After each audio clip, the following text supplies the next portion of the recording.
Listen to the static, whispers in the night. Mira's morgue awakens, where shadows take flight. Good evening, my darling Deviants. Tonight, you find yourself once more tangled in the cobwebbed airways of Mira's Morgue of Midnight Madness, where every whisper is a warning, every tale a trap. This evening, I'm dusting off the casket lid on a deliciously terrifying classic, the spine-tingling radio series Escape. That's right, corpse kittens. Episodes 11 through 20 are rising from the grave and crawling back into your ears. These aren't just stories, no, these are vintage nightmares, carefully preserved and potent as ever. So pour yourself a steaming cup of necro nutmeg, get cozy under your haunted quilts, and prepare to be dragged through the darkest corridors of fear, suspense, and the uncanny. Let us descend into the audio abyss together as we present the chilling chronicles of Escape.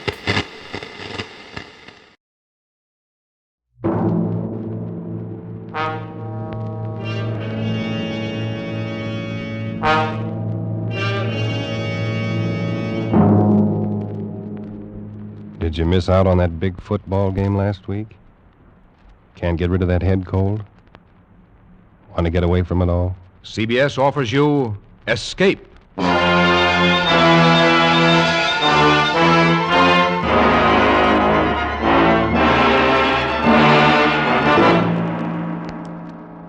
You are groping your way slowly through the dark hold of a ship at sea, moving carefully, step by step, searching intently for something you dread to find, because you know that this ship carries a cargo of death. The Columbia Broadcasting System and its affiliated stations presents Escape, produced and directed by William N. Robeson, and carefully plotted to free you from the four walls of today for a half hour of high adventure.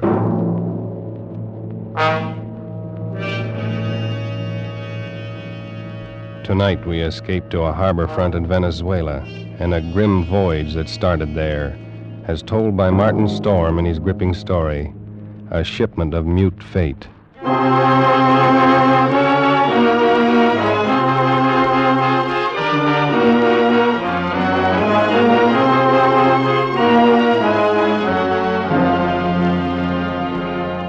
I stopped on the wharf at La Guaira and looked up the gangplank toward the liner Chan Quay, standing quietly there at her moorings. The day was warm under a bright tropic sun, and the harbor beyond the ship lay drowsy and silent. But all at once, in the midst of these peaceful surroundings, a cold chill gripped me, and I shivered with sudden dread. Dread of the thing I was doing and was about to do. But too much had happened to turn back now. I'd gone too far to stop. Well, I set the box down on the edge of the wharf, placed it carefully so as to be in plain sight and within gunshot of the captain's bridge. And then I turned and started up the gangplank. I knew what I was going to do, but I couldn't forget that a certain pair of beady eyes were watching every move I made. Eyes that never blinked and never closed, just watched and waited. Oh, I beg your pardon. Why, it's Mr. Warner. Hello, Mother Willis. How's the best-looking stewardess on the Seven Seas? Well, I'm fine, Mr. Warner. I guess better run along now. Get on with my chores. Now, wait a minute. That's a fine greeting after 2 months. Well, it's just that I'm so busy. I don't believe a word of it. Sailing day's tomorrow. You're simply avoiding me, that's all. Oh, no, really, I'm not. And on the trip down from New York, you said I was your favorite passenger. But I'm only... Here, wait a minute. What's that you're carrying in your apron there? Oh, it's there? nothing. Just supplies. Supplies? Well, let's have a look, huh? No, please. What do you know? It's a cat. It's Clara, Mr. Warner. Mm-hmm. Mr. Bowman said I had to leave her ashore, and I just couldn't. Well, who's Mr. Bowman? The new chief steward. Oh. Clara's been aboard with me for 2 years, and I just can't leave her here in a foreign country, especially with her condition so delicate and all. Yeah, I see what you mean. Well, I hope you get away with it. You won't tell anyone? Not a soul. As a matter of fact, if things don't work out right, we may both end up smuggling. Most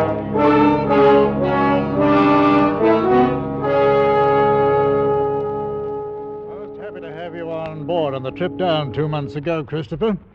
I'm very glad you're coming along with us on the run back to New York. Thanks, Captain Wood. There is one thing, though. I'm having a little trouble with the customs men here, and I wondered if you might... I can't do it, Christopher. I just cabled your father this morning. Told him I'd done it for you if I possibly could. He sent a request from New York, you know. Yeah, I thought he would. I wired him from upriver last week. I hate to refuse, but it's absolutely out of the question. Well, Captain Wood, I'm afraid I don't follow you there. Responsibility to the passenger, son. We'll have women and children aboard. On a liner, the safety of the passengers comes ahead of anything. But with proper precautions. Something might happen. I don't know what, but something might. You've carried worse things. There isn't anything worse. And any skipper afloat will bear me out. Now, Christopher, I simply can't take the chance, and that's final.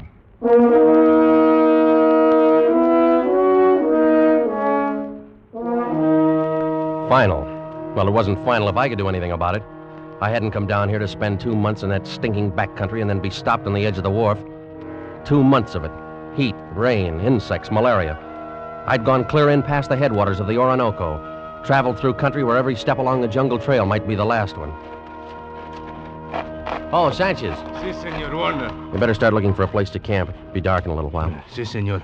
Very soon we turn to river. Camp on rocks by water. This very bad country. This very bad country. You've been saying that for 10 days now. Very bad country. Pues, si, Senor Warner. This very bad country. Yeah, we'll skip it. For all the luck we've had so far, it might as well be Central Park.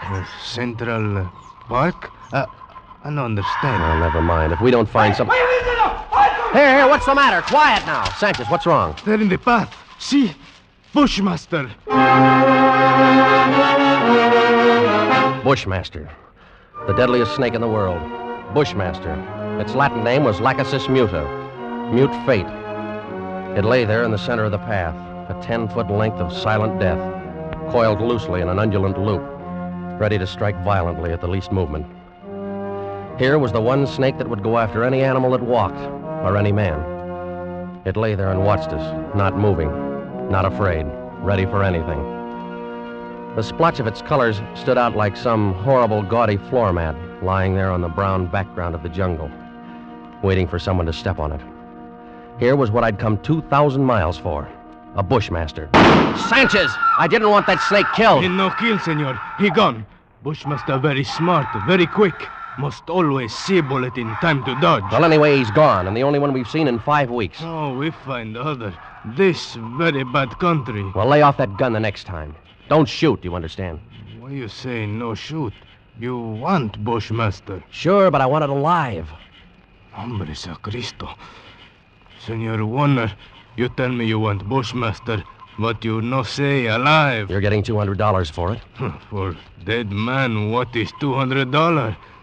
Tomorrow we go back to Caracas. I'll make it 500, Sanchez. I catch water snake, rattlesnake, any other kind. But I no catch Bushmaster. Sanchez, I'll give you $1,000. We go back to Caracas. Well, it cost me 1,500 American dollars. But 3 days later, Sanchez brought me the snake in a rubber bag. He was shaking so hard, I thought for a moment the thing had struck him. One thing you make sure, Senor Warner. Not turn him loose in Venezuela. Because he know I the one who catch him. And he know where I live. All right, Sanchez, I'll keep an eye on him. También he know you pay me to catch him. All the time he watch and wait. You no forget that, Senor Warner. Because he no forget. Not ever.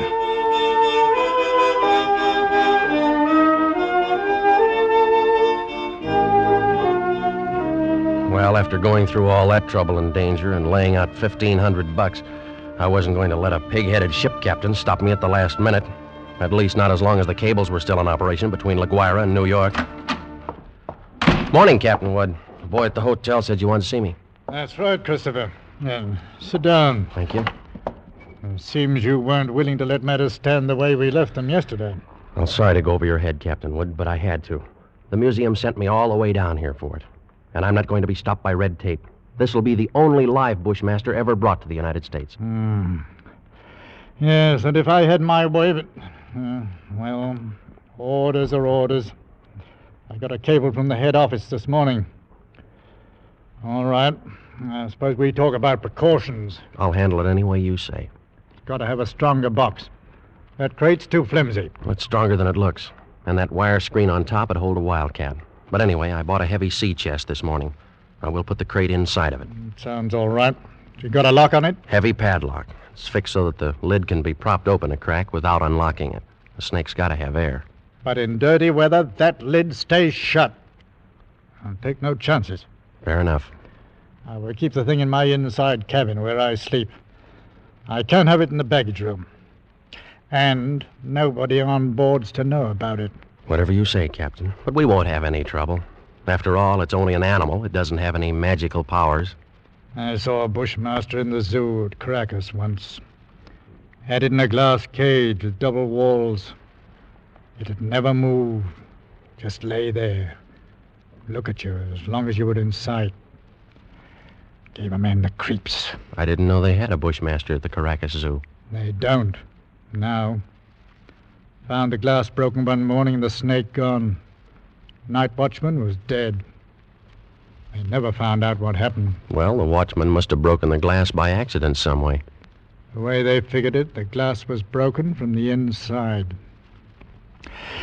Well, we sail in 4 hours.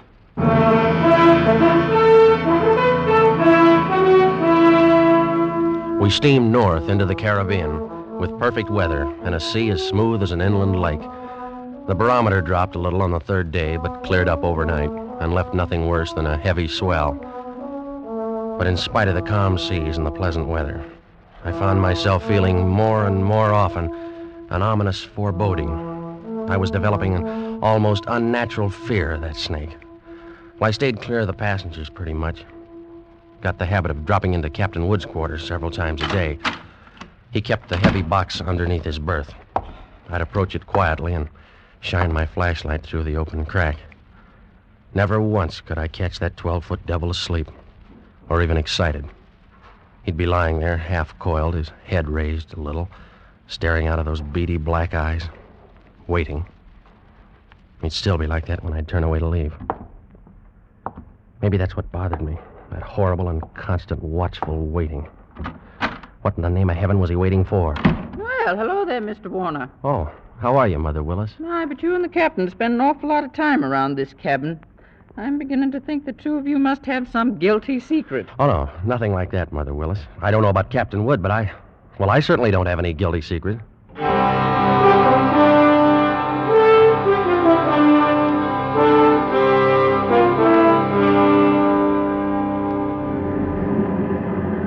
Well, she's running quite a swell out there, Mr. Bowman. Yeah, it's a little heavy, all right, Mr. Warner.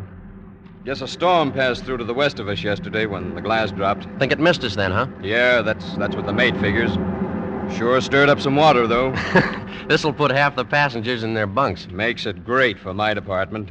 2/3 of them will want a steward to hold their heads. They'll keep Mother Willis so busy she'll have... Wait! Look at the size of that wave. Huh? Great Jehoshaphat! We're gonna take it on the port bow! Hang on!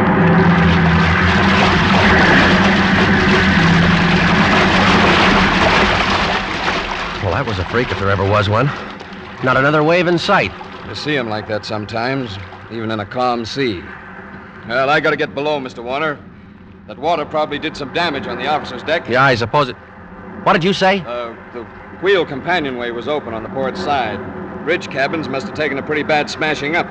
They're right below the, Here, is something wrong, Mr. Warner? No, nothing at all, Mr. Bowman. At least I hope not.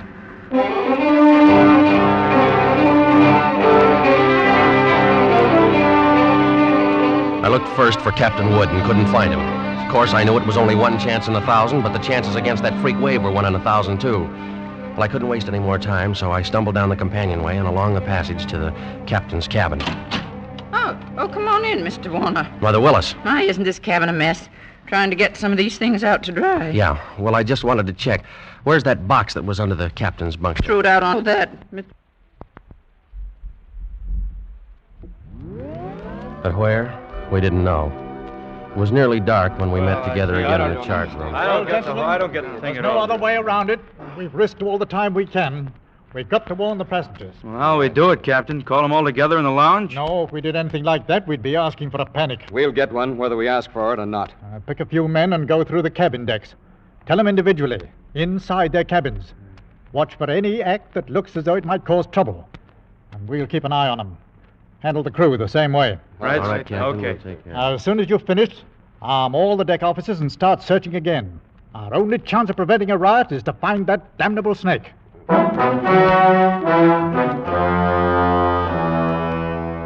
The slow nightmare that followed grew worse by the hour. None of us slept. All the ship's officers not on duty kept on with that endless search.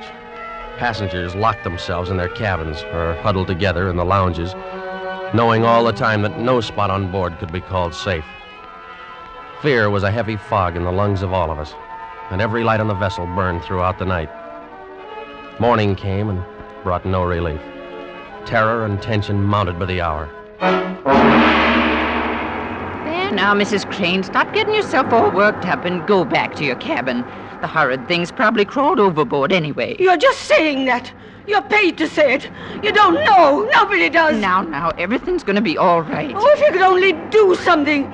If all of us could only get off the ship. They could fumigate it. Yes, that's what we've got to do.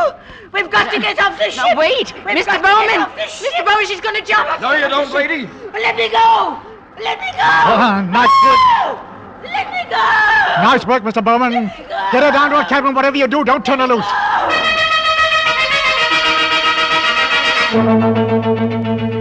Well, you never know when it might strike you. You can't put on a coat or move a chair without risking your life. Now, something's got to be done. It might be right here in this lounge.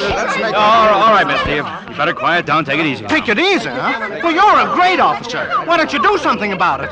That thing might be crawling around here right under our feet somewhere. Like I said, shut up. Are you trying to start a panic? I got a right to talk. I don't want to die. Nobody's going to tell Okay. me what...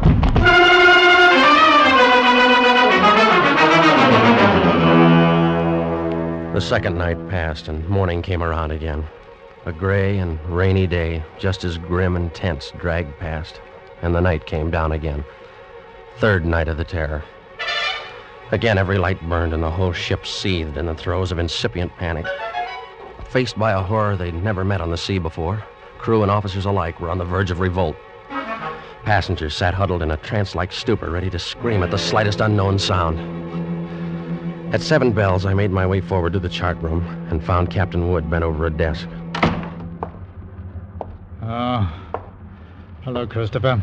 Come on in. Sit down. Well, it's got to be somewhere, Captain Wood. It's got to be. I don't know. You could search this ship for 6 months and never touch all the places aboard. We can only hold out for 2 more days. We'll be in. What's the Home Office say? Oh, here's the latest wireless from them. Keep quiet and keep coming. What else can we do? How is it on the decks? Pretty bad.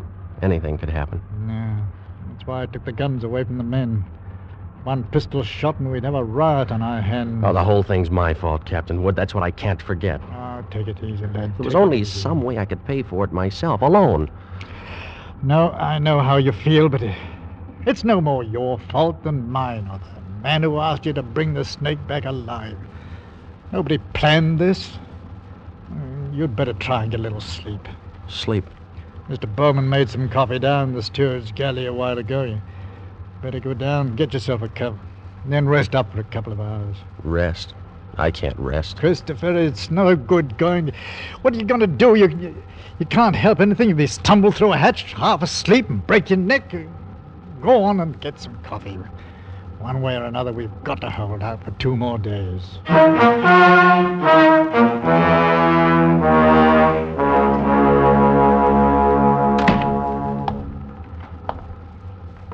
The light was on in the steward's galley, and the coffee pot was standing on the stove. It was still warm, so I didn't bother to heat it.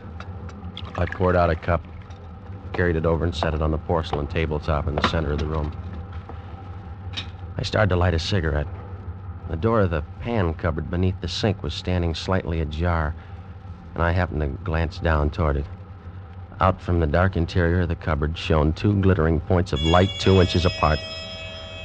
I dropped the cigarette and moved slowly backward. I'd found the Bushmaster.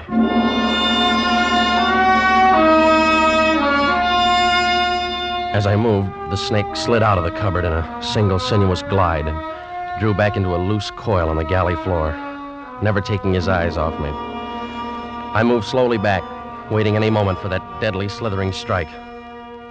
How had he known it was me? He'd stayed quiet when Bowman was here. How did he know to pick the first time in 3 days when I didn't have a gun? Well, my hands touched the wall behind me and I stopped.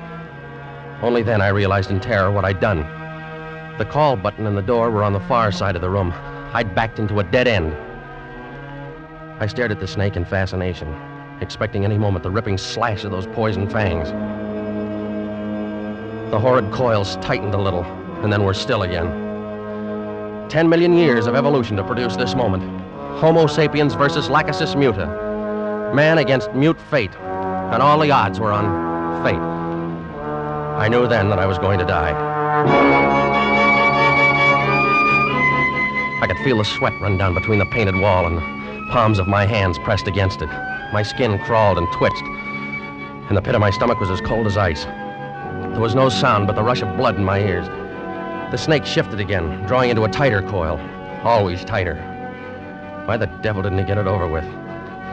And then, for just an instant, his head veered away. Something moved over by the stove. I didn't dare turn to look at it. Slowly, it moved out into my line of vision. There was a cat. That scrawny cat Clara that Mother Willis had sneaked aboard in La Guaira.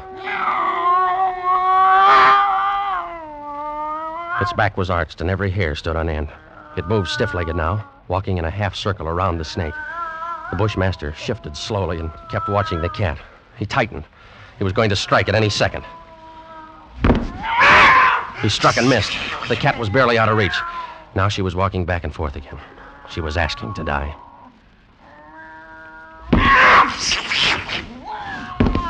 Missed again, by a fraction of an inch. He was striking now without even going to a full coil. Missed. Again and again. Always missing by the barest margin. Each time the cat danced barely out of reach, and each time she countered with one precise spat of a dainty paw, bracing her skinny frame on 3 stiff legs. And then suddenly I realized what she was doing. The Bushmaster was tiring, and one strike was just an instant slow. But in that split second, sharp claws raked across the evil head and ripped out both of the lidless eyes. That cat had deliberately blinded the snake. Well, he didn't bother to coil now, but slid after her in a fury, striking wildly and rapidly, always missing, and every strike was a little slower than the last one. Until finally, as the snake's neck stretched out at the end of a strike, the cat made one leap and sank her razor-sharp teeth just back of the ugly head, sank them in until they crunched bone. With tooth and claw she clung as the monstrous snake flailed and lashed on the floor, striving to get those hideous coils around her, trying to break her hold, to shake off the slow and certain paralyzing death that gradually crept over him and at last stilled his struggles forever.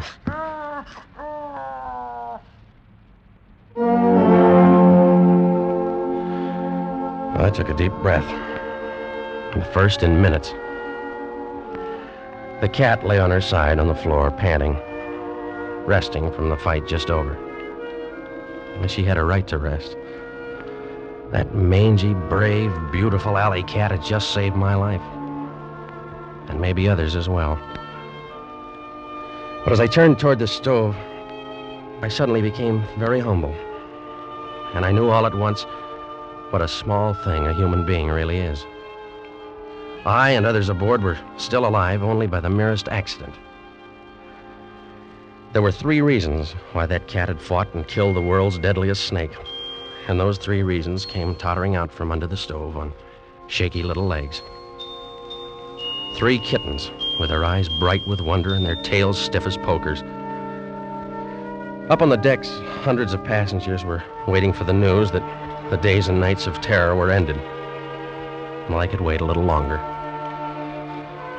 I pulled open the doors of the cabinet, found a can of milk, and then I dropped down on my knees on the floor of the galley.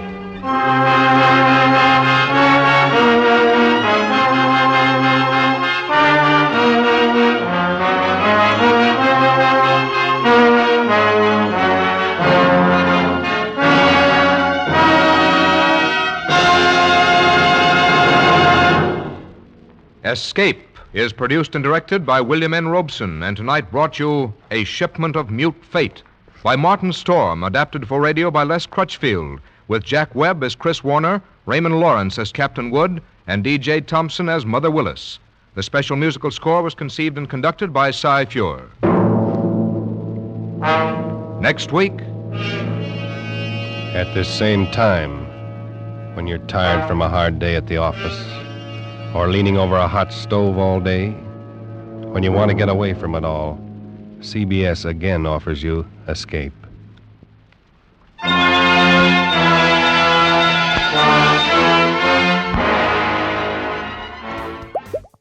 Darling Deviants, is your skin looking more mummified than memorizing? Try Mira's Midnight Moisturizer, the only beauty balm brewed into a cauldron and sealed with a hex, infused with grave moss, batwing essence, and a touch of ghostly glow. It's perfect for preserving your eternal beauty or fooling mortals at brunch. Because why rot quietly when you can glow dramatically? Available now on our cryptid sites. Side effects may include unprovoked mirror giggling, sudden moonlit transformations, and being mistaken for an ageless Victorian widow, not approved by any living regulatory agency.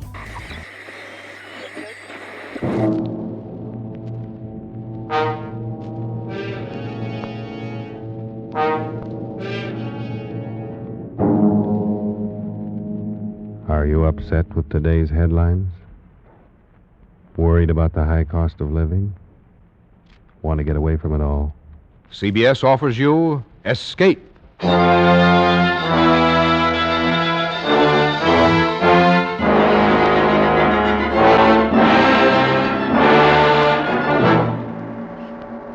You are the friend of a man living in death, confidant of a ghoul, witness to a nameless terror. You are a guest in the House of Usher.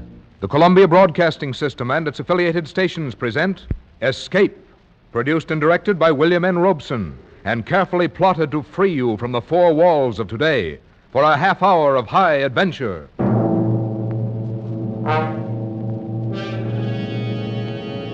Tonight, we escape to a gloom-shrouded moor and a house where dread holds sway, as Edgar Allan Poe recounts it in his famous story, The Fall of the House of Usher.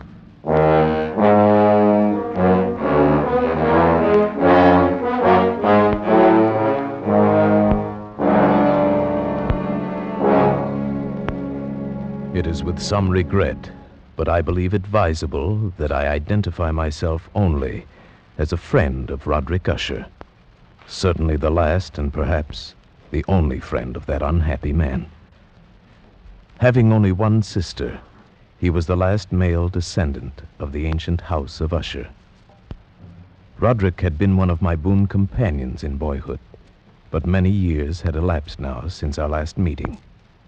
And so as I held his letter in my hand, not yet opening it, I reflected with no little sadness upon the devious fates that chart our courses and drive old friends away from one another. But then a sudden feverish and nostalgic curiosity laid hold of me, and with fingers made clumsy by their eagerness, I tore open the letter and read, My dear friend, my need of you has so far outgrown my pride that I'm going to request a favor which I realize full well may involve considerable inconvenience to yourself. For some time past, I have been suffering from an acute bodily illness intensified by serious mental oppression, if I may so call it. A horror which looms over me, a horror grown so great I dare no longer face it alone. And so, in all humility, and for the sake of years gone by, I beseech you to come to me at once, here to the family estate in the north.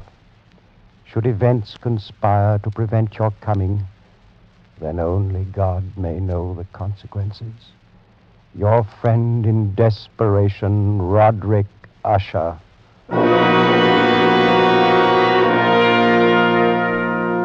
And And so it happened that at the end of a dull, dark, and soundless day in the middle of October, I found myself as the shades of evening drew on, within view of the grim and melancholy House of Usher.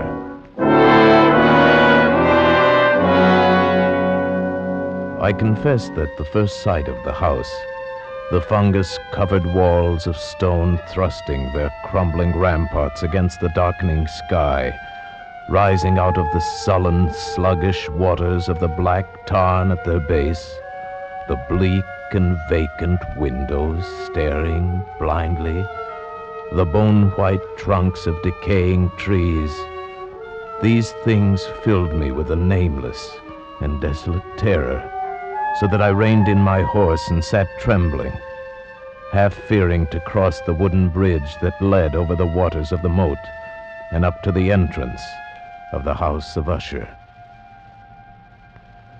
Then impatiently I shook off this strange feeling of dread, and was an instant later clattering over the wooden bridge and onto the courtyard. I dismounted quickly, tossed my reins to the silent lackey who approached, strode across the gravel and up to the massive wooden portal, the door of the House of Usher.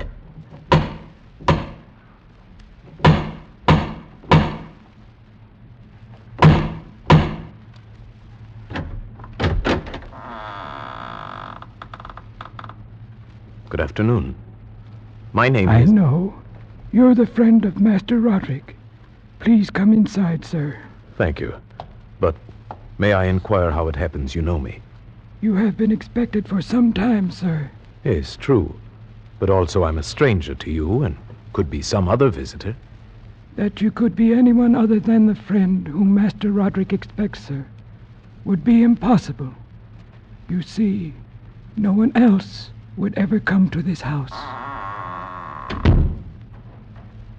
Then I followed his stealthy footsteps through many dark and intricate passages.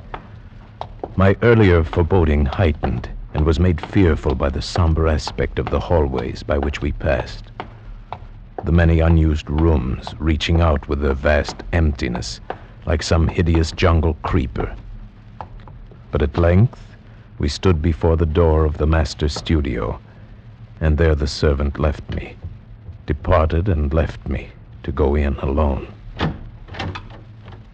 The man across the room, half reclining on the couch, his back turned toward me, did not hear the opening of the door. For the space of several heartbeats, I saw only the deathly pale and ghastly sunken features of a stranger. Then only with difficulty could I recognize, behind that mask, my boyhood friend.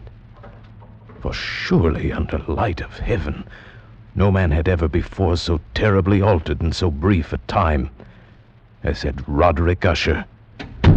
Oh, my friend, you've come at last. Thank God you did come. Oh, Roderick, did you not know I would? Could you not be sure that no long years would ever dim the friendship we shared in youth? So many things have dimmed. Ah, youth. It seems so long ago. But now you're here, and we'll find it, relive it all over again, every glorious moment of it. And all these shadows, all these gibbering phantoms that haunt me, they'll be driven out. And then the sun will shine again, and we'll be young again and relive... Roderick!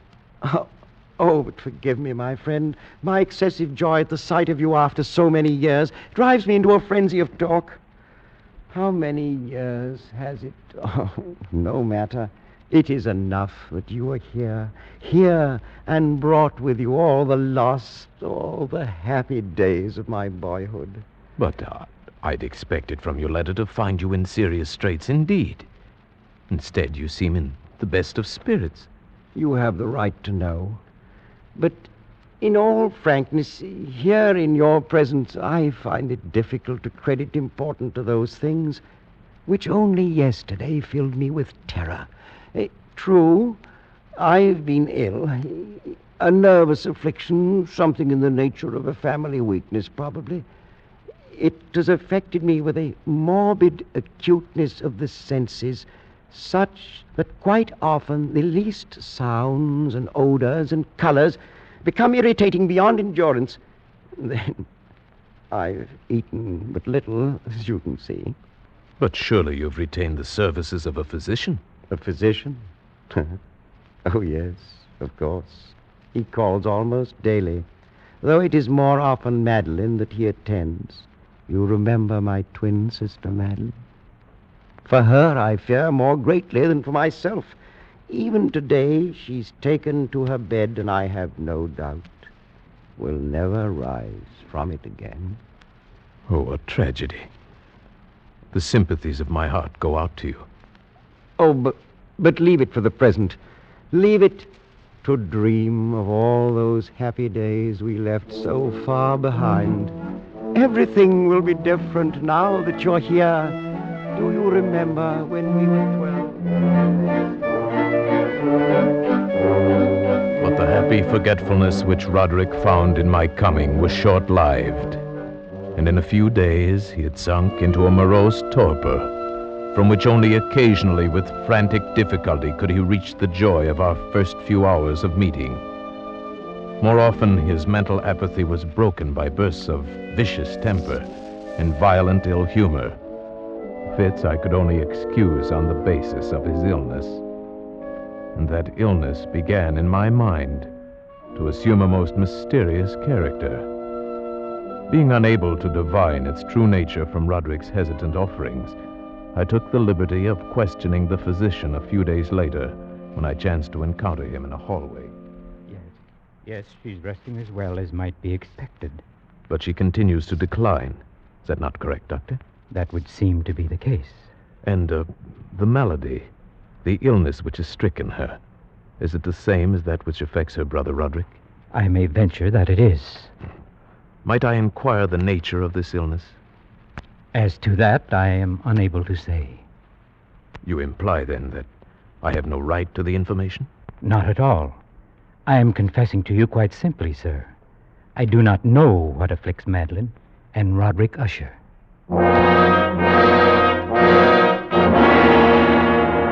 And so a week passed. A week in which the sullen, leaden skies darkened into deeper oppressiveness, in which Roderick's deathly pallor and creeping mental dissolution grew more apparent. A week in which the monstrous atmosphere of this ancient mausoleum began to crawl insidiously within my own consciousness, stirring into life a formless, unknown dread. Then one evening, we were sitting in the vaulted studio, while the first shadows of night began to flow together into pools of darkness. Roderick had been unusually troubled during the day, and had been trying to find some solace by playing on the violin. Of a sudden, there came a knock upon the door. Stop it! Stop that infernal pounding, do you hear? Do you wish to drive me completely mad? Open the door and come in, come in! It's the doctor. Well, what is it? What do you want? Master Usher, I regret that I must say this, but it is my sad duty to inform you that your sister Madeline is no longer living. Madeline? My sister? Then she's dead? She breathes no more. Dead? And perhaps, my dear doctor, you can tell me what caused her death. Unfortunately, I can only take refuge in the term heart failure. Heart failure? Yes, of course. Very well, Doctor. If you'll be kind enough to wait, I'll come down directly and discuss the arrangement. At your service. I bid you good afternoon, gentlemen. Roderick, I assure you of my deepest sympathy. You do. Your deepest sympathy. The doctor regrets his sad duty. Are you fools, both of you fools? I don't understand. Haven't you seen it yet? Can you not feel it about you? The horrid, monstrous, brooding spirit of this accursed house. Can't you hear its evil laughter as it lurks in the hallways and grows fat upon the soul? My dead sister. Roderick, Can't you see that it matters nothing to me that she's dead? That I myself walk but a few steps behind her into the same shadows of hell? Can't you sense those hideous tentacles even now reaching out for me? For me, who now the last living, if it be living, the last living descendant of the accursed house of Usher.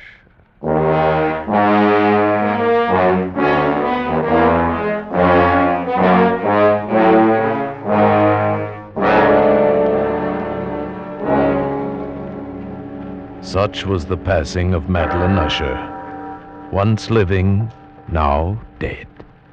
And her very death, untimely in its aspects, bore to my trembling soul a portent of events yet more hideous, more horrible, and yet to come.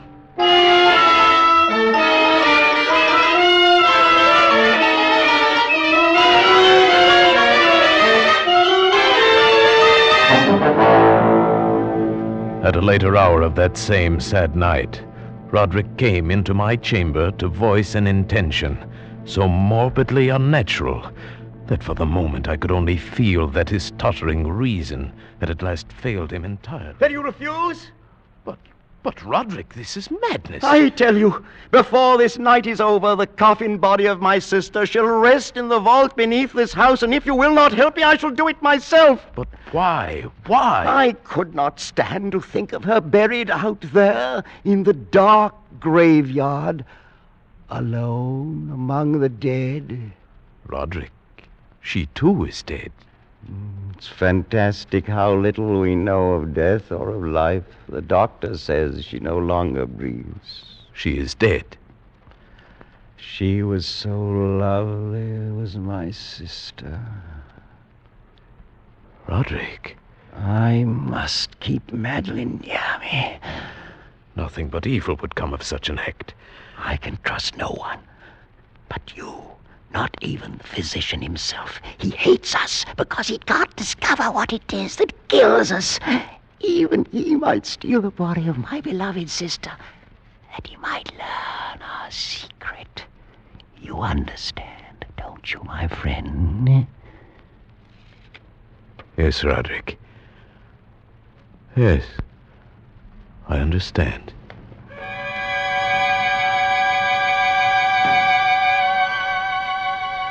And so it came about. Near midnight, we two alone made our way to an upper chamber of the house. And taking up the black coffin between us, in the shuddering light of candles, we walked the tortuous passageways, slowly descended the curving stairs of stone, passed beneath the moldy level of the earth, forced open a massive and age-rusted door of iron, and stood at last, with our ghastly burden, in a subterranean, dank and musty crypt, underneath the house of Usher. Over here, my friend, on these trestles. Now, a trifle higher with the head. There. Oh, may you sleep in peace and dream, sweet sister. From I who tread the same path soft behind you. Come, Roderick. The thing is done. Oh, wait. Stay a moment. We've not yet affixed the coffin lid. See? I've left it loose so it can be turned back. No, I beg you. A last farewell, no more. Look. Is she not beautiful? Yes, she was very beautiful. Was? Yes, of course. The look of her confused me. But do you not see it, too? The warm glow of the cheeks, the eyes shut softly, those lips half parted. Does it not seem that she may rise up and speak to us at any moment? This gruesome place inspires those morbid fancies. Morbid fancies? That now dead she seems to live, and living seems already dead? Man, you seek out madness. You court it with your very thoughts. And if I do, what matters? What value can there be in reason without the hope of life? Dead, you say to me, she is dead. But what certainty? Why not with equal reason say instead she lives? And that I, the last of Usher, am the one who is already dead.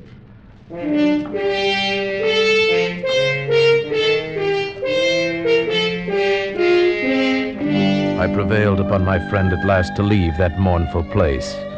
And so with grim finality we secured the ebon lid, took up our flickering candles, and departed from the crypt, leaving it alone with its darkness and death. The ponderous portal closed behind us, and then my soul for one brief instant felt the dread and awful meaning of eternity.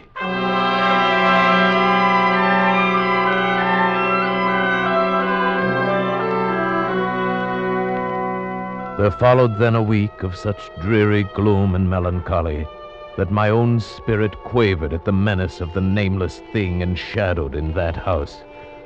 By perceptible degrees, the living soul of Roderick Usher flickered lower. More ghastly grew his pallor, more tremulous the extremity of his terror.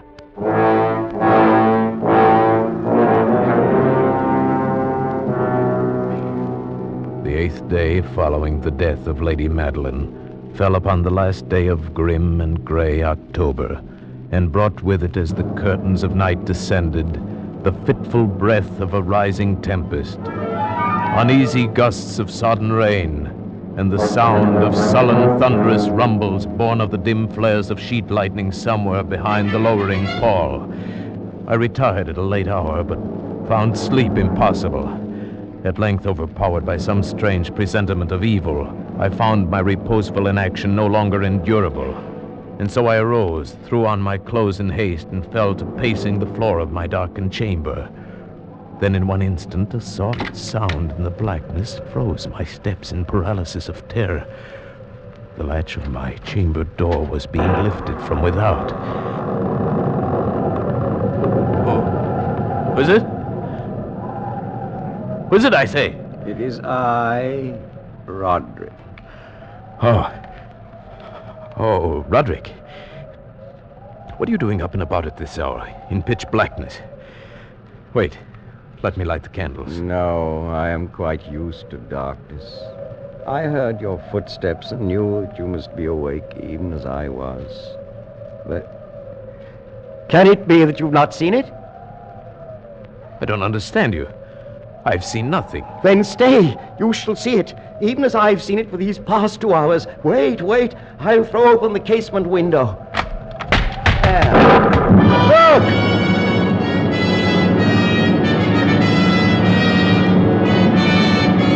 It was indeed a tempestuous yet sternly beautiful night, and one wildly singular in its terror and in its beauty.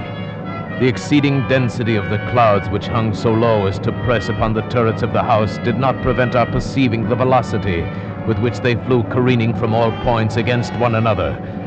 We had no glimpse of the moon or stars, but terrible to behold, the under surfaces of the huge cloud masses, as well as all terrestrial objects immediately around us, were glowing in the unnatural light of a faintly luminous and clearly visible phosphorescence, which hung like a shroud about the mansion itself.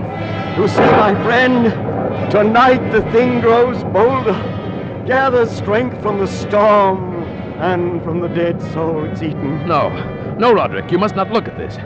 Here, I shall close this window and pull these curtains. And now, candlelight. Such darkness is the very mother of evil fear. There. Now come, sit here. Suppose I read aloud from some book or another. As you wish. I presume it matters little which. Oh, here. Here is a volume of The Mad Tryst by Canning. Will it serve? As you said, it matters little. I've always found the scene to be quite entertaining, wherein Ethelred dreams of fighting a dragon. Now, let's see. Oh, yes. Here it is. And so Ethelred waited no longer to hold parley with the hermit who mocked him from inside the hut. but feeling the rain upon his back and fearing the rising of the tempest, uplifted his axe and quickly made a hole in the plankings of the door for his gauntleted hand. And now, pulling sturdily, he so cracked and ripped all asunder that the noise of the dry and hollow-sounding wood alarmed and reverberated throughout the forest. Why do you stop? Why, that's strange. I fancied I just heard the very sound I read about. Let us say it was caused by the storm. Pray continue. Oh, yes, the storm. Of course. But Ethelred, upon entering the door, was amazed to perceive no sign of the evil hermit, but instead a dragon of prodigious and scaly demeanor, which sat on guard before a shield of shining brass. And Ethelred uplifted his axe and struck the head of the dragon, which fell before him with a shriek so horrid and harsh, like whereof was never before. What sound is that? Sound? The shriek of a dragon, my friend. Read on. Very well. And now the champion, bethinking himself of the shield of brass, approached across the silver floor to where the shield hung upon the wall. But the shield, not waiting for his coming, loosed and fell upon the silver floor with a mighty great... Roderick, I tell you something moves within this house. That sound, it reverberated through the very walls. Can you tell me now you did not hear it? Hear it now? Oh, yes, I hear it and have heard it. Long moments, hours, many days have I heard it. Yet I dared not speak. But why? Do you not know we put her living in the tomb? I tell you now, I heard her first feeble movements in the coffin many, many days ago, and I felt then it mattered little. But now she comes to upbraid me for my haste. And that last dread sound, yes, I heard it, the opening of a metal door to the crypt beneath the house. Now she comes here. Have I not heard her footsteps on the stair? Do I not distinguish the heavy and horrible beating of her heart? Madman that I am, I tell you that she now stands without that door. But even now she opens it. There, in the flickering light of candles, in the gloom and curtained doorway, stood the shrouded body of Lady Madeline. For one shuddering instant she swayed there. Then, as Roderick uttered a single piteous cry, she fell upon him in violent and now final death agonies, and bore him to the floor, a corpse.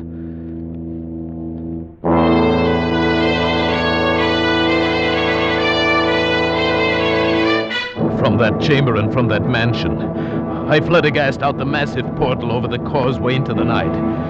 Suddenly there shot along the path a wild light, and I looked back in heightened terror, for the vast house and its shadows were alone behind me. The baleful gleam came from the setting full and blood-red moon, which now shone vividly through a widening crack in the walls of the house itself, and even as I gazed, its fissure opened rapidly. There came a fierce breath of the tempest. The entire lunar orb burst at once upon my sight. My brain reeled as I saw the mighty walls rushing asunder. There came a long, tumultuous, shouting sound like the voice of 1,000 waters.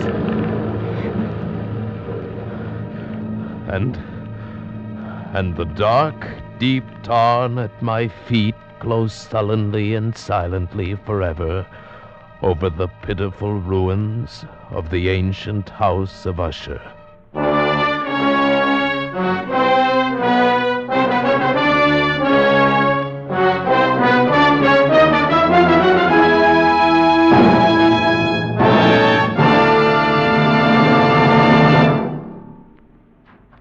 Escape is produced and directed by William N. Robeson, and tonight brought you The Fall of the House of Usher by Edgar Allan Poe.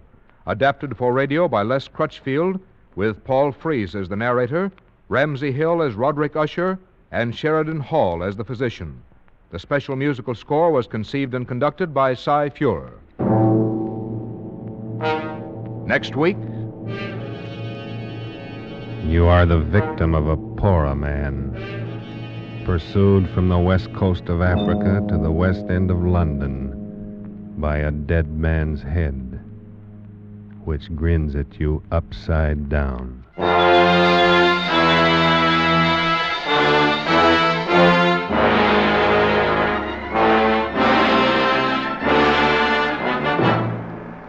next week, Escape with H.G. Wells' gripping story, Pollock and the Poorer Man. Good night, then, until this same time next week when CBS again offers you Escape.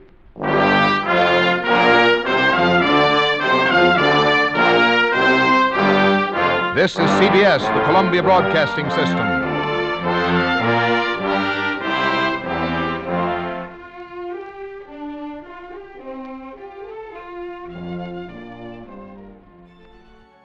From cursed cargo ships to blizzards of betrayal, from psychological spirals to blood-soaked adventures, these 10 episodes are vintage terror at its finest.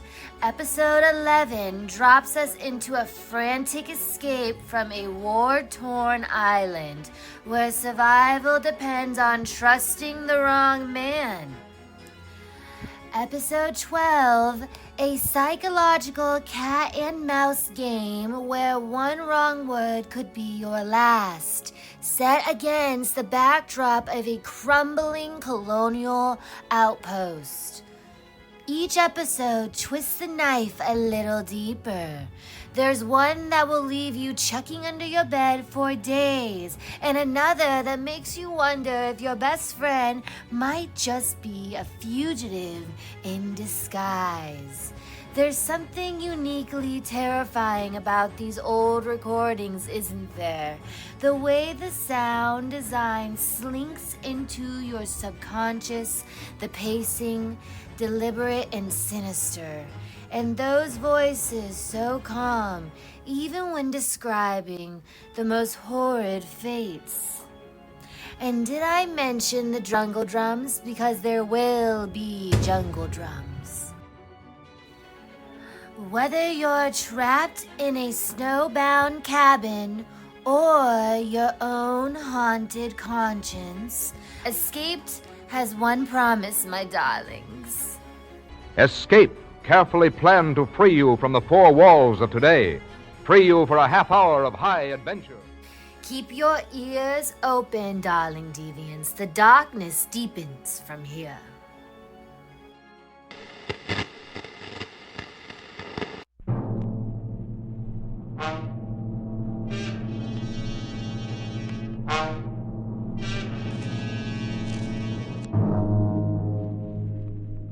Worried about the United Nations? Anxious about those bills piling up? Want to get away from it all? CBS offers you Escape.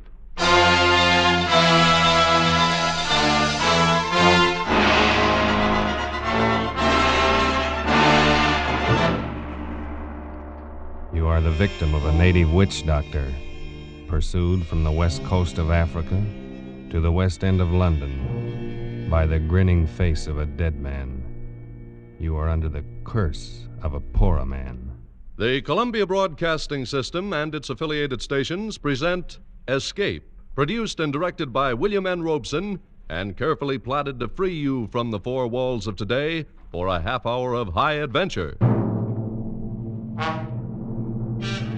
Tonight, we escape to the dark lowlands of West Africa and the mind of a man who scoffed at native magic, as H.G. Wells paints it in his gripping story, Pollock and the Poorer Man.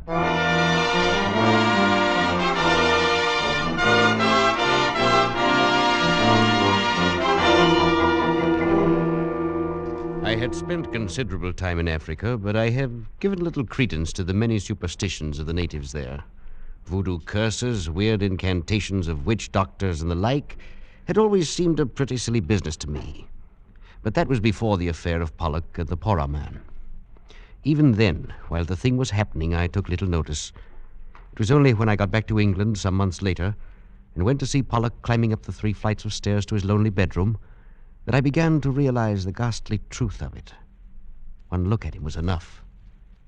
I had never before seen a man so unnaturally wasted, so prematurely aged and broken, so eerily mad as this man lying on the bed and looking up at me with haggard eyes. It was good of you to come, Waterhouse. Nonsense, old chap. I just thought I'd look you up and say hello. But I had no idea I would find you ill. Ill?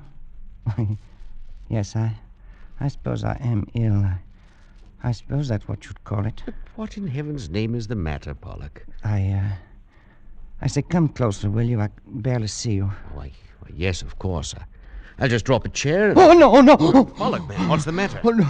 Take it away. Take it away. What are you talking about? What is it, man? That thing in your hand. Take it away, please, for heaven's sake. Take it away. In my hand? But Pollock, this is only my hat. Your hat? Why, yes, of course. Just an ordinary black Homburg. Now, if its style is offensive to you... No, I just put it on the table, the floor. Somewhere where I can't see it, please. Well, of course, old man. Yes, I suppose you think I'm mad. Now, don't be. I know you do. Everybody does. Because I'm used to it now. And the worst of it is, perhaps I am. I say, Pollock. Only I don't think so. Because I do see it. I don't care if no one else does. I can see it. See what? The head. That hideous face following me everywhere, grinning at me. And always upside down. Pollock, what are you talking about? You don't believe me either. Well, look at my wrist. It's broken. The bandage is still on it. That's real enough, isn't it? Well, yes, of course. Broken, you say? Yes. It did that. And my other accident, when I first got back to England, they said I walked in front of a bus, but I know better. It did that, too. A head? Exactly. You wouldn't expect to see a man's head come rolling down the middle of a busy street in London, now, would you? Now, Pollock, you'd better lie back, rest a bit. I'll call a doctor. Oh, you too. And I thought you might understand. After all, you were with me when it started. It was you who first warned me, who sent me home. You don't mean that business with the Porra man? Oh, yes. Yes, of course. You remember how it started? We were camped at that little village on the lagoon behind the Turner Peninsula. It was swampy and hot, and I was bored to tears. Maybe that's why I did it. But anyway, when I got back, you were furious with me. No, you're a fool, Pollock. You've got to take it back immediately, do you hear? Oh, what possible difference could it make, Waterhouse? Why all this fuss, old boy? It's only a little wooden statue. Can't be worth anything except for a curio. You're not that stupid, Pollock. You know very well this is a Porra idol. You must have stolen it from the hut of a witch doctor. Well, and what of it? Don't you see? To them, this is sacred. As sacred as an altar cross to a Christian. You've not only committed a crime in their eyes, but a terrible sacrilege as well. Oh, don't tell me they're going to sick their painted gods on me. Oh, I should be frightened to death. Before they can do anything, you're going to take this back where you found it and apologize to the Porra man. Apologize to an illiterate black witch man? Are you crazy? Pollock, I've had about as much of you as I can stand. You're one of those infernal fools who think a black man isn't a human being. I can't turn my back, but you're running crossways to them, getting you some scrape or other. The third time this month, and this time it's serious. Are you telling me you're going to send me home? I honestly think it would be best. Well, as a matter of fact, I'm all for it. I'd be very happy to get out of this sticky, dirty, godforsaken place. Very well. But before you go, Pollock, for the good of the expedition, you've got to take that thing back and apologize. Oh, I don't think I'd better. Why not? Well, tell the truth, I don't think they'd give me a chance to apologize. All right. Tell me, what happened? Oh, nothing very much, except... Well, as I was carrying the thing away, one of those chaps popped up and saw it. Started yelling, trying to take it from me. Yes, go on. Well, we had a bit of a tussle. I got away. Go on, Pollock. We were on the bank of the river, and I toppled him over, that's all. He fell into the river? Yes, I think he may have hit the rocks first. Was he badly hurt? I don't know. I didn't stop to find out. He was dead, wasn't he? I really don't know. Oh, you fool. Oh, it was an accident. I had no An intention. accident, a lot they care. It was bad enough with the idol, but you've probably killed a man. We're in for it now. Well, there's nothing to be frightened about. Nothing. In the first place, I should think even your conscience would suffer a little. The second, you don't seem to understand about this Porra business. It rules the country. It's the law, religion, medicine, everything. And these Porra are the most vindictive men on earth. The one whose idol you stole and whose follower you killed will be duty-bound to do something about it. And there's no telling what he will do. Oh, come now. You don't believe in these voodoo curses and things? Of course not. I'm thinking of something much more real than that. I mean, you might try something rough. I can only advise you to lie low until we can get you out of here in the morning. I'll take you as far as Sulima and see you safe aboard a steamer. You needn't. I can go alone from here. Not far. You still don't understand this business. You wouldn't get a quarter of a mile from this camp alone.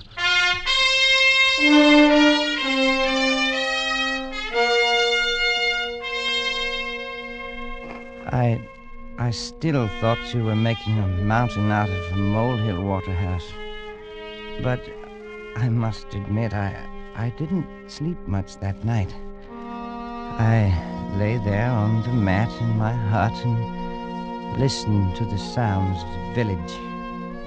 And then later to the noises of the night-wakening jungle. Sometime after midnight, I must have dozed off because I awoke with a start. For a moment, I was confused, but I sensed something wrong. And then, framed against the moonlight square of the door, I saw a hand upraised, and in it, a knife. Stop it! Stop or I'll shoot! Stop, you devil, you! Pollock, what is it? What happened? I missed the beggar, Waterhouse. I missed him. Who missed who? What happened? The Porra man. Waterhouse, he was in my hut. He had a knife. He tried to kill me. Now, wait a minute. Wait till I find a light. There. Are you all right, man? Oh, I'm all right. I just saw it in time. I rolled aside and... Look. Eh? In my bed. The knife. Oh, that was a narrow one. Well, perhaps now you understand the seriousness of this. Waterhouse, I saw his face. He stopped just at the door for a second. He was crouched down and he looked back at me from under his arm. His face was etched clearly in the moonlight. It was upside down. I'll never forget it. I'll get you a drink. Listen, Waterhouse, listen. He glared back at me with his painted face upside down and streaked with those hideous scars they cut in their cheeks. I'll see that in my dreams. Now, steady on, old man. Now, here you are. Drink this. Well, Waterhouse.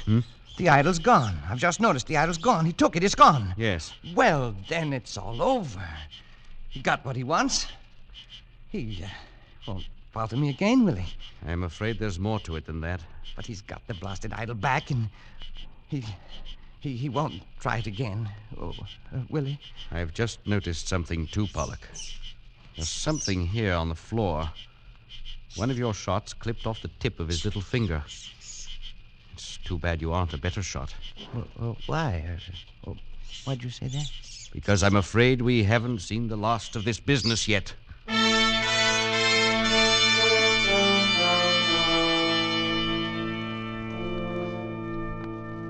You were more right than you knew, Waterhouse.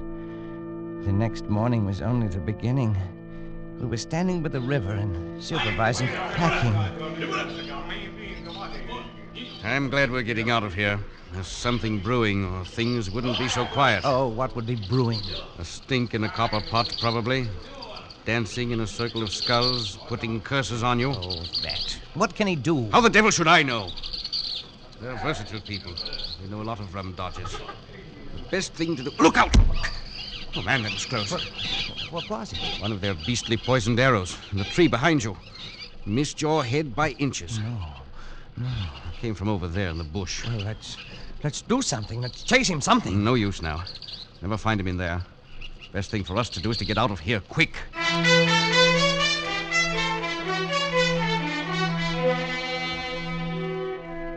Well, we got out all right. You remember how we went down the river, keeping as far from the banks as possible? You thought I was safe when you got me to Salima and said goodbye, didn't you, Waterhouse? So did I. You said goodbye and went back to the interior. Nothing happened for 2 days, and I was beginning to feel that the whole thing was just a nasty dream. And then as I was walking in the compound, I was hit in the arm with a slug. It was a long shot. The bullet was spent. I only got a flesh wound. But I knew he was there. And I decided to confide in Perea, the little Portuguese who had rented me a hut in his compound. He took it seriously. It is a personal question, you know. It's revenge, see? And he must hurry because you will leave the country. Yes, I'll be on the boat to Freetown in 3 more days. Then I'll be rid of him forever. Perhaps. Then there's this magic. Of course, I don't believe in it. Superstition. But still, it's not nice to think that wherever you are, there's a black man spends a moonlight night, sometimes dancing around a fire to send you bad dreams. You have any bad dreams? Well, there. Keep seeing the beggar's head upside down, grinning at me, showing all his teeth the way he did in the hut. Now, it's nothing to be afraid of. It's not pleasant either. Then they say poor men send snakes. You seen any snakes lately? Well, only one. I killed one this morning on the floor under my hammock. Almost stepped on him when I got up. Of course, it is coincidence. Still, I would keep eyes open. Then there is the pains in the legs and arms. I thought they were caused by miasma. Oh, probably they are. When did they begin? Why, 3 nights ago, the night... Oh, blast it, it's nonsense. If I could just meet this devil face to face, with a gun in my hand... You might shoot him. But then he might shoot you. I think he do not want to kill you. Anyway, not yet. Their idea is scare and worry a man with their spells and narrow misses and pains and bad dreams and all that until he's sick of life. Of course, it's all talk, see? You must not worry about it. No, of course not. But... I wonder what he'll be up to next. Perhaps it is I who shall be up to something. What do you mean? Never mind. But I'm not one to just sit and take this.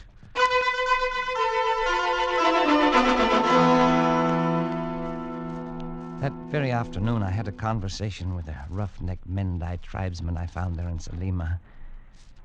He showed me a little iron dagger and demonstrated how one struck at the back of the neck. He agreed to do the job for the price of a double-barreled gun with an ornamental lock. I went back to Perea's, feeling better than I had in days. That night, the Portuguese and I were sitting in his living room playing cards, when suddenly the Mendai rough strode in without so much as a knock. Who is it? What do you want? Oh, it's you. Have done what you tell me. Have proof. What is it you have in the package? Is that blood dripping? Proof. Here. His head. Oh, no. This man you want. Now I get gone. You didn't have to bring this. I didn't ask for such proof. You mean, Senor Pollock, you got him killed? You did not kill him yourself? Why should I? But he will not be able to take it off now. What do you mean, take it off? Look at the cards. They are all spoiled with this blood. What do you mean, take what off? You must send me a new pack from Freetown. You can buy them there. Take what off? It is only a superstition, I forgot. The natives say if the witch... he was a witch. But it is all rubbish. Go on. Well, they say you must make the poor old man take the curse off or kill him yourself. It is very silly. Gun! No. Yes. I'll make it 2 guns if you'll take that beastly thing away. No. 1 gun. No. All right. Freya, that gun you have for sale, give it to him. I have the money right here. There. Over here. Now, take it and go. Thanks. It is funny how the head sits upside down. Just the way I saw him that night. Just the way I see him in my dreams. Like it was weighted that way. You will take him with you when you go. Maybe take him now. My cards are all spoiled. There is a man sells them in Freetown. You should have killed him yourself. Stop it. Stop it. Stop it!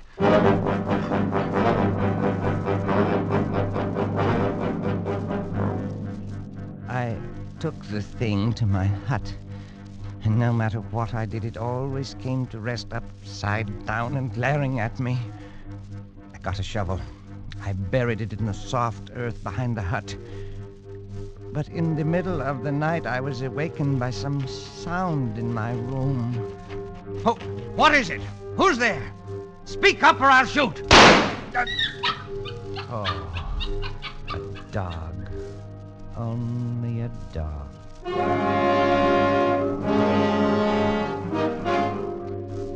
Yes, it's only a dog.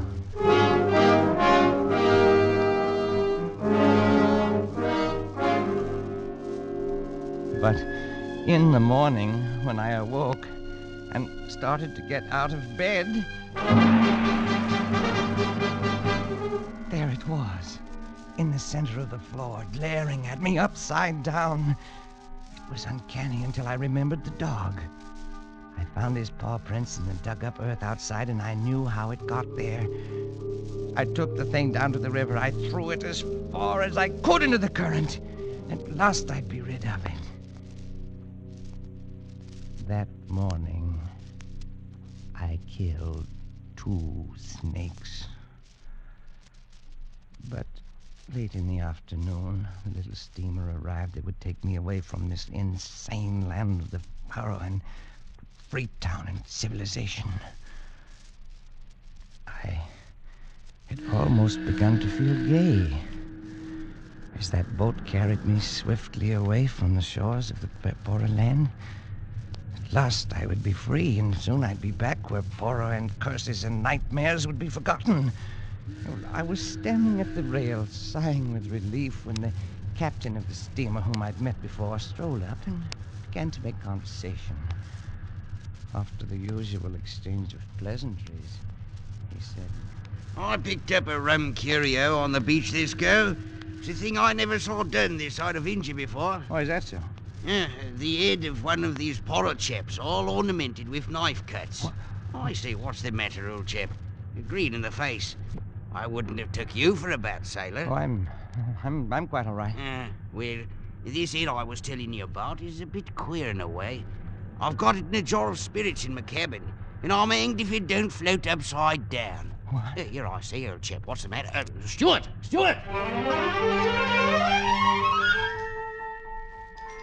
That was the last straw, I suppose.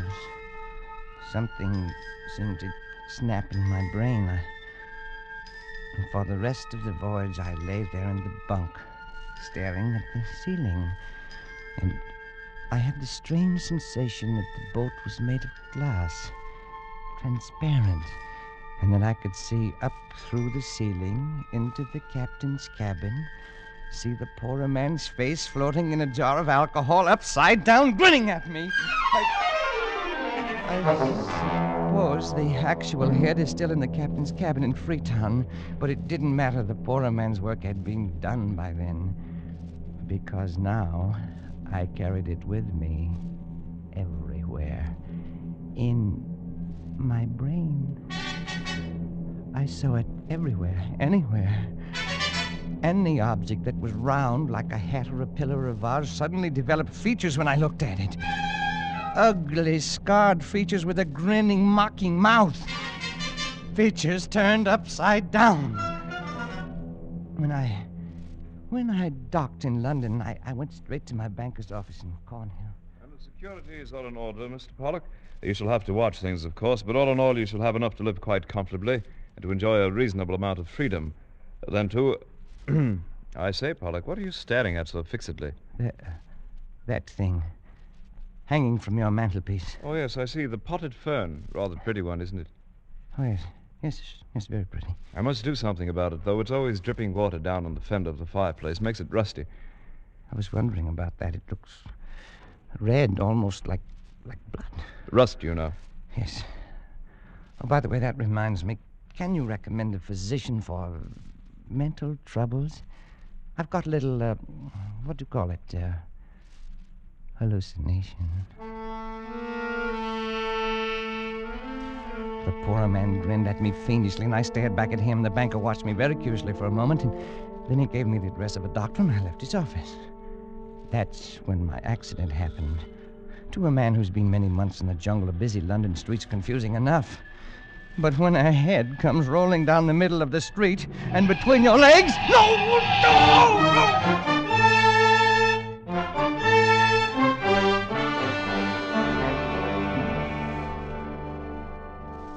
I was in the hospital for weeks. The only permanent injury, however, was the loss of the tip of my little finger.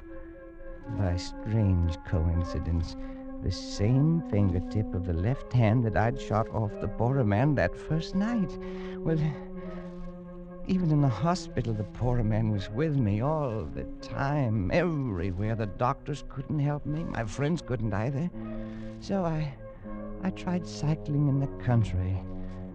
But that thing kept rolling along beside me and getting tangled up in the wheels and spilling me. That's how I got the broken wrist. Well, the worst came only last week. I'd just come back from a long walk, hoping to be tired enough to go to sleep. And as usual, that bronze vase was over there in front of the big French window. And it... well, perhaps the poor man enjoys the view of the street 3 floors below. Anyway, this night, I felt a little devil-may-care, so I turned round to it and I looked him in the eye and I said, "So, you're still here, are you, my ugly shadow?" Yes, Pollock. I'm still here. What did you say? I said I'm still here. And I always will be. No, not that too, not that, no.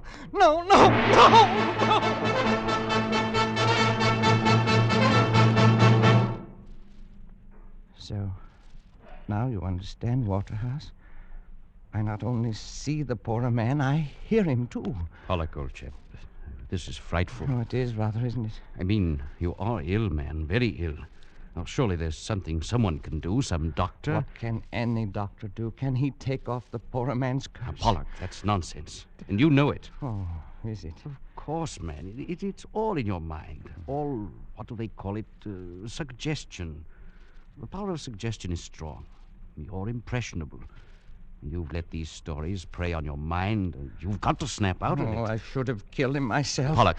I'd do it, too, with my bare hands, if only I had the chance. Man, you're talking rot. Look at him there. Look at him grinning at me. Pollock, that's only a bronze vase. Always grinning at me, more and more fiendishly every day. Stop it, you devil, stop it, you hear? Pollock, calm Stop yourself. Lie back. Rest. Rest, yes. That's what I need. If I'd only known, I'd never have left you there in Sulima alone. All this might have been prevented. Oh, might it? Listen, Waterhouse. When you came in, I was just lying here thinking, I see him, I hear him, my sense of sight and of hearing is affected. And someday, my sense of touch will go, too. When it does, I know that will be the end. I'll be finished. And the poorer man will finally have his revenge. Won't he? Pollock, old man. When you came in, I was lying here, trying to get up the nerve to walk over there and make the test. And I'm going going to do it. No, I won't let you. Now, you can't stop me, Waterhouse. Don't you see? I've got to. I can't go on like this. I've got to know. Have it over with. No, Pollock. It's beyond anything you can do. Stand aside. But... Stand aside, please.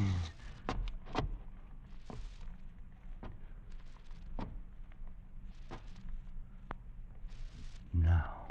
Come back to bed, Pollock. That window is open. If you have a... Never mind. This is just an ordinary bronze vase. Isn't it, Waterhouse? Pollock, don't do it. I know it's only a bronze vase. I know that when I will feel only cold metal when I reach out and touch it. I know. Like this. Oh, no! Pollock, look out! That window! You're backing into that window! Pollock!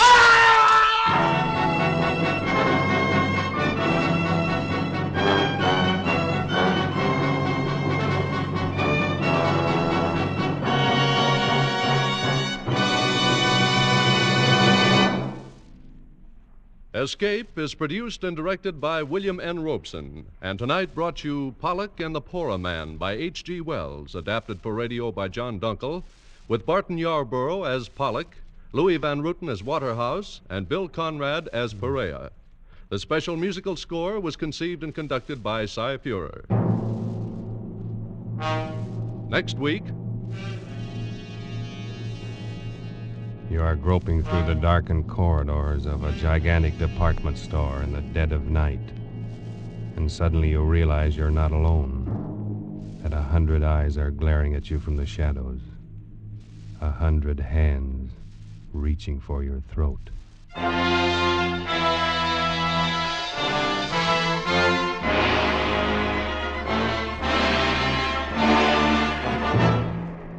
Next week, Escape with John Collier's eerie story, Evening Primrose.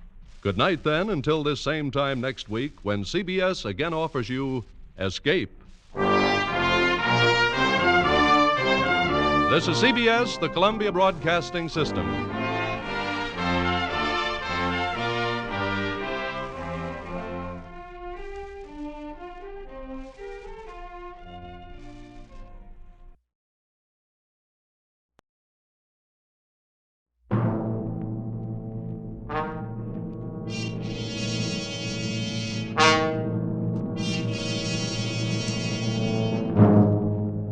Did you lose an election bet yesterday?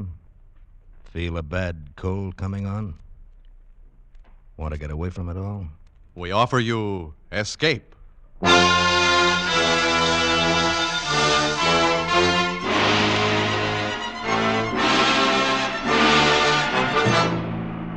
You were groping in the midnight dimness of a gigantic department store, and suddenly you realize that you're not alone. But 100 eyes are glaring at you from the shadows, 100 hands reaching for your throat, and your most urgent desire is to escape.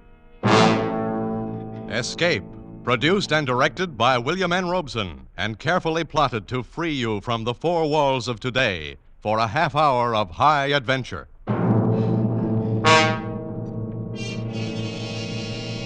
Tonight we escape to the dark labyrinth of a giant department store in the dead of night, and to a fantastic world of night dwellers, as John Collier imagines it in his eerie story, Evening Primrose.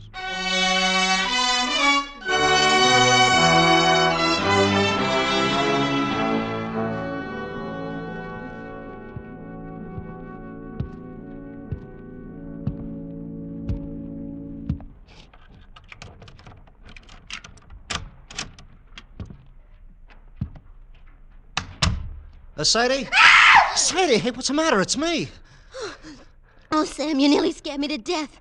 What do you mean coming in so quiet? Hey, I didn't mean to scare you. I thought you'd be asleep. I didn't want to wake you. Oh, Sam, I'm glad you're home. Hey, what's the matter? Oh, it's terrible. You gotta do something, Sam. What's terrible? It's this. Just look at this. What's terrible about that? Looks like an ordinary pad of paper to me. That's just it. That's just what I thought. but it's got writing in it. It's awful. Oh, wait a minute. Maybe you better tell me what this is all about. Well, today I went shopping down at Bracey's department store. Huh? I needed some writing paper, so I picked this up. It was on top of the pile, and bought it and brought it home. But tonight when I opened it, I found it's got writing in it. Well, that's nothing so terrible. Just take it back tomorrow and make him give you a new one. Oh, no, you don't understand. It's what's written in it that's so terrible. What do you mean, what's written in it? Here, you gotta read it. Oh, Sadie. No, right now. Read it. Look, Sadie, I'm tired. I've been bowling all Please, evening. Sam, please. Just read it. All right, for Pete's sake. October 13. Today I made my decision. I decided to say goodbye to the world, to get out, leave, break away. And I have done it. Oh, Sadie, there's a lot of... Go on, read. And now I am free. Really free. Yes, I am free at last. The world is an intolerable place for a poet. I was broke, starving, at my wits' end. And then I had a brilliant idea. I would escape to a place where I had no need to earn a living, where I could write to my heart's content in peace and security. Where is this place?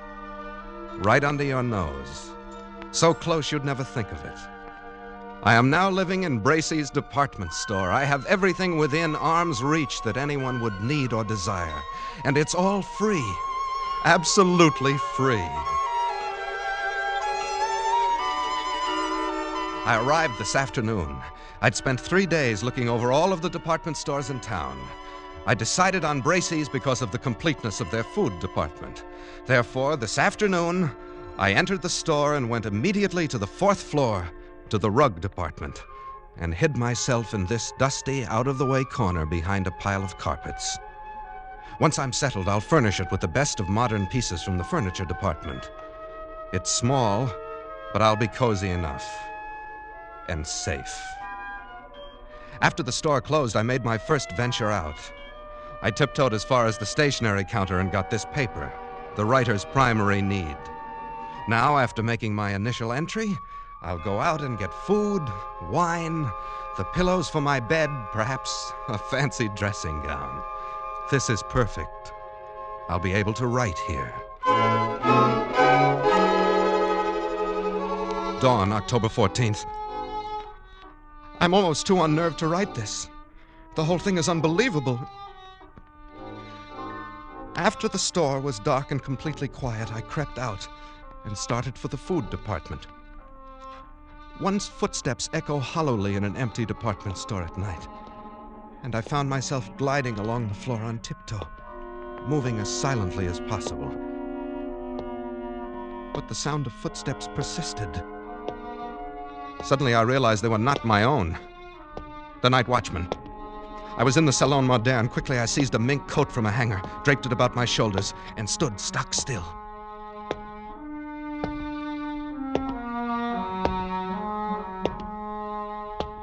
I could have reached out and touched him, but he passed by without so much as a glance. I started to smile, but the smile froze on my lips. There was someone else here. I was looking straight into a pair of eyes. Large, flat, luminous, inhuman eyes peering at me from among the Mrs. Tailored suits a dozen feet away. They belonged to a creature dressed as a man, but he was as pale as a creature found under a stone. His hands hanging motionless at his sides looked more like the fins on a fish than human hands. And then he spoke. Not bad for a beginner. I'm sorry. I didn't know anybody else lived here. Oh, yes. We live here. It's delightful. We? Yes, all of us. Don't you see? Look around you.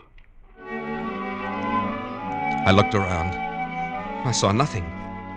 I looked again. I saw an old man come clambering out from behind a clock. There were 3 elderly ingenues, incredibly emaciated, pale as lace, almost transparent, simpering before the perfume counter. A chintzy lady swam out from the curtains and drapes. They came swarming thick around me, pale, thin, wispy, moving silently, fluttering like gauze in the wind, whispering. How raw he looks. Who is he? As coarse as the sun. What is he doing here? A detective. Send for the dark men.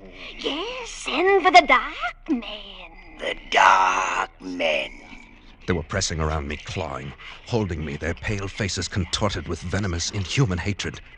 I was paralyzed. All I could do was repeat over and over again, I'm not a detective, I'm not a detective, I'm not! A burglar, then. A burglar? Tie him up. Hold him, carry him to the place. Send for the dark men. Stop. Let him speak. I'm not a detective. Or a burglar. I'm a poet. Then what are you doing here? I've renounced the world. I came here to live where I could be alone. Away from the world. Why, then, he's come over to us. He's just like us. He's come over to us, a poet. He must meet Mrs. Vanderpant. Yes, Mrs. Vanderpant. She's coming now. I followed their eyes toward the balcony. There, coming down the wall like an ancient spider, clambered an old lady. Wrinkled and cracked and emaciated, she must have been at least 80, a shadowy matriarch. And the things around me bowed and scraped as she reached the floor and floated toward us. What's going on here? Where is that stupid girl? What's keeping her? Oh, Mrs. Vanderpant. Well, what is it? Who's this, Mr. Roscoe? Mrs. Vanderpant. May I present Mr. Snell, Mr. Snell, Mr. Charles Snell. Yes, of course. Mr. Snell. He is a poet, and he's come here to live. Oh, he has he? That's what he says, and I believe him. Well? He avoided the night watchman quite neatly, for a beginner. Well, thank you. Very well. We shall see. A poet should find inspiration here. Mr. Snell, Mrs. Vanderpant is our grand old lady. Oh? I am quite the oldest inhabitant here, Mr. Snell. 3 mergers and a complete rebuilding. But they didn't get rid of me. Oh, really? How nice. Where is Ella? Where is my broth? She's bringing it, Mr. Vanderpant. Oh, terrible little creature. She is our foundling, Mr. Snell. She's not quite our sort. Is that so? I have been here, Mr. Snell, ever since the terrible times of the 80s. I was a young girl then. A beauty, they say. And poor Papa lost his money. Braces meant a lot to a young girl in those days. So when I wasn't able to have a charge account, I came here for good. That's better than a charge account. I was quite alarmed when others began to come after the crash of 1907. But it was the dear judge. How do you do? Yes. The colonel. How do you do? Yes. Mrs. Bilby. How do you do? Mrs. Bilby. Mrs. Bilby writes plays. Oh. And comes of an old Philadelphia family. Oh, you will find us quite nice here, Mr. Snell. I'm sure I will. And, of course, all our dear young people came in 1929. Their poor papas jumped from skyscrapers. They couldn't bear to be without charge accounts either. Do you mean all these people live here? Oh, and many more. You shall meet them all later. Oh, here comes Ella with my broth. Come, you stupid thing. Mrs. Vanderpant is waiting. Yes, ma'am. Yes, sir. I'm coming as fast as I can. Now, Here. be careful. Don't spill it. Oh, but she's young. Well, of course, she is a little younger than most of them. And she's different. She's beautiful. Mr. Snell, Ella is Mrs. Vanderpant's maid. That's right, old man. She's really not our sort at all. You shouldn't say such things. She can hear you. Oh, that doesn't matter. You'll understand these things better after you've been here a while. But it seems to me that you would... Mr. Snell, we have certain rules here. They are necessary for our survival. I'm sure you won't find it hard to observe them. Well, yes, I appreciate... I should advise that you try. If you do not, that would be most unfortunate, Mr. Snell. Most unfortunate for you.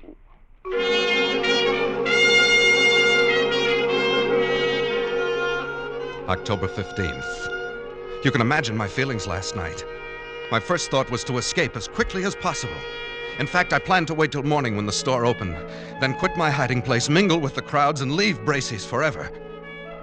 But just at dawn, Mr. Roscoe brought me a cup of coffee, which must have been drugged, for I fell asleep. And when I awoke, I found I had slept all day, and night was closing over the store once more.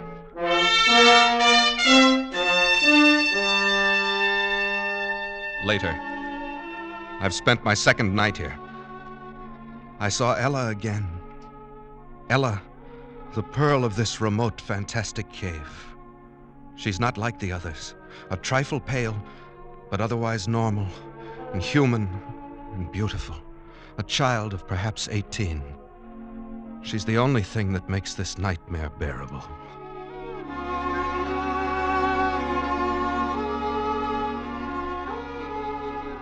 October 20th. Escape seems almost impossible. There's a very effective burglar alarm system and the doors are all carefully guarded. But that's nothing compared to the Dark Men. Who are the Dark Men? I don't know. But they threaten any transgressor with these Dark Men. I shall try to discover who they are. At least I am sure I'm watched, though they've begun to trust me now.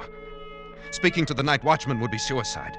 Even if he believed my fantastic story or didn't shoot me as a burglar, I'm convinced that neither Ella nor I could get out of here alive. She and the night watchman are the only real people here. And how the others hate the night watchman. Odious, vulgar creature. He reeks of the coarse sun. Oh, come now, Mrs. Bilby. He's really a personable young man. Very young for a night watchman. Mr. Snell, sometimes I wonder about your taste. You mustn't stay so much to yourself, Mr. Snell. You must become better acquainted with our ways. Yes, old man. You must come to the play tonight. We're going to be entertained with one of Mrs. Bilby's tragic comedies. Love in Shadowland. I'm sure you'll enjoy it. I'm sure I will. It's really a festive occasion, you know. Wanamaker's is coming over. Wanamaker's? Yes. The entire colony over at Wanamaker's is coming here en masse to attend the play. You mean there are people living in other stores? Oh, dear, yes. Didn't you know? Of course, the best people live in Bracey's and Wanamaker's. Oh, come now, Mrs. Bilby. There's some very nice people at Alton's. I beg your pardon, Mrs. Bilby. Oh, hello, Ella. Good evening, Mr. Snell. Mrs. Bilby. Well, what is it? Please, ma'am, I'd so love to see your play tonight. May I have your permission? Certainly not. You know better than that, you stupid creature.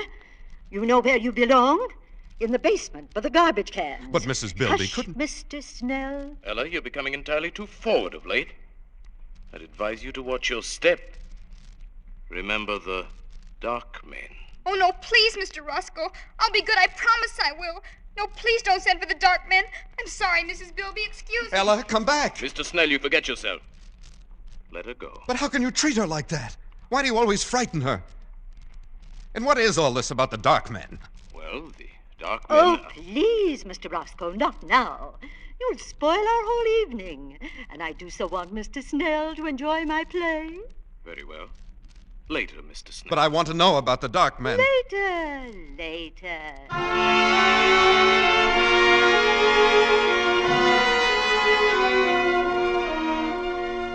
October 21st.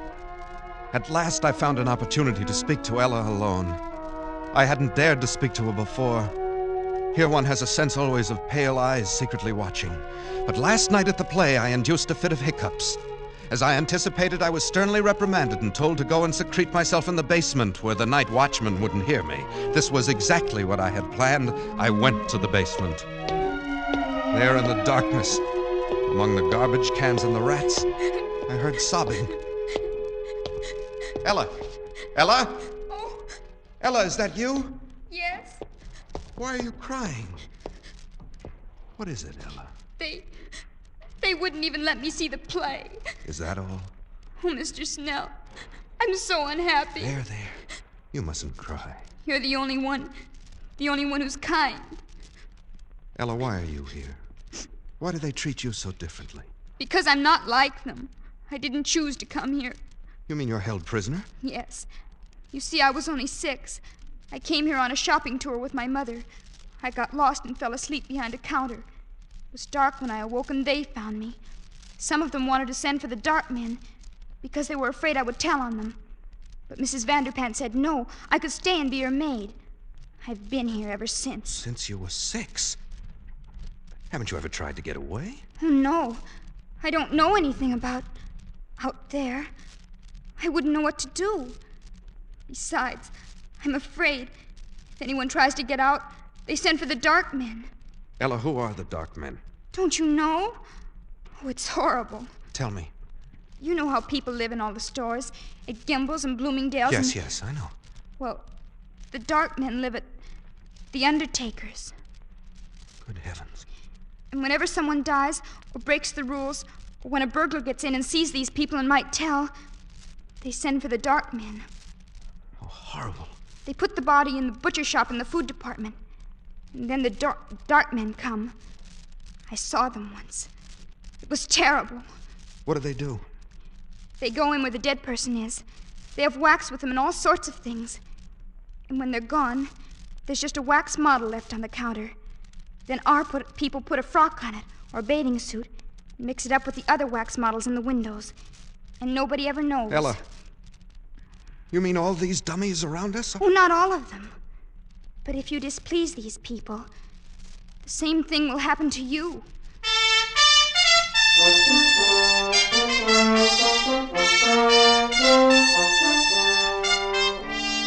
October 30th.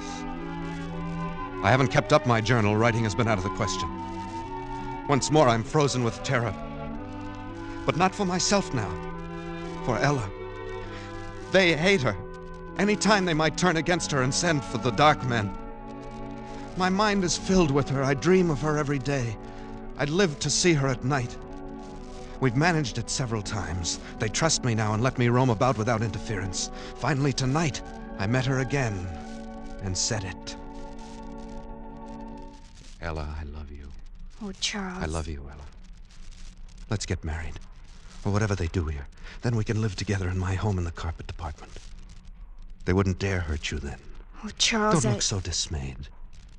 If you like, we'll go away from here. Maybe we can get transferred to Bergdorf Goodman's, overlooking Central Park. Don't, Charles, don't. You mustn't. But I love you. Ella, you're not in love with someone else. Yes, Charles, I am. But who? I thought you hated them all. It must be Roscoe. He's the only one that's young enough. Oh, no, Charles, not Roscoe. Especially not him. I do hate them all. They make me shudder. Well, who is it then? It's him. Who? The night watchman.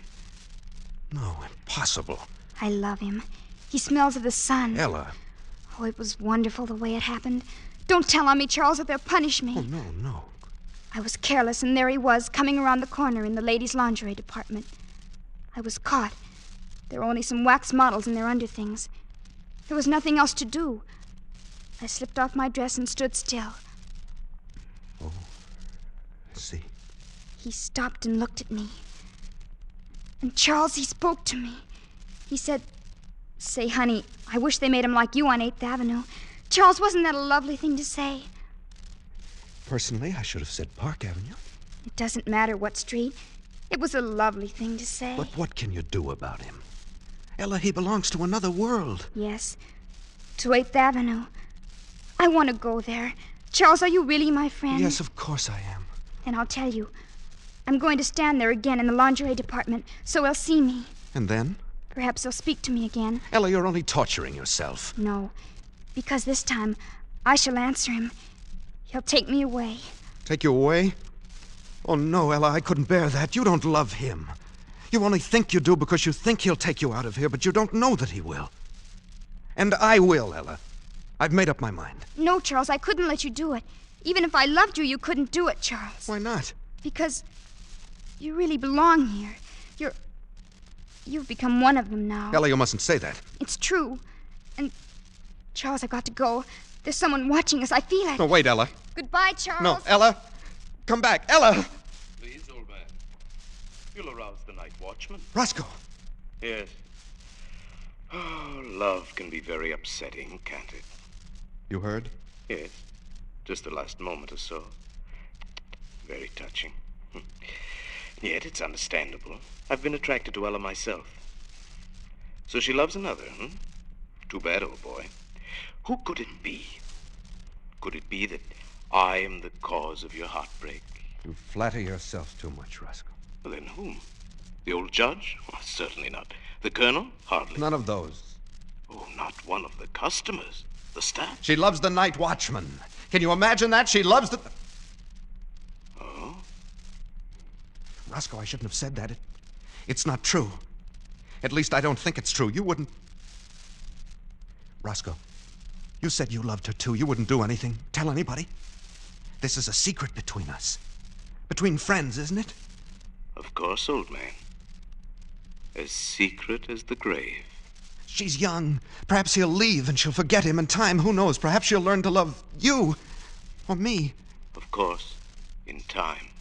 And we'll figure a way to keep her safe here. Absolutely safe.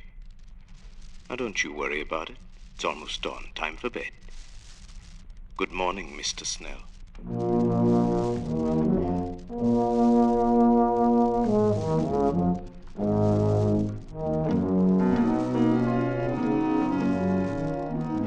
Early evening, November 4th.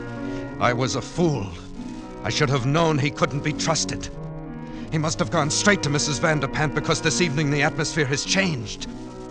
People flicker to and fro, smiling nervously, horribly with a sort of frightened, sadistic exultation. An informal dance in the record department has been called off. I can't find Ella. I'm going out again now to look for her. Roscoe, what have you done with her? Shh. Quiet, old boy. The night watchman. I don't care. What have you done? Whatever I did was for your own good as well as for the good of us all. Wait a minute. What is that? What are those people carrying? That's Ella. She's tied up. They're carrying... Ella! Ella! Stop it, Charles. Stop it. Oh, let me go. Oh, stop, Charles. Stop it. You'll arouse the night watchman. No, they're taking her into the butcher shop. Roscoe. Yes. Those are the dark men. Good Lord.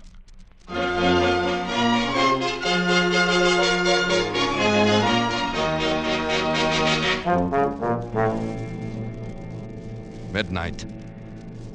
I'm scribbling this last entry hurriedly. They are in there in the butcher shop with Ella. The dark men. There's only one thing to do. I'm going to find the night watchman and tell him. He and I will save her, if we can. And if we are overpowered, well, I will leave this pad on the stationery counter. Tomorrow, if I live, I will recover it. If I do not, whoever finds this and reads it, look in the store windows. Look for 3 new wax dummies. 2 men, 1 rather sensitive looking, and a girl. She has blonde hair and blue eyes, and her nose turns up a little. Look for us, and then find them. Smoke them out. Exterminate them. Avenge us. Oh, Sam, isn't it horrible? Ah. We gotta do something. Tell somebody something. Oh, Sam, what'll we do? Do? Well, nothing. Go to bed. But Sam! Well, whoever wrote this has sure got a weird sense of humor. It's probably some clerk down at Bracey's who ought to be fired. But you mean you think it's just a story? Are you kidding? You don't believe this stuff, do you? Well, I don't know. I oh, just... forget it, baby. Come on, snap out of it. I shouldn't leave you alone. You get too many ideas when I go out bowling at night. But, don't you think maybe we ought to just, take it back and show somebody? Oh, nuts. It's not worth the bother. They'd laugh at you, baby. They'd think you were crazy or something. Yeah. I guess you're right. I guess I was silly. Forget it. Oh, come on. Let's go to bed. Huh? I'm tired. Okay. Okay, Sam. Gee, you know, there for a while I sure was scared. I even forgot what I was going to tell you. Sam, I found the cutest dress today. Only $19.95. Yeah, baby? Yeah. It was in the window at Bracey's. It was on a beautiful little wax model with blonde hair, blue eyes, and a turned-up nose. And there were two men standing beside...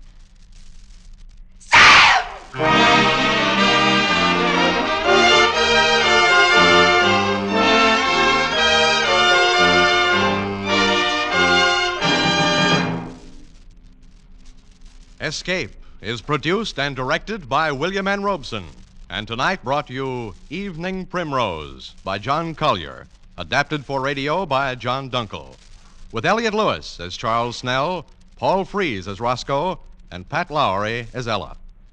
The special musical score was conceived and conducted by Cy Pure. Next week... After you've had a tough day at the office, or leaning over a hot stove, when your four walls seem to be closing in on you, next week at the same time, when you want to get away from it all, we again offer you Escape.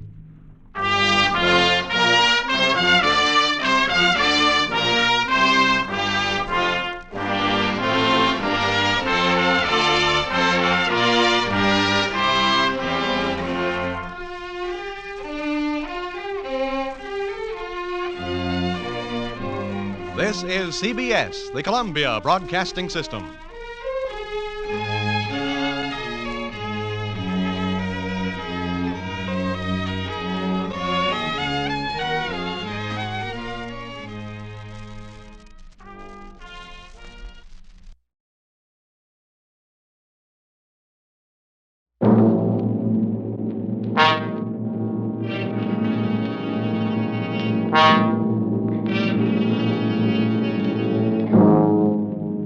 Started your Christmas shopping yet? Worried about where the money's coming from? Want to get away from it all? We offer you Escape.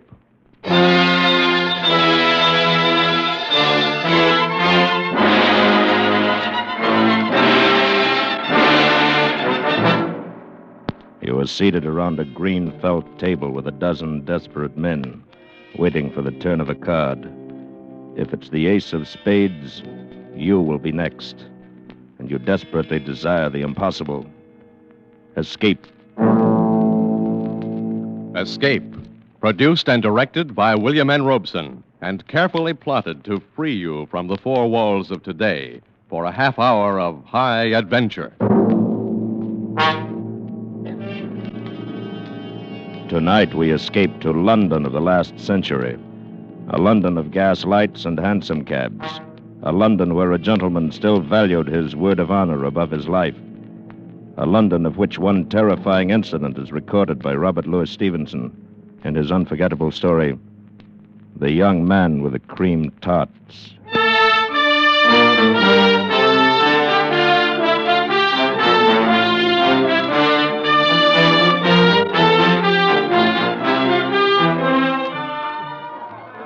Oh, bored? Or rather, city seems to offer little amusement tonight. Well, bottoms up. Let's be on our way. Righto. Your health.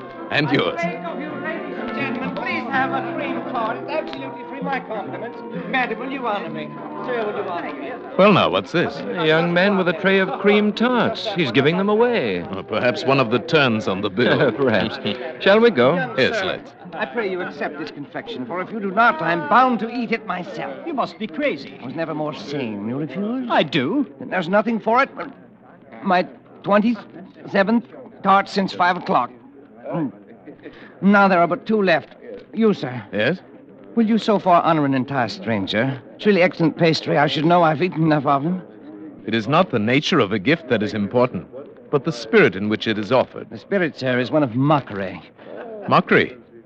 And whom do you mock? Myself. However, my purpose at the moment is not confession, but rather distribution of these cream tarts. Won't you and your friend dispose of the last of them? Yes. Yes, on one condition. If my friend and I eat your last 2 cakes, we shall expect you to join us at supper. Supper? It's a horrible thought. I've already eaten 2 dozen of these pastries. Very well, then we shall omit supper and become better acquainted over a bottle of wine. I'm uncertain whether my repugnance for these 2 remaining tarts or the attraction of your invitation compels me, but I accept. Excellent. Then let us finish off your pastry and seek a more quiet place. How about Michelle's in Soho? Splendid. Shall we go?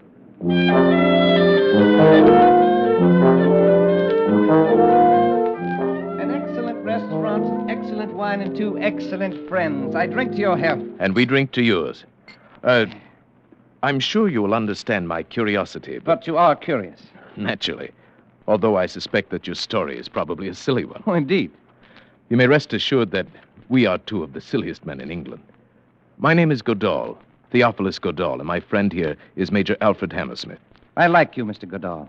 And you, Major Hammersmith, though I suspect those are not your right names. It is of no importance. Exactly, nor is my name, so I will not divulge it.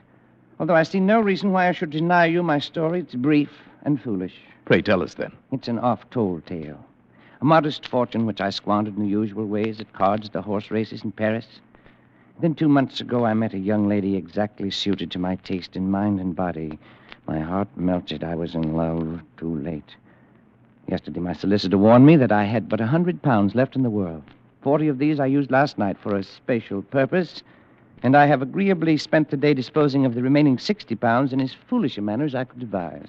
And the future? The future has been taken care of by the £40. Is it not odd that we 3 should have met by the merest accident in so large a wilderness as London and be so nearly in the same condition? Yes. Major Hammersmith, I was thinking the very same thing. What's this? Are you 2 also ruined? Is this bottle of excellent wine the last folly, like my cream tarts? Very nearly so. I'm perhaps a week behind you. I still have a few banknotes in my wallet, however. Here now, this bill will take care of the bottle of wine, and the others I throw into the fire. Oh, no. You shouldn't have burned all of them. You should have kept £40. £40? Why? Why not 50 or 70? For to my certain knowledge, there were more than 100 in his wallet. It was only just £40 he needed. But without them, there is no admission. The rule is strict.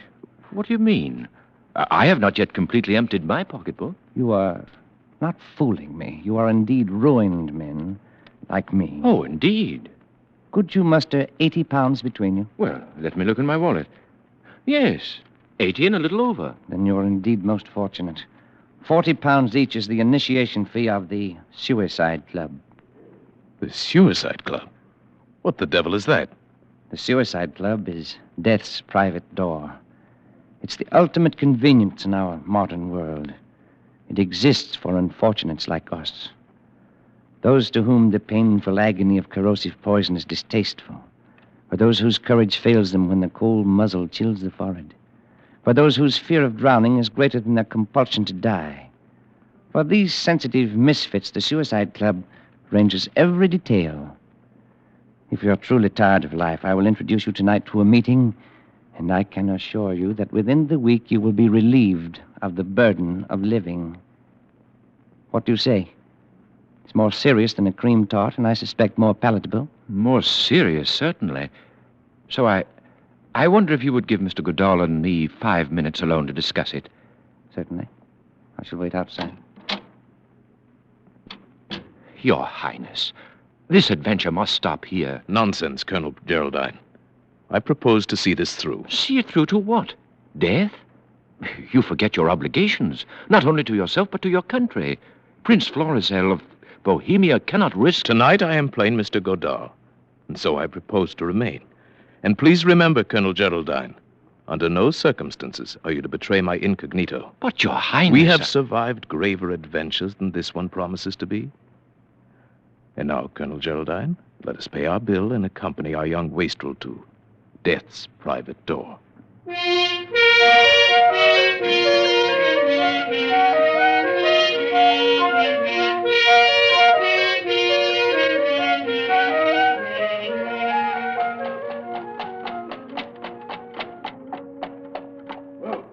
Here you are, Governor. Box court.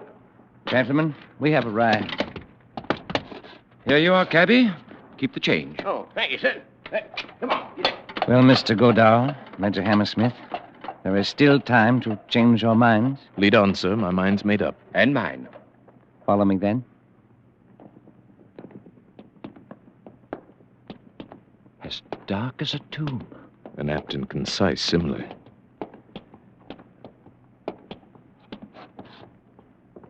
Here we are, gentlemen, at death's private door. Shall we enter? Pray, let's.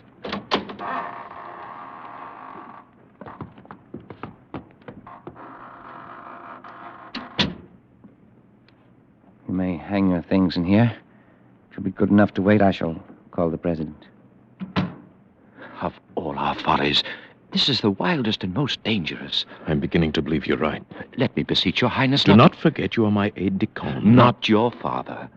Yet I am responsible to the king for your well-being. Colonel Geraldine, you're not afraid. Certainly not for myself, but for your highness. Shh, quiet. The president will see you in his office. I have vouched for you, but you must give him honest answers. The indiscretion of a single member might lead to the dispersion of the society forever. He can't afford to take that risk. Follow me. In here. He's waiting for you. Good evening. I am told that you wish to speak to me. We have a desire, sir, to join the Suicide Club. Sir, you've made a mistake. This is a private house, and you must leave it instantly. We have come here upon the invitation of a friend of yours. He's already told you of our desires. And believe me, sir, when one has come this far along the path, one is not likely to be turned away and certainly will tolerate little rudeness. Permit me to assure you, either you will oblige us in the matter, or you'll regret ever having admitted us to the premises. Well, now, that's more like it. This is no place for men not yet desperate. I believe you, sir. But what of your friend? My reasons are even more cogent than Mr. Godal's. I was cashiered out of my regiment last week. Why? Cheating at cards. I see. And you, sir? What is your reason for being tired of life? Unadulterated laziness. Don't trifle with me, sir. You must have a better reason than that. I have no more money, and I'm much too lazy to come by any. If I did not have a great deal of experience in these matters, I would turn you down. But I have learned that the most frivolous excuses for a suicide often cover a deep and lifelong desire for self-destruction. Thank you for your understanding, sir. Very well. To business. I shall read you the oath of membership to which you will each subscribe. I swear to obey without question the instructions of the president of this association or any of his appointed deputies. Realizing that desirable death could scarcely be a penalty for violating this oath, I am aware that any violation will be met at the discretion of the president by those means deemed suitable by him. Namely, excommunication from the church, loss of whatever honor still attaches to my name, and, or, when necessary, violent reprisals against my bereaved family. In full knowledge of the sacredness of this oath, I subscribe my name. Well, gentlemen? You are in a position to enforce those penalties. I am. Hand me the pen. My friend. The pen, please. Major Hammersmith. Thank you. That will be 40 pounds apiece, please. Here you are. Thank you. And now, would you like to join the members in the smoking room? Indeed, we would. This way, please. Just make yourself at home. Everyone's quite informal here. If you'll pardon me, I have some other matters to attend to. Come along, Major. Let's mingle with the company. Your Highness. Be quiet. Oh, there you are. You got in all right, I see. Naturally. You'll never regret it. I'm sure we shan't. Would you care for a game of billiards or perhaps some whist? No, not immediately, thank you. I should like just to wander around and listen to the conversation. You'll find it most revealing. You understand? She had always stood in the way of anything I wanted to do. And I don't care if she was my mother. She crossed me one time too often. You may be sure that I would never have joined this wretched club if I had not read The Origin of the Species by Darwin. I could not bear to be descended from an ape. Certainly, Too I ghastly to understand. bear, you know. There are some men who cannot abide the restrictions of the monastery. And after the abbot discovered me, There was nothing I could do. It's I don't incomprehensible mind- to me. What is? Why, this talk, this boasting, this self-justification. If a man has made up his mind to kill himself, let him do it like a gentleman. Be done with the matter. As I told you, there are some of us more frightened of the act than of the result. There's only one man in this room who does not seem to be in a state of hysteria.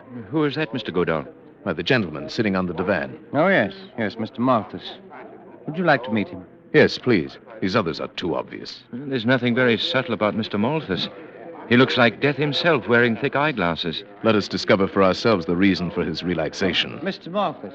Eh? I should like to present two new members, Mr. Godal and Major Hammersmith. How do you do, gentlemen? How do you do, It's a pleasure, sir. Won't you sit down? Well, Newcomers. Newcomers. I envy you the novelty of your first visit. You will learn to relish it if you are spared. Why, my dear sir, this club, gentlemen, is the temple of intoxication. If my health would permit it, you may be sure I would be here more often. For this is my last dissipation. Believe me, sir, I have tried them all the vices. Yes. People trifle with love and ignorantly call it man's most powerful passion. Nonsense, sir, nonsense. Fear. Fear is the strongest passion. It is fear that you must trifle with if you wish to taste the intense joys of living. Envy me, sir. Envy me. I am a coward. How, sir, is the excitement so artfully prolonged? Oh, of course. I must tell you how the victim for every evening is selected, as well as the member who is to be Death's high priest for the occasion. Great heavens. You mean they kill each other? The guilt of suicide is removed in that way. Then I, or my friend, or you, any of us, might be selected this evening to murder another man? Exactly. But how have they escaped the attentions of the law? The ingenuity of our president knows no limits. The departures always appear to be accidental. Oh, it's monstrous. On the contrary, my dear Major, it is godlike. Oh, yes, of course. But Mr. Malthus, I am still in the dark as to how the members are selected for the evening's work. Oh, of course, I forgot to explain. But I see that the others are filing into the card room now, and the play is about to begin. You shall see for yourself. Will you lend me the help of your arm? I'm quite paralyzed, you know. Oh, of course. Thank you. This is the moment for which I live. The quintessence of poignancy, the ultimate of passion. Coming here as infrequently as I do, I've savored this bitter taste of fear longer than the others. But my turn will come. Who knows? Perhaps tonight. But how is it done? Tell us what to expect. Oh, it's so simple. The president deals from an ordinary deck, playing cards, and each man turns up his card as he receives it. The ace of spades, the card of death. Ace of clubs designates the official of the night. The murderer. If you like. Here, 3 chairs together. Happy young men. You have good eyes and can follow the cards. I can only make out the faces. Is everyone here? My friend, we still have a fighting chance to escape. Quiet. Let us play the game. Attention, gentlemen. 3 of clubs. Jack of hearts. 10 of diamonds. King of clubs. Queen of hearts. 3 of spades. 9 of clubs. 6 of spades. Oh, no! It's our young man of the cream tarts. He's drawn the ace of clubs. I came here to be killed, not to kill. I want to Gentlemen. die, not murder. I must caution the members against such unseemly outbursts. I don't want Since the ace of spades has not yet turned up, I will continue the deal. Oh, no. 8 of hearts. 7 of clubs. King of diamonds. Jack of spades.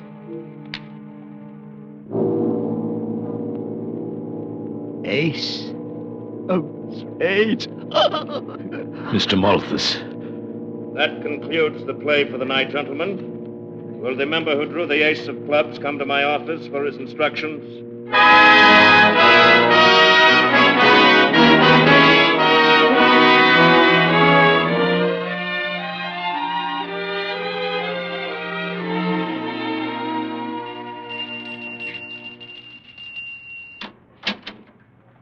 Did Your Highness ring? Yes. Good morning, Roderick. Good morning, sir. Oh, I shall have my breakfast in bed this morning. Yes, Your Highness. And Colonel Geraldine has been waiting for you to awaken. Oh, very well. Show him in. Thank you, Your Highness. Colonel, His Highness will see you now. Good morning, Geraldine. Sleep well? Not too well. Did I dream it, or were we initiated into the suicide club last night?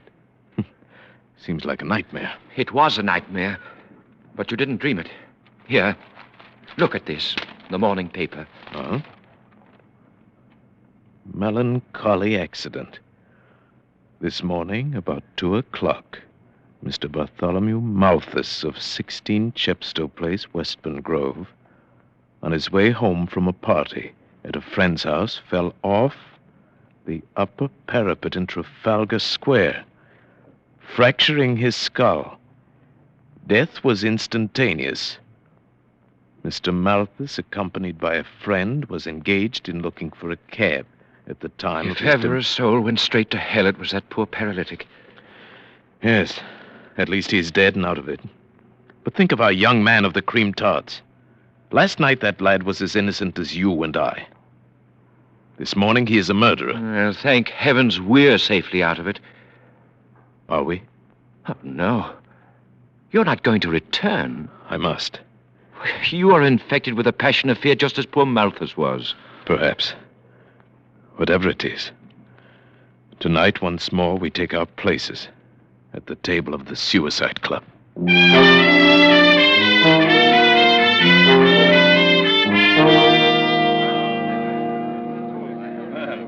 Good evening. Good evening, Mr. Goodall. Back again to try your luck? Yes, indeed. And Major Hammersmith? Good evening. You are to be congratulated, sir, on the matter of Mr. Malthus. Very neatly handled. Thank you. But I shall miss poor old Malty. He was a man I could talk to. Yes, your bereavement must weigh heavily upon you. Indeed it does, sir. But then it's all in the game. And now, you will pardon me, we will sit down to play directly. The fiend. The foul fiend of hell. Steady, my friend. Once more, let me plead with you. Leave this evil house before it's too late. You're very tiresome tonight. Oh, here's our young friend of the cream tarts. Good evening, old chap. Oh, Mr. Goodall, Major Hammersmith. Oh, how I wish I'd never brought you to this infamous place. Oh, leave. Leave while your hands are still clean. But our oath. We could not go back upon our oath. Well, renounce it. Forget everything. Let them do their worst, but leave. Leave before it's too late. Hey, if you could have heard the old man scream as I pushed him from the parapet, the crunch of his brittle bones as he thudded to the pavement. Yes, I perceive the dealing is about to begin. Shall we go in? Yeah. Mr. Goodall, if you have any kindness in your soul, wish the ace of spades for me tonight. There's nothing left for me but to die. Attention, gentlemen. 3 of hearts.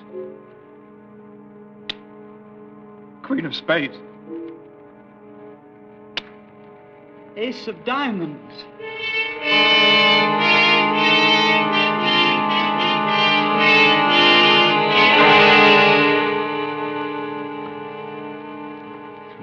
Times around and neither black ace has come up. We are just 13 at the table. This 4th round. This will tell the tale. And I am next to last.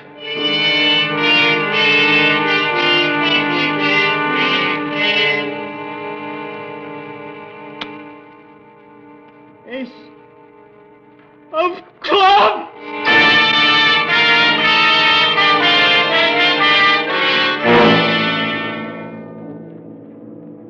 Only 4 more cards. King of spades. Oh, pray Pray for me, Mr. Godal. Pray for me. I have one chance in 3. Pray that I get the ace. 6 of diamonds. And now, I have one chance in 2. My friend, don't. Silence. Ace of spades. Very well. That concludes tonight's play, gentlemen. Oh, Mr. Godal. I'd give $1 million if I had it for your luck. I would sell you this card for much less if I could. Well, Mr. Goodall, my congratulations. I am pleased to have met you, sir, and to have been in the position to do you this trifling service. At least you can't complain of delay. Yes. And now, before I leave forever, I should like to ask a question. A purely hypothetical question, of course, since I am not a man to go back upon my word. But you wonder what would happen if you did. If upon the turning of the card you had changed your mind and now wish to live? Precisely. Suppose my friend Major Hammersmith and I elected to ignore our oath. Suppose we began by tearing this place apart.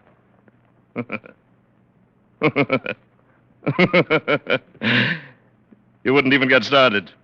The guests themselves are desperate men, but if they did not stop you, the servants, who are even more desperate, would. You would never leave this house alive. I see. Well, it was purely an academic question. Naturally. Very well, then. What are my instructions? You will proceed along the Strand in the direction of the city, on the left-hand pavement, until you come upon a black carriage with drawn curtains. In this carriage will be the member who has tonight drawn the ace of clubs. My executioner. Your collaborator in suicide. You will enter the carriage, and he will continue your instructions. Please have the kindness to obey him in every detail. The authority of the club is vested in his person for the night. I wish you a pleasant walk. Thank you. But first I must say farewell to my friend Major Hammersmith. I regret that is strictly against the rules. No farewells. Too disturbing for the still living members. You will leave through this side door to the workroom.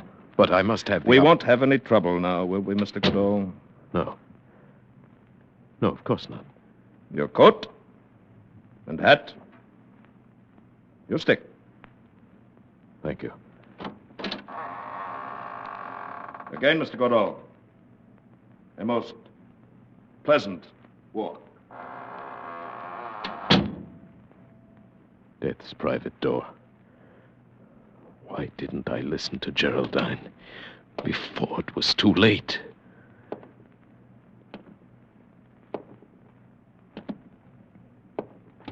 All right, into the carriage. What is this? I advise you to be quiet if you know what's good for you. My instructions are to meet the coach in the Strand. You'll take this coach right now. Get in Go with with you. me. All right, take this one away. Your Highness will pardon the violation of his person. Geraldine. Oh, my friend. It was quite necessary under the circumstances. As soon as you turned up the ace of spades, I slipped out of the house to prepare for your escape. But how did you manage it? When I realized I could not dissuade you from attending the club tonight, I retained the services of a certain capable and reliable private detective. But His secrecy has been bought and paid for. His men are now raiding the suicide club. The members will be removed to your townhouse, where it remains for you to pass judgment upon them. That I will gladly do, and with the utmost dispatch.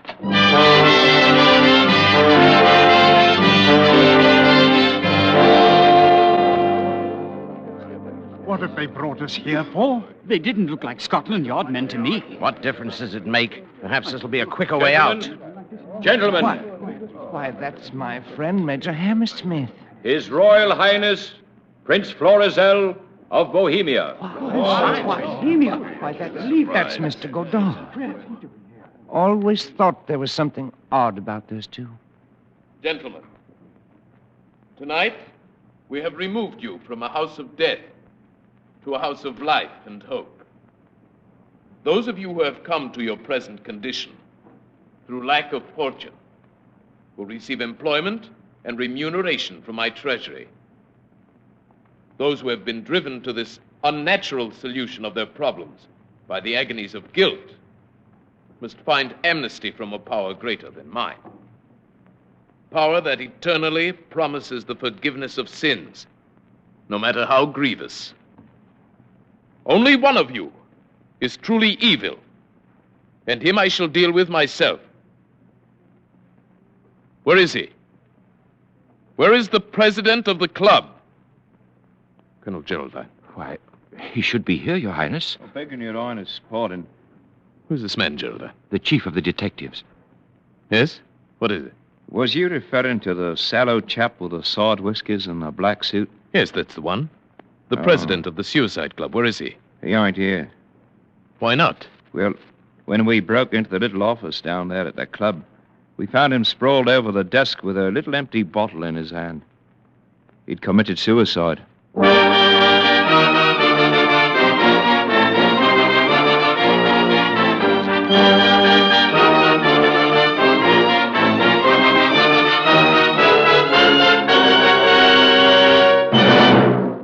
Escape is produced and directed by William N. Robeson, and tonight brought you The Young Man with the Cream Tarts by Robert Louis Stevenson, adapted for radio by Mr. Robeson, with Paul Frees as Prince Florizel, Bill Johnstone as Colonel Geraldine, and Barton Yarborough as the young man. The special musical score was conceived and conducted by Cy Feuer. Next week... After you've put in a tough day at the office or leaning over a hot stove, when your four walls seem to be closing in on you, next week when you want to get away from it all, we offer you Escape. This is CBS, the Columbia Broadcasting System.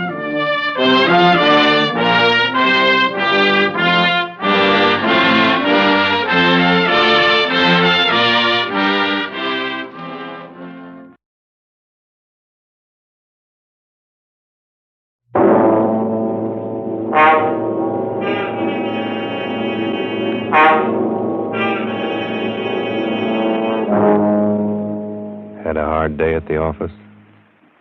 Backache from bending over a hot stove all day? Want to get away from it all? We offer you Escape.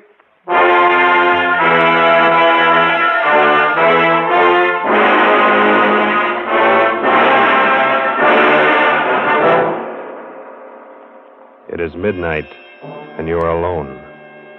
Suddenly the room is plunged into darkness. You sit frozen with terror, because something is there behind you. Something you feared would come. Something from which you must escape.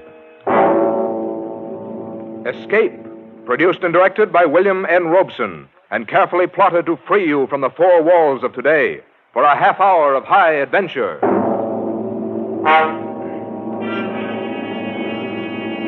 Tonight, we escape to London, and a world made strange and terrifying by the workings of an ancient barbaric curse, as Montague R. James tells it in his weird story, Casting the Runes.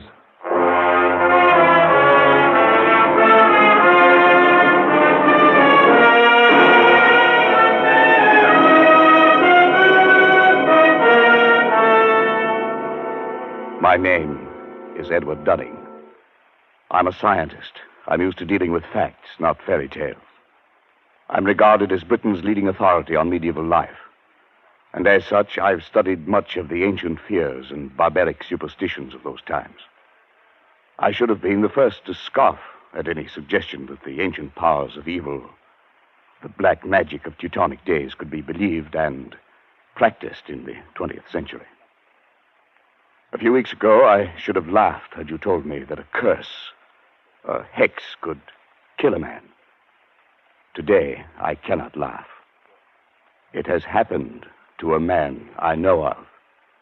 And now, it's happening to me. My first presentiment of danger came on that day a few weeks ago when I dropped in to see Alfred Smythe, Secretary of the National Science Association, and found him in a state of irritation. Blast it all, Dunning. I almost wish you hadn't been so brutally honest in your report on that Carswell paper. Why? What's the trouble? Oh, he's such a frightful fellow. He's raising a terrible row. You mean Carswell himself? Yes, it's bad enough a vicious charlatan like that calling himself a scientist. But now he's taking all his vindictiveness out on me. Sorry, old chap. It's really me he'd like to get at. As a matter of fact, that's just what his last letter was about.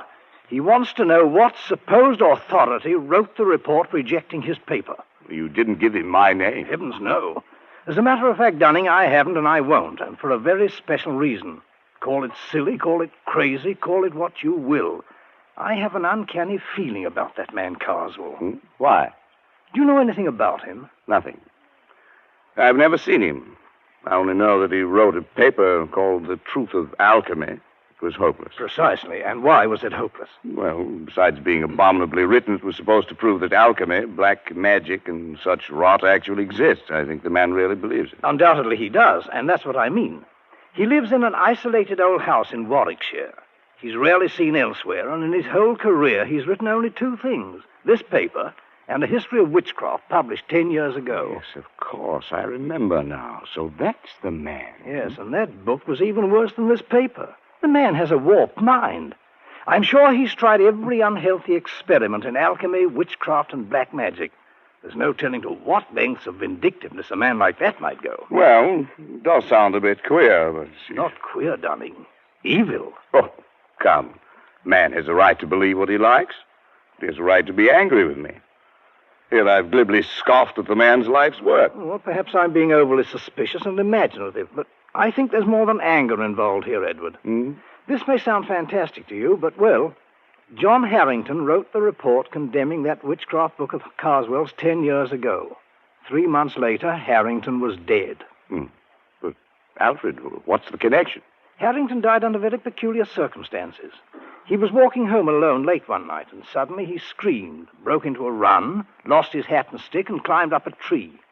A dead branch gave way. He fell and broke his neck. No one's ever been able to explain why it happened. Come now, Alfred. Surely you're not suggesting... Well, I don't know what I'm suggesting. I only know that after he reviewed Carswell's book, John Harrington didn't have a moment's peace. Now you've written an unfavorable review of this paper. If I were you, I should keep that fact well hidden. Oh, Alfred. Well, that's ridiculous.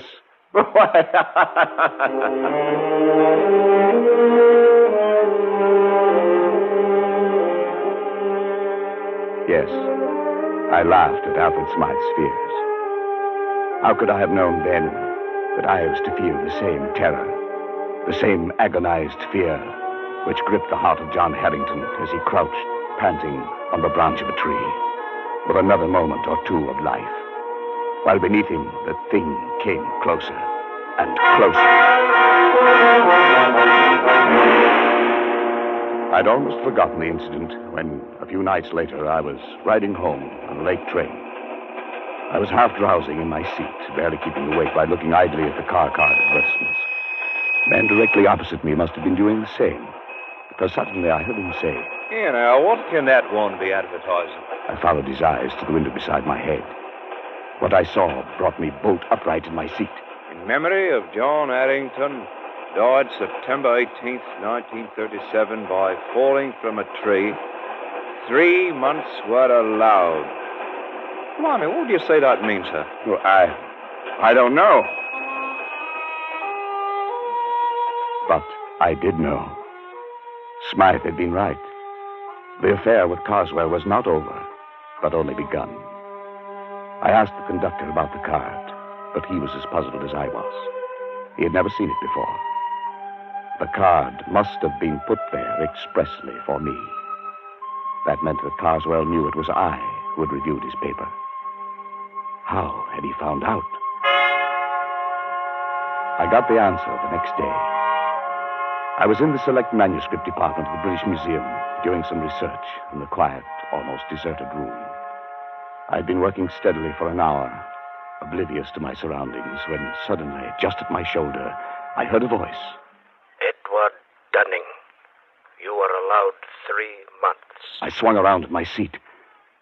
There was no one within 20 feet of me. I sat for a moment, shaken, and then I stooped to pick up the papers I had brushed to the floor. I straightened up to find a stout, elderly gentleman standing in front of me. Excuse me, sir. Yes? May I give you this paper? I think it should be yours. Oh, yes, so it is. I thought I had them all. This one seemed to have slid across the floor. Thank you very much. Not at all, sir. Good afternoon. He walked slowly away and out of the door. A kindly, stout old gentleman. But there was something about him that made me feel strange. I went over to the attendant. Yes, Mr. Dunning? Did you notice that gentleman I was just speaking to? Oh, yes, of course. Can you tell me his name? Why, that's Mr. Carswell. As a matter of fact, he was asking about you only the other day. Asking about me? Well, he asked who were the great authorities on medieval science. Of course, I told him you were the only one in the country. Oh, I see. Would you like to meet him, Mr. Dunning? I'll see if I can... No. No, thank you.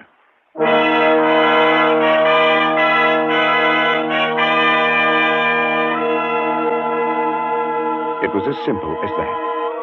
Now Carswell knew. What would be his next move? What was I to expect? I reached home at dusk, and trouble stood on my doorstep in the long face and stooped form of my family doctor. I've had to upset your household arrangements, I'm sorry to say, Dunning. I've had to send both your servants to hospital. But what happened? Something like ptomaine poisoning, I should think. It's nothing serious. Well, what could have caused it? Well, that's the rather odd thing. They tell me they bought some shellfish from a hawker and headed for lunch. I've made inquiries, but I can't find that a hawker called at any other house on this street.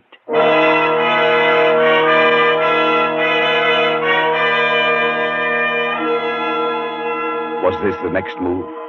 If so, it had succeeded.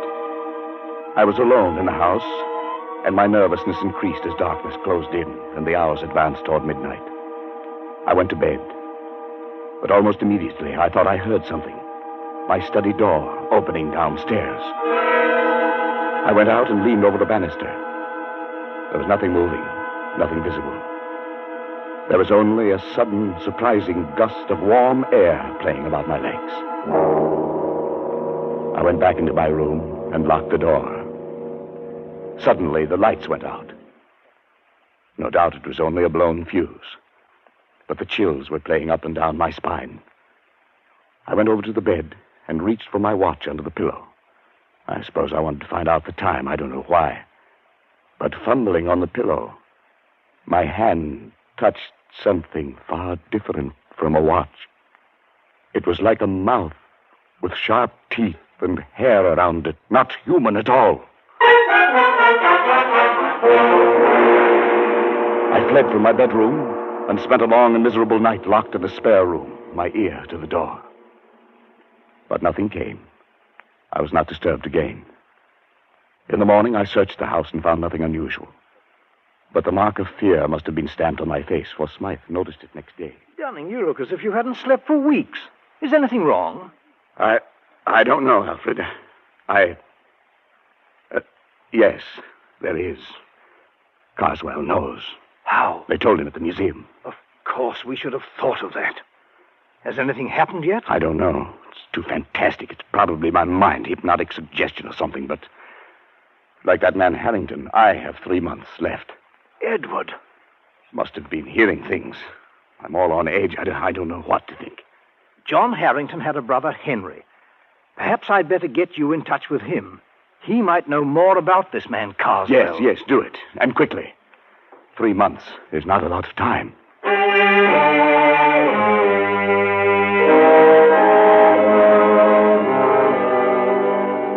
It was arranged. That night, I found myself walking down the dark street that led from the railway station to the Harrington home. It must have been along this same street that John Harrington had walked that last night. Where he had broke and run, it must have been one of these trees bordering the lonely road in which he had spent his last horrible moments. The way was dark, and there was no living soul in sight. And suddenly, complete terror gripped me. Somehow I knew that I was being followed. At first I only felt it, and then I heard it. I walked steadily on for a moment, my stomach like ice. It was getting louder, coming closer. Unconsciously, my step quickened. I could barely control myself. I wanted to scream and run. The thing came closer, closer.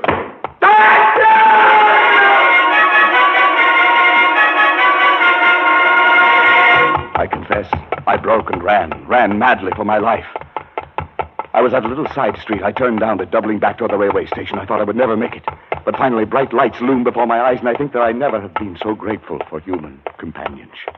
There's no need to run, sir. The 840 won't be along for another 5 minutes. I felt very foolish. I couldn't bring myself to walk back down that street to Harrington's. I could only take the train home furtively and call Harrington next morning to beg his forgiveness. He seemed very understanding and asked no questions. Undoubtedly, Smythe had told him something about me. At any rate, he agreed to visit me at a place 2 nights later. And when he arrived and was made welcome, he began to talk about his brother. Yes, Mr. Dunning. John was in a very bad state for weeks before the accident. If that's what it was. The principal thing seemed to be the notion that he was being followed. It became an obsession. Yes, I know. I don't think his death was an accident. Then perhaps you can explain it? No. But I have one clue. Your brother reviewed a book very severely not long before he died. Just lately, I happened to cross the path of the man who wrote that book. And his name, of course, is Carswell. That's right. Well, as far as I'm concerned, that does it. Before he died, John was beginning to feel, much against his will, that Carswell was at the bottom of his trouble. Why? Well, it doesn't make sense. None of this does. But tell me. My brother liked music. He went to all the concerts in town, and he made a hobby of collecting the programs. One night, about 3 months before his death, he brought one home and showed it to me. I nearly missed this one, he said. It seems he'd lost his and was hunting for it under his seat, when a neighbor, a rather stout, elderly gentleman, offered to give John his. The kind gentleman was Mr. Carswell. Undoubtedly. I started to leaf through the program and noticed on the second page some rather curious letters, carefully written there in black and red ink. Neither of us could make much of it, except that the letters seemed to be runic. Runes. Runes, of course. Well, John thought it might be important, and debated whether he shouldn't try to return the program to the stout gentleman. But just then the door blew open, and a gust of air, of strangely warm air, blew into the room. In a flash, it took the program and blew it straight into the fire. Yes, your brother was right. He should have returned it. There was nothing to be done then. No, perhaps not. But do you know what runic letters mean? Well, they're old pre-Druid script, I believe. The kind of writing the barbaric tribes used long before the Romans invaded Britain. Yes, that's right. Casting the runes, they used to call it in the old days. Casting the runes. What do you mean? Well, it was a curse, a hex. In primitive England, people thought by casting the runes, that is, handing a person a piece of paper with certain runic letters on it, that you could put that person out of the way, destroy him. It's an old superstition. And the only way to lift the curse was to return the paper to the one who gave it to you. To give it back without his knowing it. What? I don't believe that kind of nonsense. Neither do I. Then what was it that killed John? I don't know. Perhaps his fear of the runes, perhaps brooding about it, becoming neurotic, thinking he saw things and heard things and touched things that weren't there. Perhaps his own mind drove him to death. And what's the difference once you're dead? No difference at all. Casting the runes. Oh, it's rubbish. Yes, of course, but... Good heavens. What is it? I just remembered that day at the British Museum. He cast the runes on me.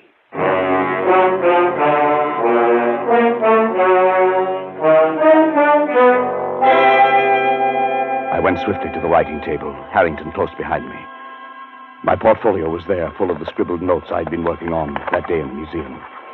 And as I took it in my shaking hands and began leafing desperately through them, one strip of thin, light paper slipped and fluttered toward the open window with uncanny quickness.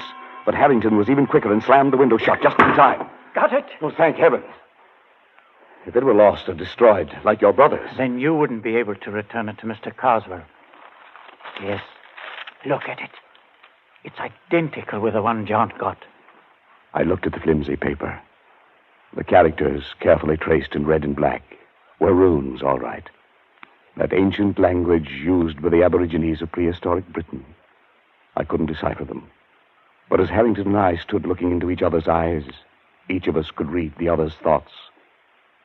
Science or not, 20th century or not, this sheet of foolscap spells death for its possessor. It spells death for you. It must be returned.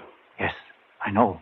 It must go back in such a way that he doesn't know he's received it. That means we can't simply mail it. No, we can't. We must do it personally. That'll take doing. Well, he knows you by sight, doesn't he? Yes. You must shave your beard. It'll alter your appearance. He might strike any time. I have 3 months, as what the warning said. We've got to make good on this Dunning. I've searched 10 years for my brother's murderer, and now he must not escape.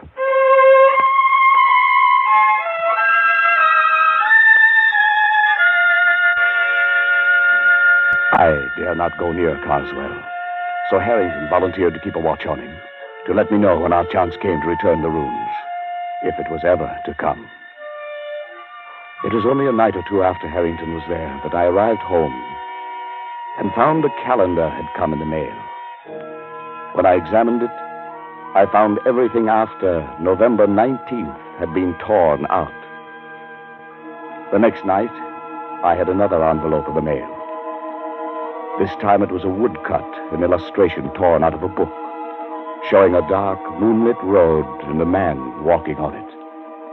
And right behind him came a huge, dark shape, some awful demon creature.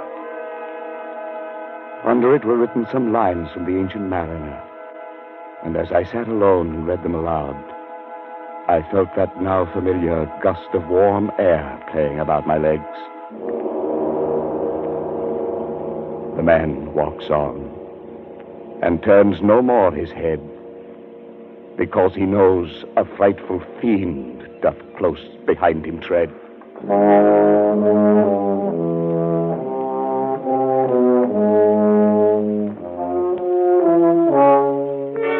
Now I knew the face of my terror, and it was with me always. Walking down the dark street at night, I heard its footsteps behind me. In my lonely house at midnight, it roamed the halls. Like the Ancient Mariner and John Harrington, I never turned to look. I couldn't. My nerves were going, and I could do nothing but wait. The days, the weeks slipped by, and still Harrington had no plan. I checked off the days on the calendar Carswell had sent. Now there were 8 days remaining, then 6, then 3, 2, 1. It was the evening of the 18th. My last day on Earth was to begin at midnight. I was sitting alone in my living room, bathed in perspiration, fighting to keep my nerves in check. Suddenly, I felt that warm gust of air. I listened. There were soft footsteps. A shadow seemed to cross the hall door. And then the footsteps blended into a loud banging. No, not yet. I still got 1 day more. Not yet. Dunning, it's me. Oh, thank heaven. Harry. What's the matter, man? What is it? It was you knocking on the door. Your footsteps. Yes, of course. Oh, thank heaven. I thought I... Look, man, you've got to pull yourself together. It's tonight we have our chance. What chance? Carswell leaves Victoria Station by boat train tonight at 10. I'll get on with him there. You take the car I brought and drive to Croydon. Get on the train there. And be sure to bring the paper. Yes, I have it. You've shaved already. Good. Everything depends on his not recognizing you. It's Harrington. Suppose he changes his mind. Suppose he doesn't take that trip. My time runs out tomorrow. He'll be there, and you'll do it. You'll do it well. You've got to.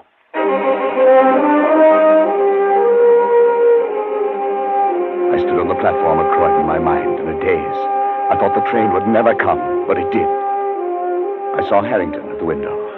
He stared coolly at me. Of course, there was to be no sign of recognition. I entered the coach and slowly made my way down the aisle to the compartment where Harrington sat. Opposite him, staring full into my face, was Carswell. He looked up as I sat down. His eyes were heavy-lidded, his face bland. It was impossible to tell whether he knew. The train started. The next stop was Dover, at the end of the line. My last chance. It was time to cast the runes.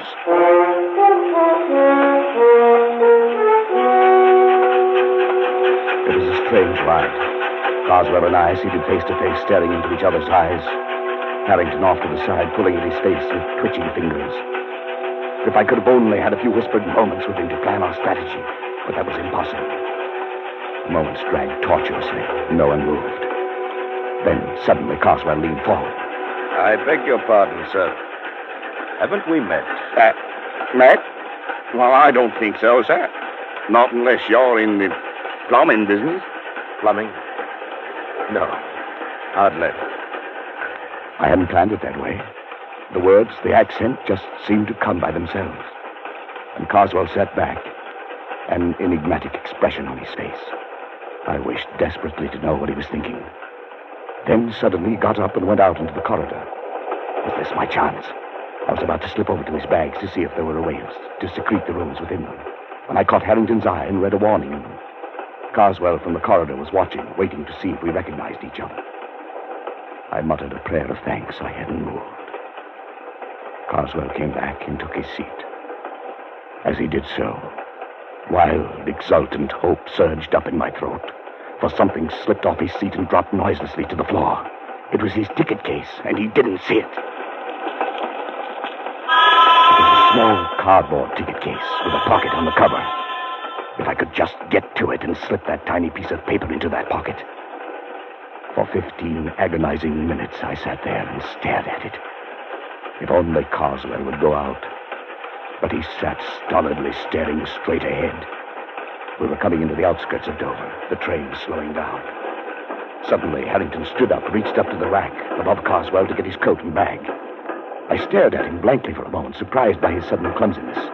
And then I realized what he was up to. The bag, the coat, a briefcase, all came tumbling down upon Carswell. What the devil? Oh, I say, I'm sorry. I'm terribly sorry. You clumsy fool, you might have injured me. What were you trying to do? Well, it was my only chance. Carswell stood facing Harrington.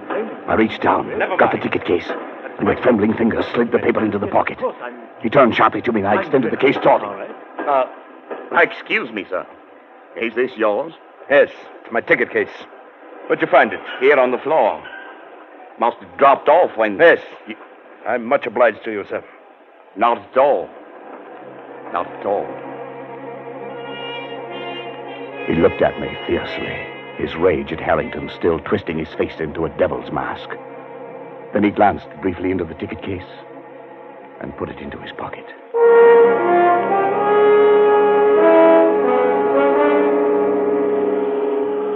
On the railway pier at Dover, Harrington and I followed a few steps behind Carswell. I felt like I might faint. Carswell went straight to the gangway of the boat, and there the purser stopped him. Sir, does your friend have a ticket? My friend? What the devil do you mean? I'm traveling alone. Well, that's funny. I could have sworn there was another gentleman right there beside you, walking just at your elbow. Well, there isn't. And I suggest you see an oculist. Oh, I didn't see. I just felt... Sorry, sir. Must have been your rugs. My mistake. Come on, Dunning. Our job's done.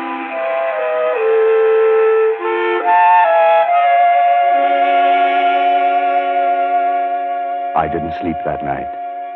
I lay awake and listened.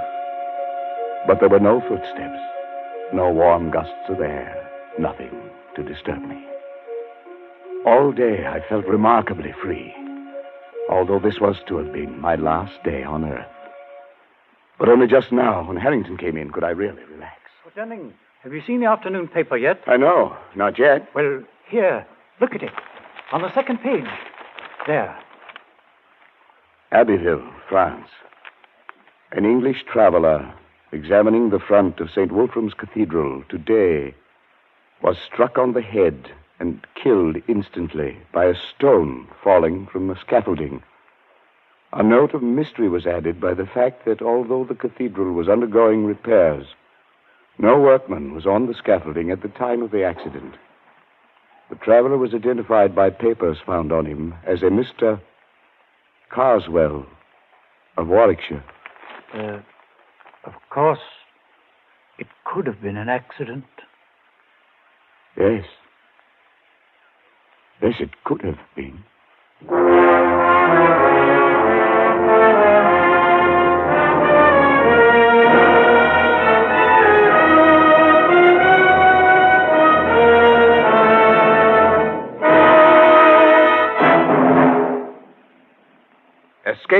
is produced and directed by William N. Robeson, and tonight brought you Casting the Runes by Montague R. James, adapted for radio by Irving Ravitch and John Dunkel, with John McIntyre as Edward Dunning, Jan Wolfe as Harrington, and Bill Conrad as Carswell.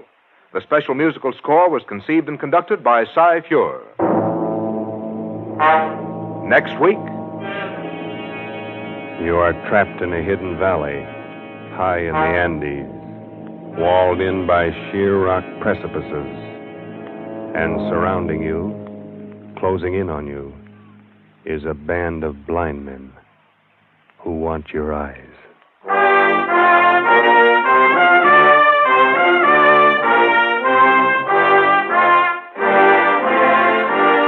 Next week, we escape with H.G. Wells' gripping story, The Country of the Blind. Good night, then, until this same time next week when we again offer you Escape. This is CBS, the Columbia Broadcasting System. You're trapped in a remote valley of the Andes, walled in by sheer rock precipices, and surrounding you, closing in on you, is a band of blind men who want your eyes. Escape, produced and directed by William N. Robeson, and carefully plotted to free you from the four walls of today for a half hour of high adventure.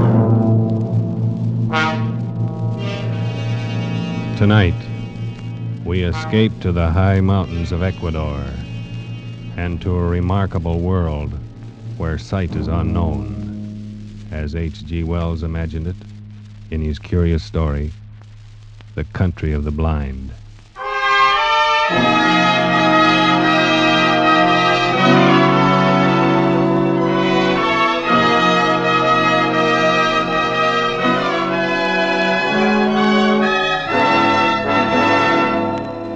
My name is Ibarra. I am a mining engineer in Quito, Ecuador, high in the towering Andes. And up until a year ago, my chief sport was mountain climbing.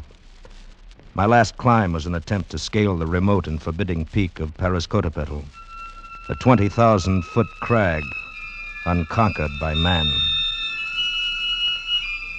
It is unconquered still. 3,000 feet from the icy summit, our party turned back and fled for their lives. All of us escaped except one, a guide named Nunez, who slipped and fell over the precipice, disappearing into the vast chasm that yawned 10,000 feet beneath us.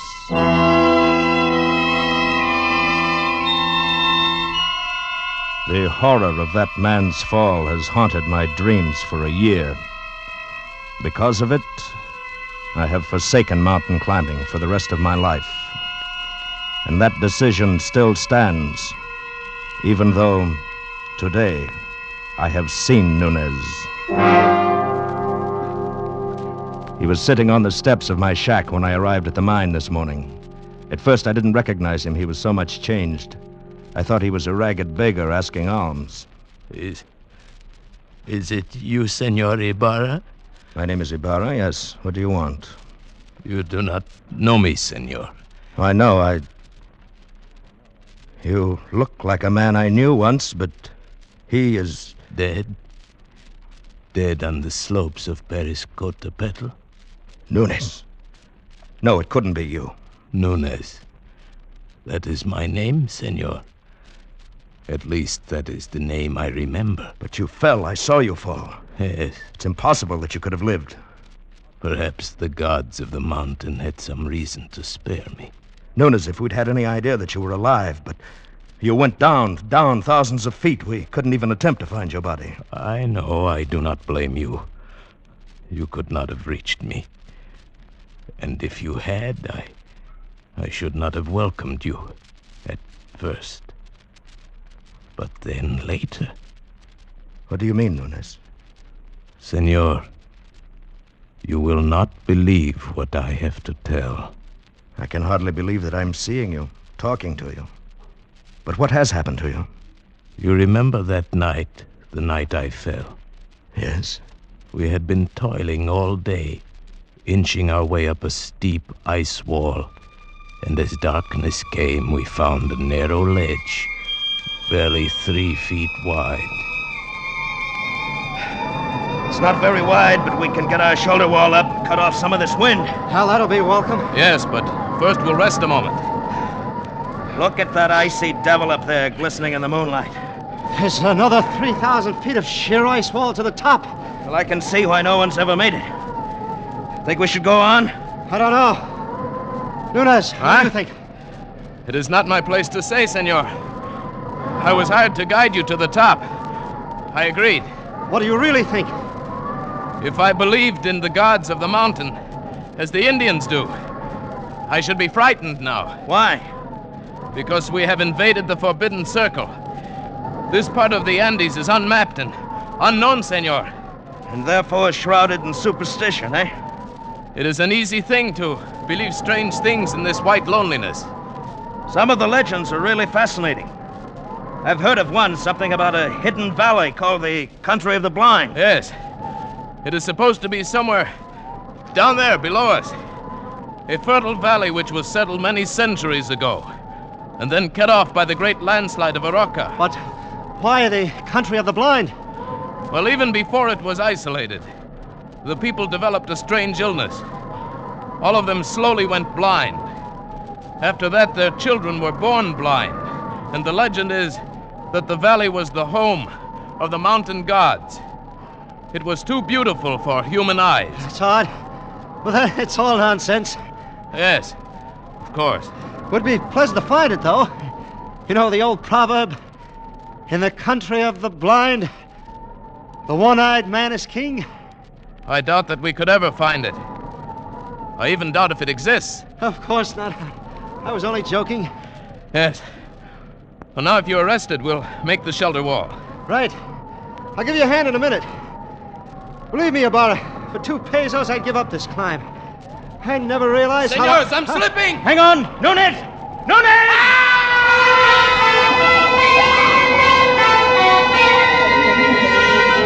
In one horrible instant, my foot had slipped on the treacherous ledge and I'd gone over, falling far out into the icy black night, falling down, down. I fell perhaps 1,000 feet. Then I felt a heavy stinging impact of snow. I'd fallen on an almost perpendicular snow slope. And now I was sliding, down, down, tumbling over and over. And then suddenly I realized that my own motion had almost stopped. And it was the snow that was moving. I was riding an avalanche. At almost the same moment, I went over the second precipice. It was higher than the first, much higher, perhaps 4,000 feet. I fell with the snow for what seemed minutes, every second expecting the terrible final impact. But the impact never came. Miracle of miracles, that sheer wall blended almost imperceptibly into another steep snow slope. And again I was sliding. Gradually, as the arc of the slope curved away, I felt myself slow down. And finally I rolled to a stop and lay still. When I awoke, it was morning, and I was covered with snow. I shook off the cold white blanket on my chest and rested a moment. And then I rolled over on my back and looked up.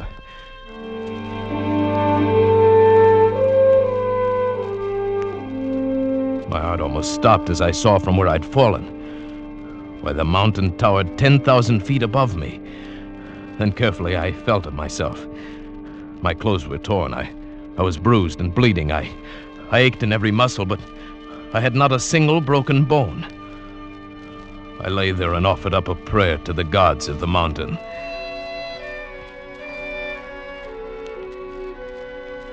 Far below me lay a lush valley sparkling in the morning sunlight.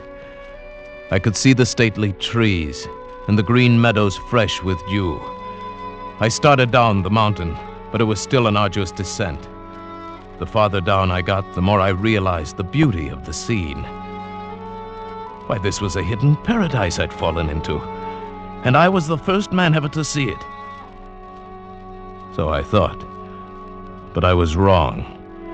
I realized that first when I saw the cultivation in the meadows, and then the walks, well-kept stone walks laid in a symmetrical pattern all over the valley. And then I saw them. There were men and women lying under the trees and resting in the fields. Nearby, a collection of windowless huts marked a village, and the plastering of the houses was done in a wild variety of colors. I thought to myself, the plasterer who did that must have been blind as a bat. Then I saw two of the men quite close to me. They were standing on a bridge over the little stream. They were dressed in odd, loose clothing, and there was a strange look about their faces. They failed to notice me as I approached until I shouted. Suddenly they looked up attentively in my direction. I waved wildly at them, but they took no notice. Why, the fools must be blind. Blind? Could it be that I have fallen into the country of the blind? In the country of the blind, a one-eyed man can be king. Hello there. You needn't be afraid. I won't hurt you. I come in peace.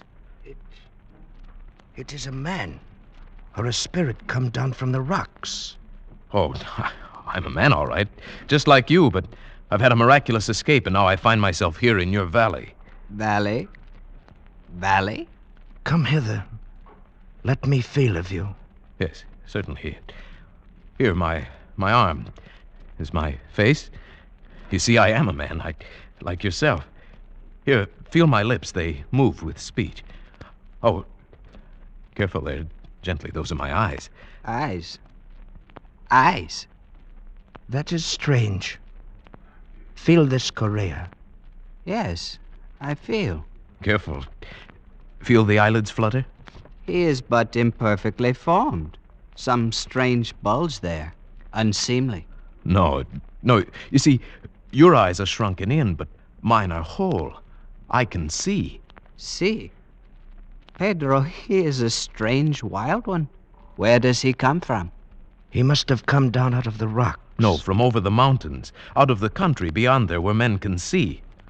From Bogota, where there are 100,000 people and a city stretches out of sight. Sight? What strange words he uses, without meaning. And feel the coarseness of his hair, like a llama's. Our fathers have told us men may be made by forces of nature. It is the warmth of things, and moisture, and rottenness. Let us lead him to the elders. But no one need lead me. I can see. See? Oh, yes, of course, I can...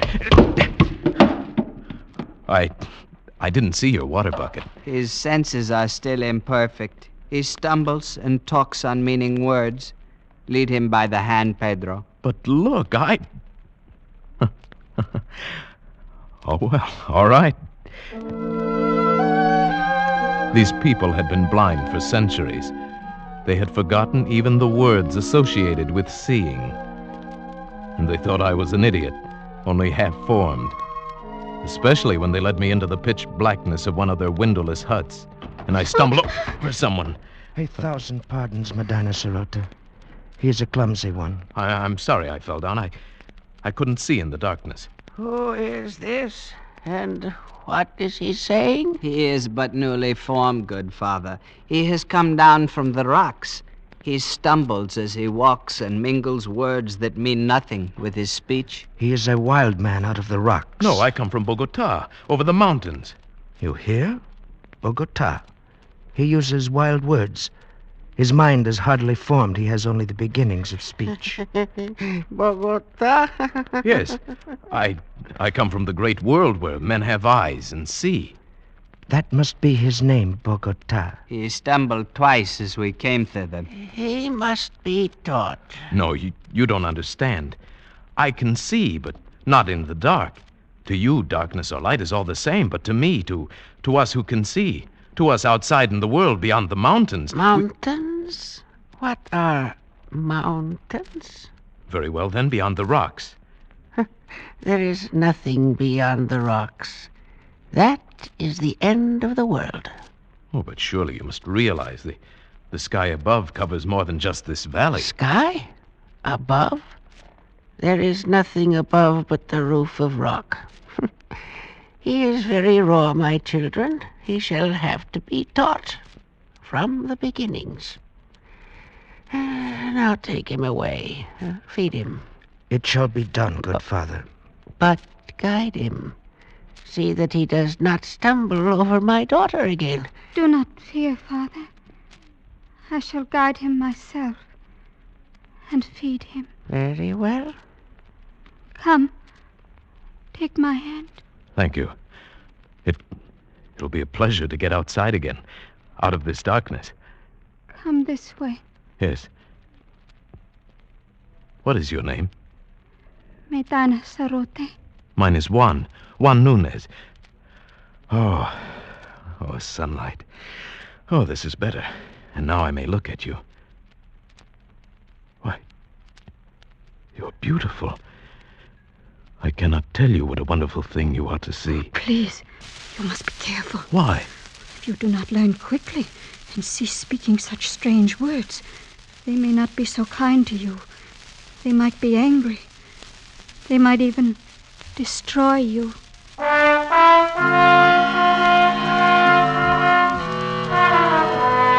This thought had not occurred to me, and suddenly I had a twinge of fear. Still, the proverb kept running through my mind. In the country of the blind, a one-eyed man is king. But try as I would, I could not make them understand my wonderful gift of sight. They thought me stupid and untaught, almost an idiot. Day by day, I learned their peaceful ways, but they could not learn mine. It was beginning to get on my nerves. Theirs too, perhaps. Bogota? Bogota, come hither.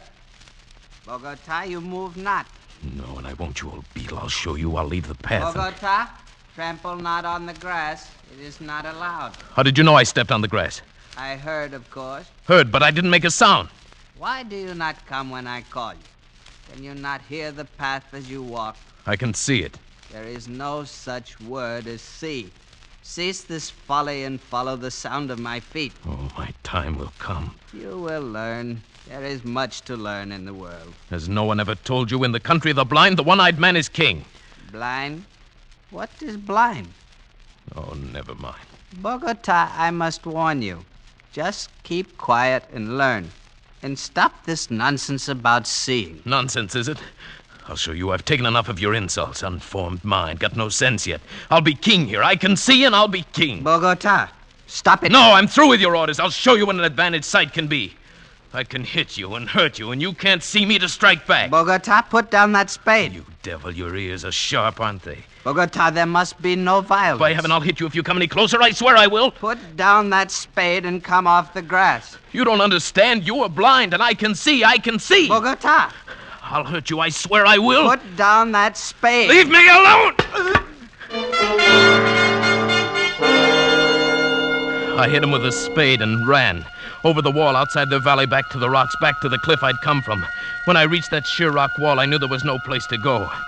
For 2 days and nights, I stayed outside the valley. I grew hungry and cold. Then I realized the hopelessness of my position. I was trapped. I must spend the rest of my life here. There was no way out. So I went back. I confess, O chief of the elders, I was mad. I admit I was only newly made. That is better. And do you still think you can see? No. That was folly. The words mean nothing less than nothing. And what is overhead? Rock. There's a roof above the world, a roof of rock and very smooth. Very well. And, Please, before you ask me any more, give me food or I shall die. Very well, give him food. Medina Sarote. Yes, Father. And after that, we must put him to the most menial tasks in the village. Guard him well. And perhaps he shall learn yet. Thank you. Thank you.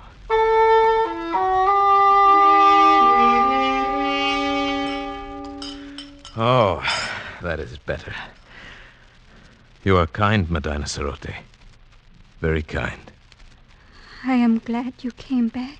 You are? If they were all like you, I should never have run away.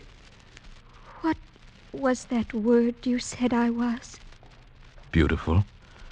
You are. Well, even your eyes, they're not shrunken depressions like the others. It means something nice, beautiful. Something very nice, Medina Sarote. Tell me, why is it you have no husband? I have a disfigurement. These long hairs. Oh, your eyelashes? Oh, but they're beautiful. They are considered a disfigurement. You're the most lovely girl in the valley. But they wouldn't know, would they? You have no lover? No. Medina Cerote, what do you think of me? Do you think of me as an idiot like all the rest do? Oh, no. No, you have much to learn, but you will learn it, I'm sure. And you are kind and gentle, and your voice is soft. You speak words that are soft and warm. No one has ever spoken such words to me. Then I shall speak them often, Medina Cerote. You are the only one in this valley, in this whole world I care for.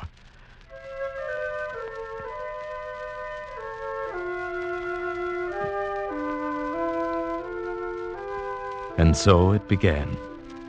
I, the village idiot, the slave boy who dreamed to be king. I, with my eyes still whole, fell in love with Medina Cerote, the daughter of the elder of the village. Only to her could I open my heart without fear. Only to her could I speak of the beauty I could see around me. Oh, it is a beautiful valley, Medina Cerote. Green with grass and yellow with sunlight. And flowers, bright flowers dotting the hills. And in the cool of the night, the stars gleam like diamonds in the sky. Oh, the words sound lovely. But what are stars? Stars? Why, No, you wouldn't understand. And what do you mean, in the cool of the night? You still get that confused one. The night is warm. The day is cool. Oh, no, it is you here who have them backwards. Because the darkness means nothing to you. You work in the cool of the night and sleep in the heat of the day, but... You are teasing me. No. Oh. What does it matter? All that matters is you. You.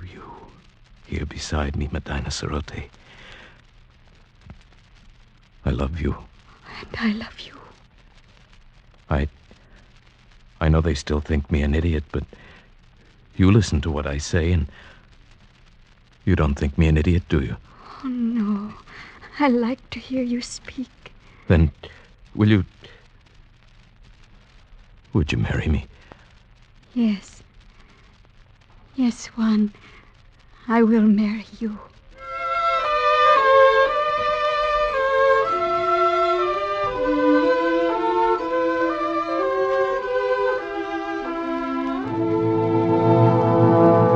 No, I will not have it. But, Father... He is an idiot.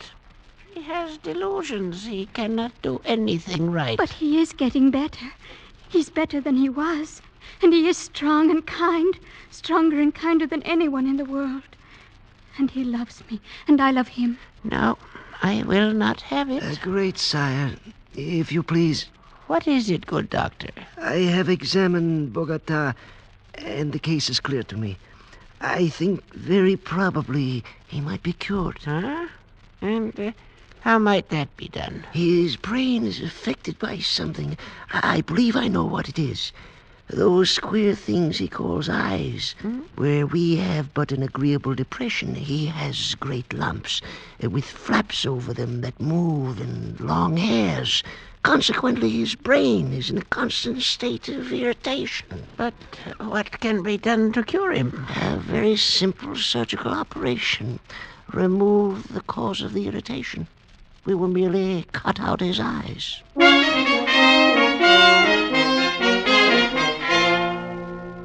But, Juan, they say it will make you well. It will make you look like us. But you don't understand, Medina Cerote. My world is sight. You would not want me to lose my most precious possession? I don't know. There are so many beautiful things to see. The flowers, the far sky with its drifting clouds, the sunsets, the stars. And you. If only just to see you it is good to have sight. And I would never see you again. Juan, I love to hear you say these things. even though I know it is just your imagination. But, my dear, these things are real. No, they are fancies. This is real. If you will let them cut out your eyes, we can be together always. Then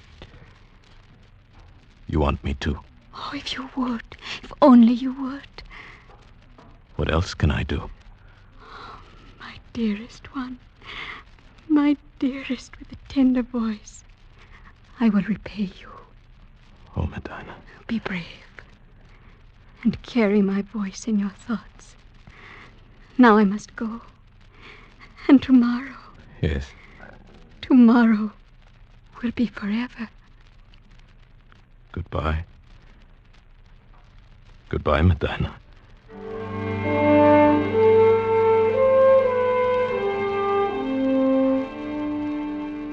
I suppose I knew it then, when I said that. I only meant to go up on the rocks and look out over the valley, to spend my last days feasting my eyes, my precious eyes, on the wonderful, beautiful world of light and color. But when I got there, it was too beautiful, too lovely, this valley, this home of the mountain gods. Beautiful and forbidden. I drank it in.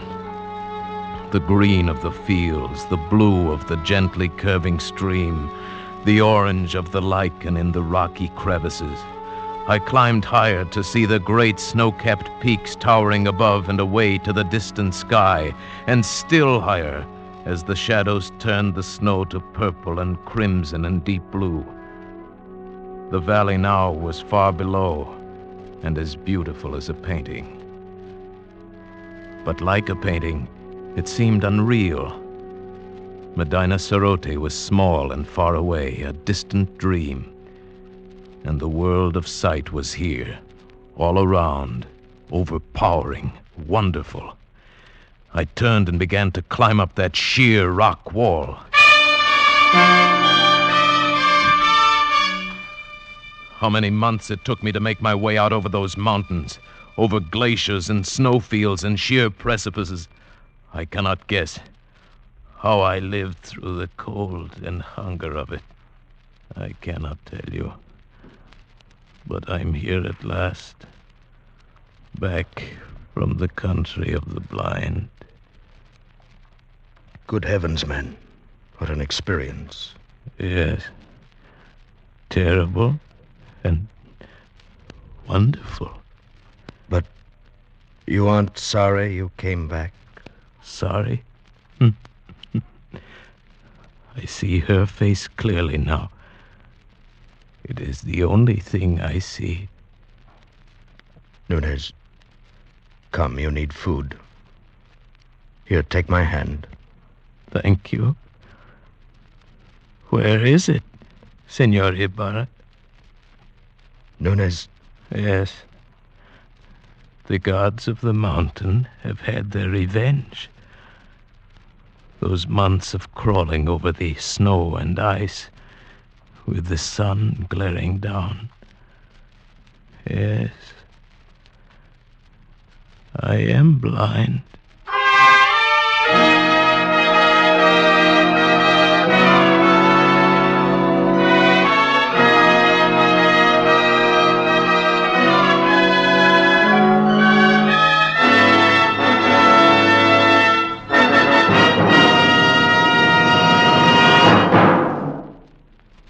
Escape is produced and directed by William N. Robeson, and tonight presented The Country of the Blind by H.G. Wells, adapted for radio by John Dunkel, with Paul Frees as Nunez, Peggy Weber as Medina Sarote, Bill Conrad as Ibarra, and Harry Bartell as Correa. The special musical score was conceived and conducted by Cy Fewer. Next week, when you're tired from a hard day at the office, or your back aches from bending over a hot stove, next week at the same time, when you want to get away from it all, we offer you Escape. This is CBS, the Columbia Broadcasting System.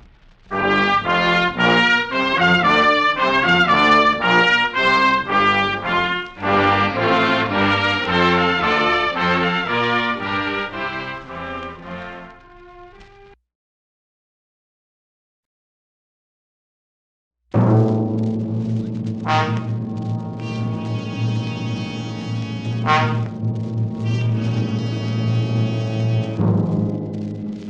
are alone in the dark forest, and behind you somewhere is the werewolf waiting to drink your blood. And you desperately desire the impossible, to escape.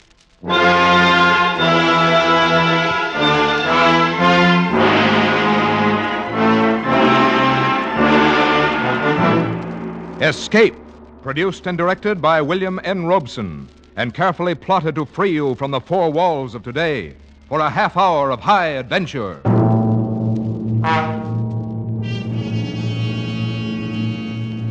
Tonight we escape to the backward world of Eastern Europe, where ancient superstitions still live in the minds of men. Tonight we escape with Geoffrey Household's grim story, Taboo.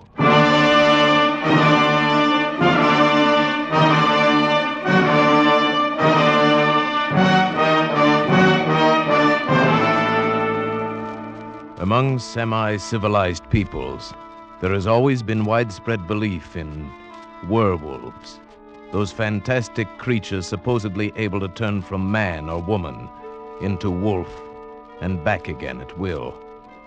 This belief is still widespread among the simple folk of eastern Hungary, in the district around Zweibergen, high in the gloomy Carpathian Mountains, and I must admit not without some reason.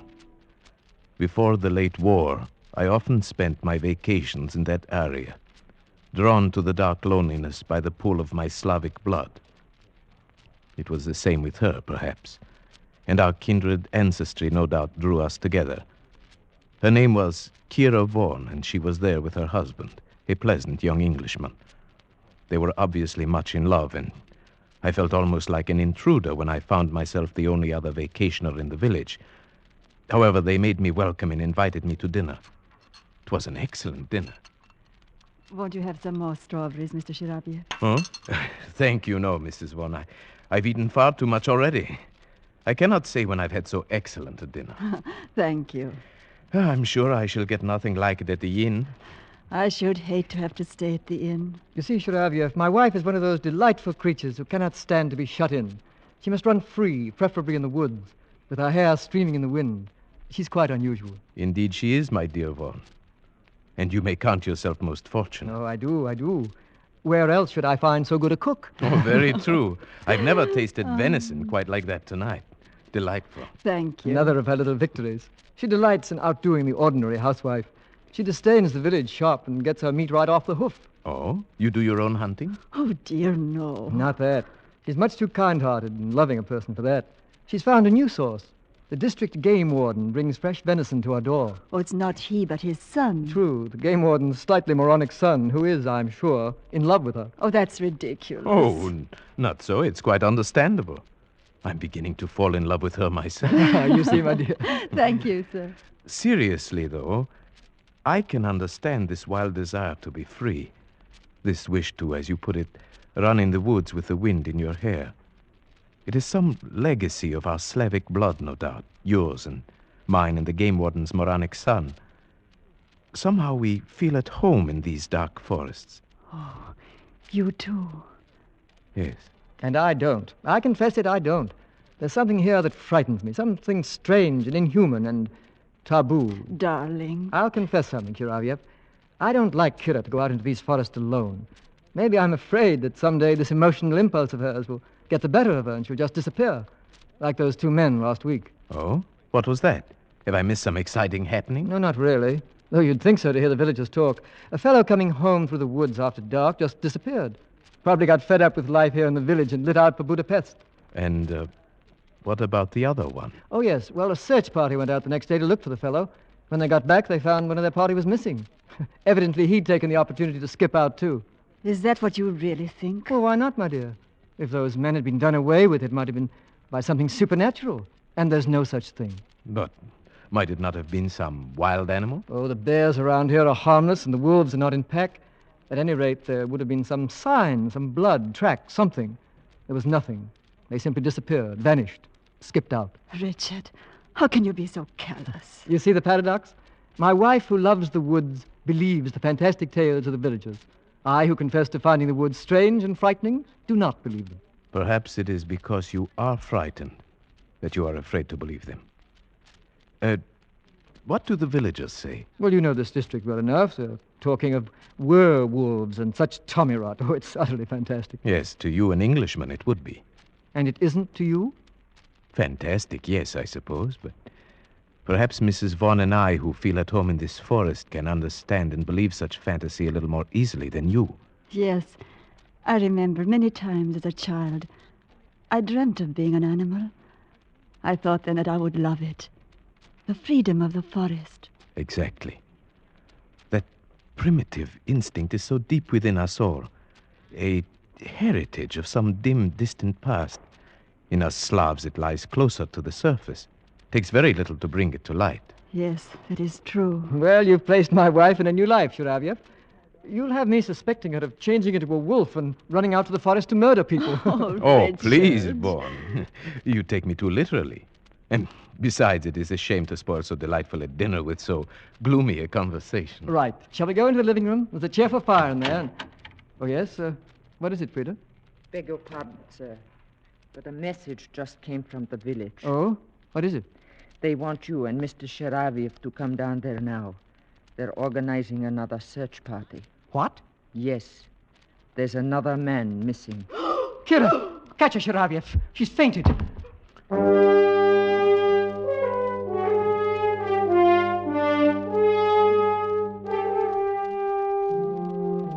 It was only then I realized that these people were under a terrible tension.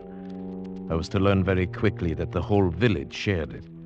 Every able-bodied man in the district was at the inn when we arrived. The magistrate explained the situation. The grocer.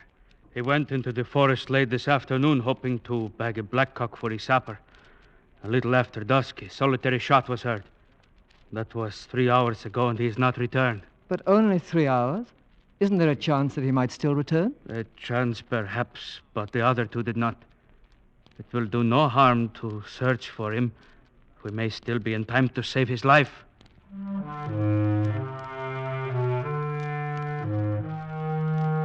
We searched most of the night, and then next morning, Vaughn and I went out again. We climbed to my favorite spot for hunting blackcock, then followed the trail down to the village, the trail the missing grocer would have taken. I was beginning to be a little exasperated at Vaughn. He seemed to be so casual and uninterested, as if he were convinced that this one, too, had merely skipped out. But I underestimated him. He was a skilled tracker, and suddenly he did show some interest. Wait a minute. Someone has turned aside from the path here. Hmm? He was in a hurry. I wonder why. I think you are right. There are some broken branches. Why? Why here? It's hardly likely anyone would go plunging into that thicket unless he had a reason. Wait. See that big white rock behind the thicket? When you're being followed, it's comforting to have a clear space around you. You'd feel safe up on top of that rock with a gun in your hands, if you got there in time. You may be right. Let's go up. Righto. We forced our way through the underbrush to the rock. It was 30 feet high on the downslope side, and a hot spring at the foot of it bubbled out of a cavity scarcely 2 feet wide. We made our way up to the slope, around it, and came out on top. There was nothing there except for some ivy in the cracks, and one small, stunted tree. Aha! Look at that. Where? The tree. The entire base has been shattered by a charge at close quarters. Perhaps that was the shot that was heard. You're right, it must be. They say there is always a tree between you and it. What do you mean, it? The werewolf. Well, this must have been a baby one then. That mark is only 6 inches off the ground. No. I think the man's gun went off as he fell. Perhaps he was followed too close as he scrambled up. About here would be where his body would have fallen. Do you see anything? I don't. No blood stain. Yeah, wait. Look here. Oh, but it's just a tiny spot. Well, it's enough. It's blood, all right. And something more.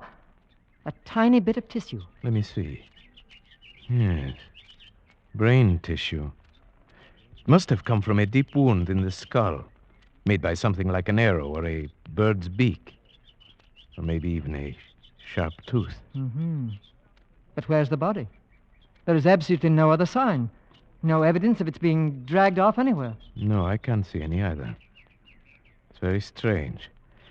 But at least we know one thing, Vaughn. This man did not just skip out. This man was dead or dying.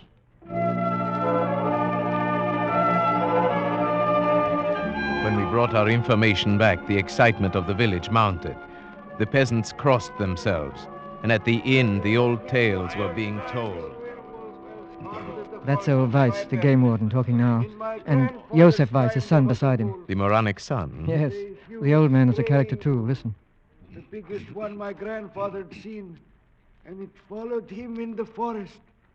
Time after time, he met it at twilight outside his cabin, and time after time, he fired at it point blank, but he couldn't hurt it. Then he pounded a silver peng and loaded his gun with it. One shot and the wolf disappeared.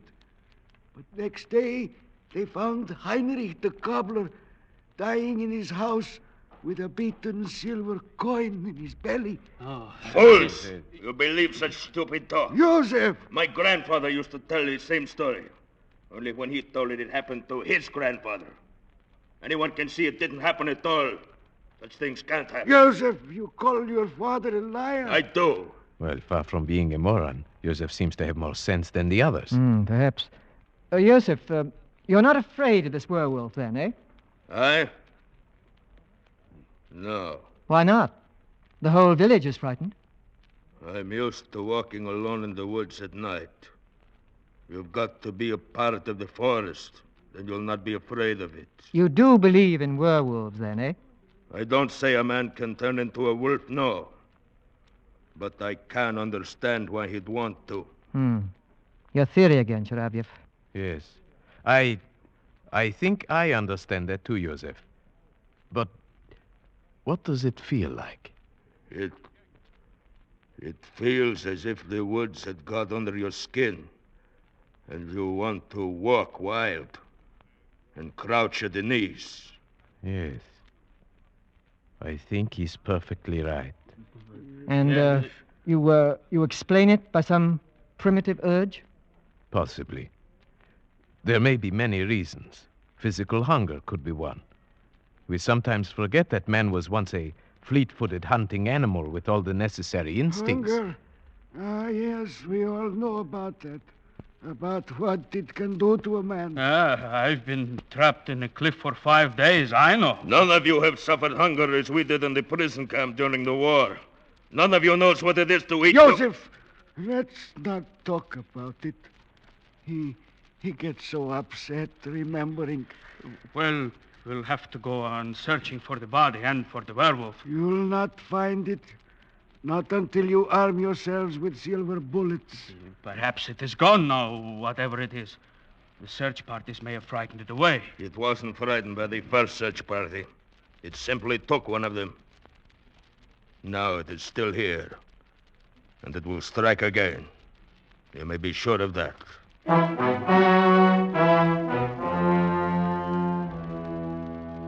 The whole village believed that Josef Weiss was right. They traveled in the woods by twos now. No one went alone. For a week, village life was disrupted. The men beat the forest, the women tried to comfort each other. Kira wore herself out trying to be useful. The village women could not help loving her. But there was something else. Something strange. One day I spoke to Frida, the maid, about it. Yes, she is a strange one, Mr. Sharivia. Even I have seen her going out to walk alone in the woods at twilight. The women in the village think she is possessed. What do you mean, possessed? I hesitate to say, sir. Come, tell me. They are beginning to say sometimes the werewolf can be a woman.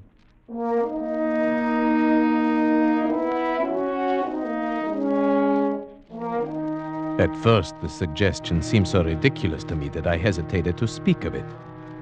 But then I decided to tell Vaughn before this rumor could reach Kira herself. He was naturally much upset. That settles it, Sharavev. We've got to do something. Something, yes, but what?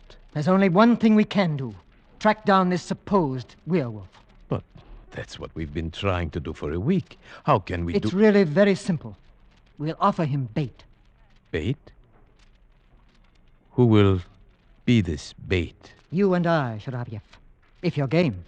Why, yes, of course I'm game. Good. But how? Are you going to tie me to a tree and watch out with a gun? That's about right. Only we needn't tie you up. And since it was my idea, you can have first turn with the gun. Are you a good shot? Right. This is no time for false modesty. Yes, I'm a good shot. Very well. It'll be night, and we'll have to shoot with only the moonlight. Where do we go? To the rock? Exactly. And the sooner the better. Tonight? Tonight. And say nothing, absolutely nothing, to anybody. Especially to Kira. I understand. This is between us. Either we win, or we simply disappear.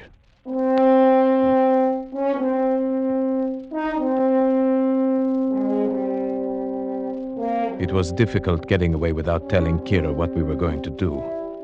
She seemed to sense that something was wrong, and she sat staring after us with strange, angry eyes. In the village, Vaughn and I parted and made our ways to the rock separately. I reached there first and settled myself on top of the rock, almost covered by the ivy, the gun across my knees.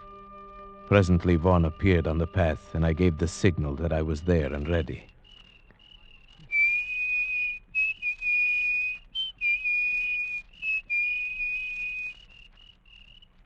The trap was set. In the eerie stillness of the dark forest, we waited. Vaughn paced slowly on the path. I kept the gun sight trained a yard in back of him as he walked. Minutes passed in silence. Hours went by. Nothing happened. It was almost midnight, the end of our vigil. Vaughn waved his hand and started off down the trail. He would go fast in case he was followed, taking a shortcut down an old timber slide. He'd be in the village in 10 minutes. I was to follow presently. Then suddenly I got an intense feeling of dread. I was alone on the rock. My spine tingled, and then I heard a quick rustle in the ivy behind me. Something brushed my face. It was only a bird. A night bird had lit in the ivy and now swooshed past me and flew away. My nerves were still tingling when I got back to the village.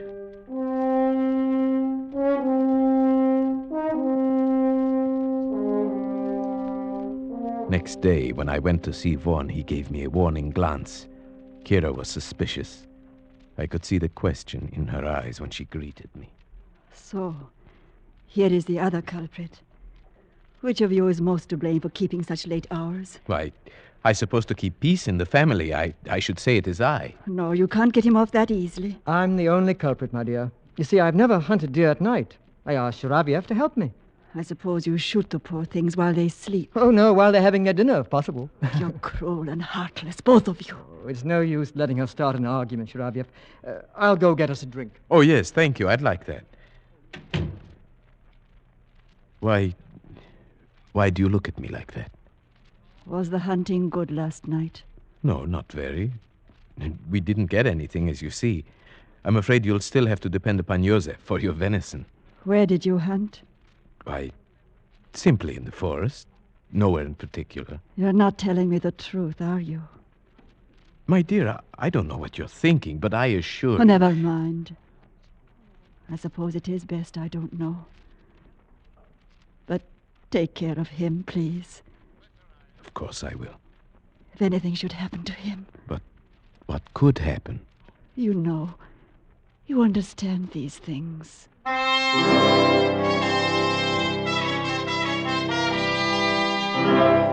That night, I was the bait.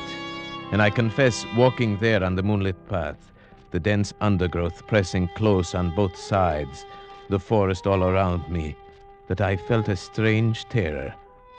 But nothing happened. Once a bear ambled across the path, paused, sniffed, and disappeared into the brush. Then a little later, I thought I saw a flicker of white in the clearing below, but it never reappeared, and I decided it must have been a ripple of grass in the moonlight. At midnight, we returned to the village, and I was beginning to wonder if our trap would ever be sprung. We must keep on, Sharavyev. I have a feeling that Tomorrow night, perhaps, or the next night. I'm game as long as you are, but so far we've only lost sleep. I've got to keep on. Have you forgotten about Kira? The things they're saying about her? No, of course not, but surely these people would not do anything to her? It's not that. It's what it might do to her spirit if she were to hear those insane rumors. She's so sensitive. I don't like to think about it. Then, shall we go out again tomorrow night? Yes. You must come to dinner, though, first. Weiss is bringing down more venison. Kira will want you to come. All right. Till tomorrow night, then.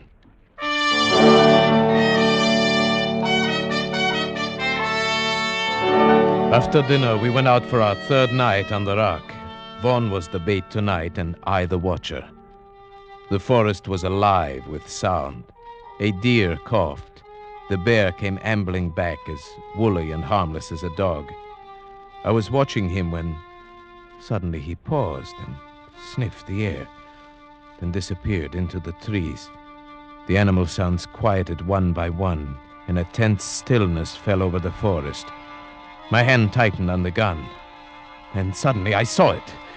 That flicker of white moving fast through the trees. It was coming up the path toward Vaughn, a soft, bulky white blur, coming surprisingly fast.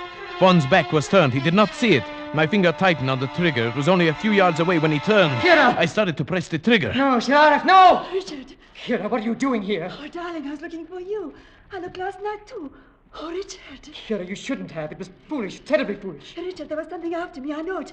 That's why I was running. Kira, you shouldn't be out here alone. But what about you? Where's Chiravia? He's up there on the rock, covering me with his rifle. I'm perfectly safe. I'll show you. I'll hold out my handkerchief like this. Now, Chiraviev, put a hole in that.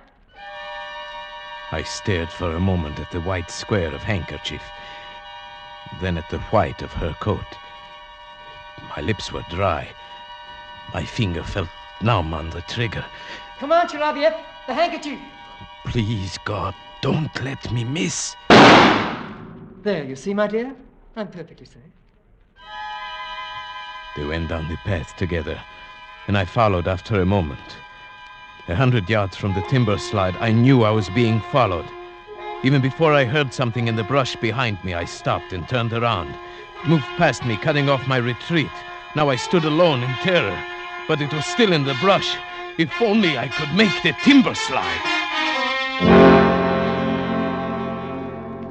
I got down safely. I went straight to Vaughn. He came out of the house to talk to me. I told him what had happened. His reaction surprised me. Shiraviev, I'm sorry I had to leave you up there to face it alone, but I had to bring her down. Of course, I know that. And you must believe this. She never left me. We came down together, arm in arm. We came straight down.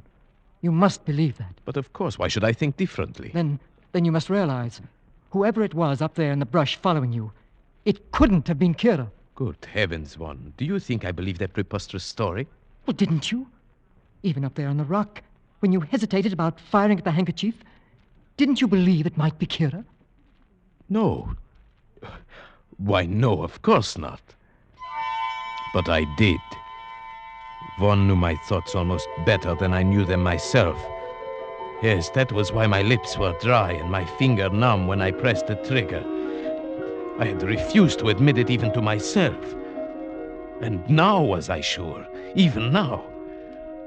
That night, Vaughn was excited. We're going to get it tonight. After last night, it'll be there waiting for us. Yes, I think you are right. But if you are, we wouldn't want anyone else to come walking in on us. It might cause confusion. Don't worry.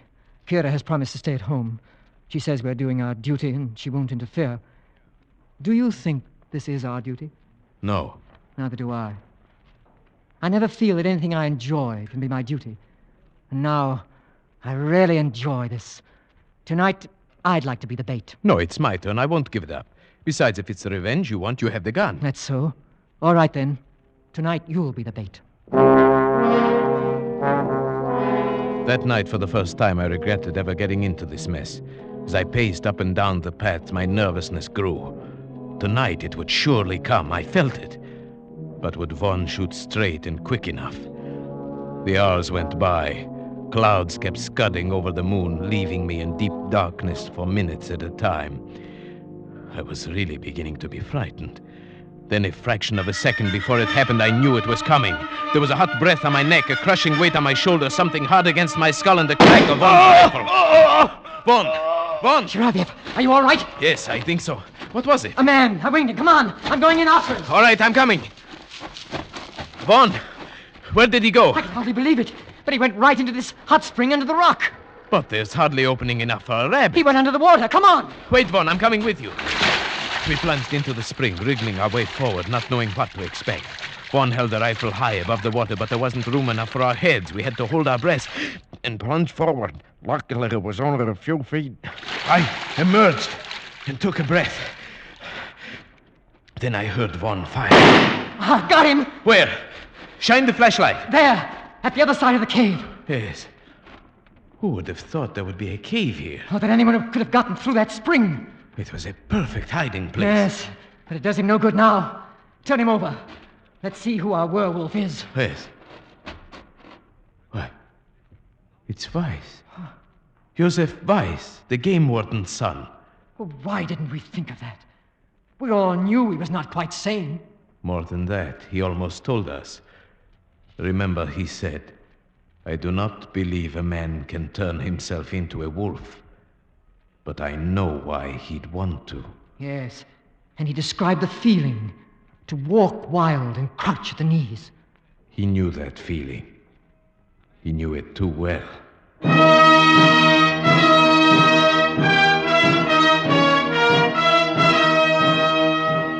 Beside Joseph Weiss, we found a murder weapon. It was a patented animal killer, a heavy iron muzzle that gripped the scalp, a heavy spike that was released by a spring. His hiding place was even more perfect than we had supposed. When the magistrate investigated, he found a passage from that cave which led underground for more than a mile, and finally to the game warden's house, where a ladder led into his cellar. Undoubtedly, Weiss found that dry underground river one day and realized he could use it. Perhaps that is what caused his mind to snap. Yes, it released a long pent-up spring in him, like that weapon he used.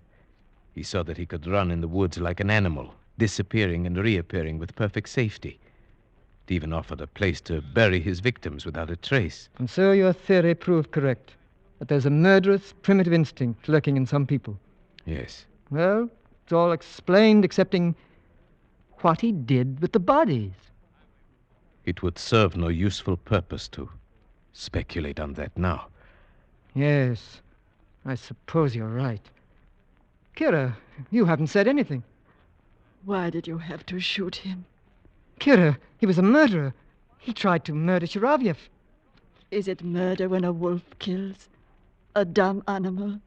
Frightened of intruders? Kira! You understand what I mean, don't you, Shiravyev? You understood that night when you shot the handkerchief, just as I have. It might have happened to any of us, you see. Kira, what do you mean? Take me away from here, Richard. Just take me away quickly.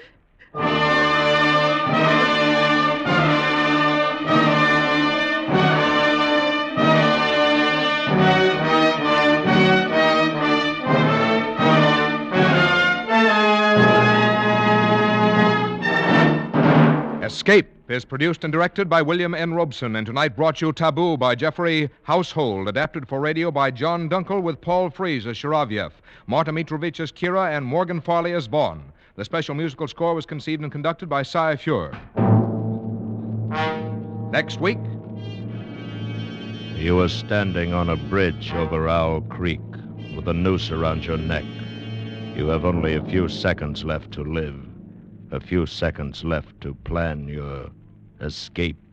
Next week, we escape with Ambrose Bierce's famous story, An Occurrence at Owl Creek Bridge. Good night, then, until the same time next week when we again offer you Escape. This is CBS, the Columbia Broadcasting System.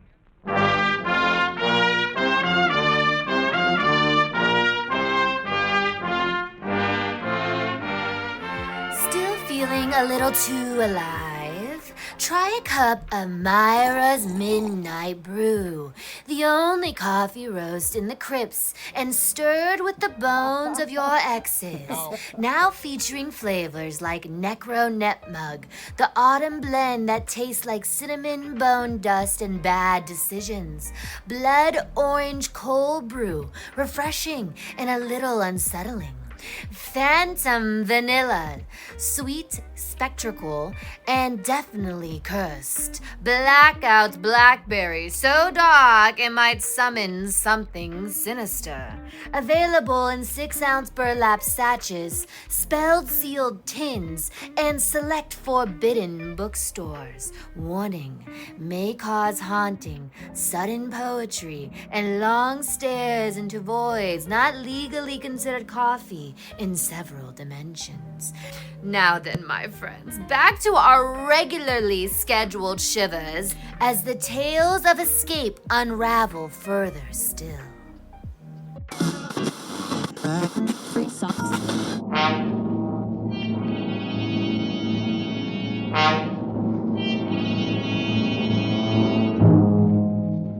You are standing on a bridge over Owl Creek, a noose around your neck.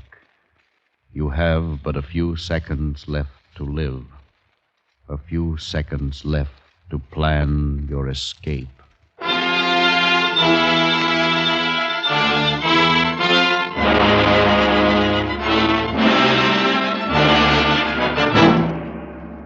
Escape, produced and directed by William N. Robeson, and carefully contrived to free you from the four walls of today for a half hour of high adventure. Tonight, we escape to the war between the states and a muddy stream in Alabama as we recall one of the great short stories in American literature, An Occurrence at Owl Creek Bridge by Ambrose Bierce.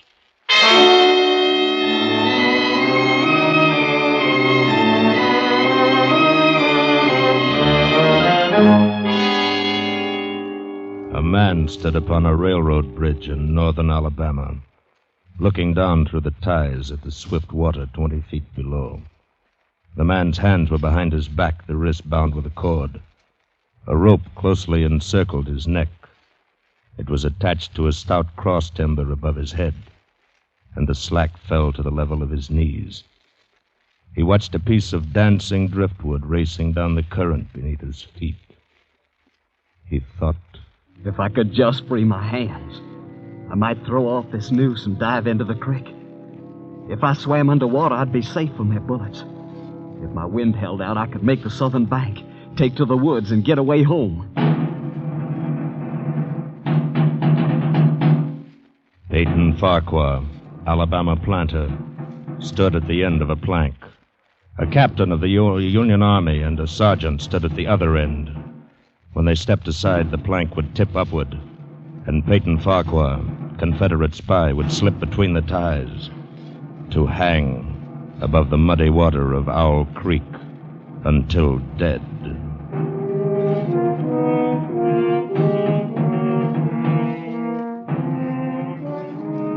Even in this far outpost of Sherman's march to the sea, the formalities of death are observed by these men who are most familiar with him. The captain's company is drawn stiffly at attention along the tracks on the northern side of the bridge. The lieutenant stands erect on the bank of the stream, the point of his bared saber scraping the gravel on the roadbed. Peyton Farquhar is being ushered into the Confederate beyond with every Union amenity.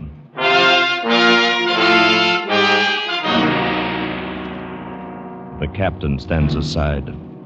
Now only the weight of the bulky sergeant counterbalances Peyton Farquhar at the end of his thin board. They say that this is a moment when all the past events of your life tumble into your memory. But how could anyone know? Who has come back from the dead to tell what dying is like? I don't recall any childhood memories now. The past does not engulf me in this naked moment. I'm only aware of what's here, now. Those Yankees lined up on the bank. His captain's tired eyes. That turkey buzzard circling up there, waiting for me. And that noise. That beating, driving sound like a distant engine. A pump. The roll of thunder on a summer evening. Coming closer. Getting louder. Choking me.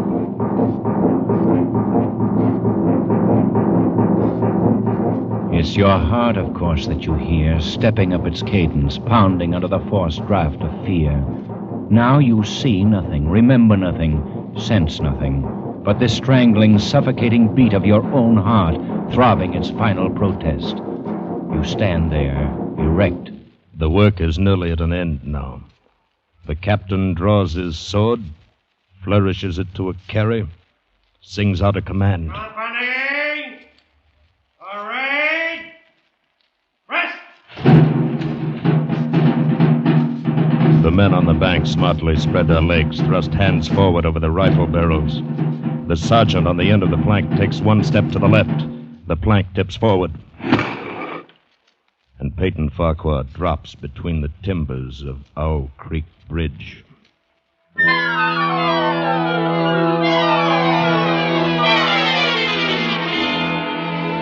It takes longer to tell it. As you drop downward, you lose consciousness. You are as one already dead. Then you awaken sharply in pain to feel, not to think, just to feel. The cutting pressure on your throat, the agonies of pulsating fire shooting from your neck downward. To feel the fullness, the congestion, the head bursting with suffocation. Distantly, beyond, outside of yourself, you hear a splash. Remotely you sense cool, wet, green darkness. The rope has broken. You have fallen into the stream.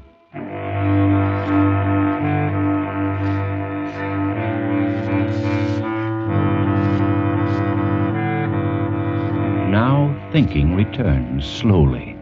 You know for the moment you are safe from drowning because the rope around your neck tightly keeps the water from your lungs. Then I shall die hanging at the bottom of a river. And that's absurd. If I could get my hands free. I must get my hands free. Come, Peyton. They can't lick you. Try again. Once more. Good boy, the rope's given. Again. Try once more. That does it, my boy. Now, the rope around your neck. You must breathe when you come to the surface. You must breathe quickly. For if they haven't hanged you and they fail to drown you, you can't let them shoot you. Loosen that rope around your neck. You must get it loose. Now.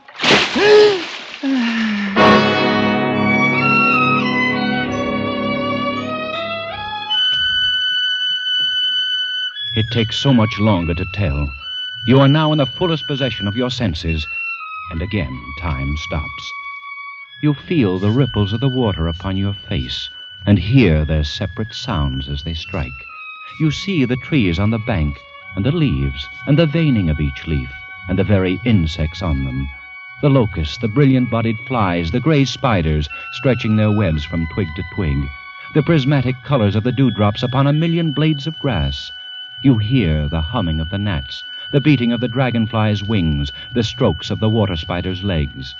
A fish slides beneath your eyes, and you hear the rush of its body parting the water. All this you see and hear in an incalculably infinite instant of time. Then you hear something else.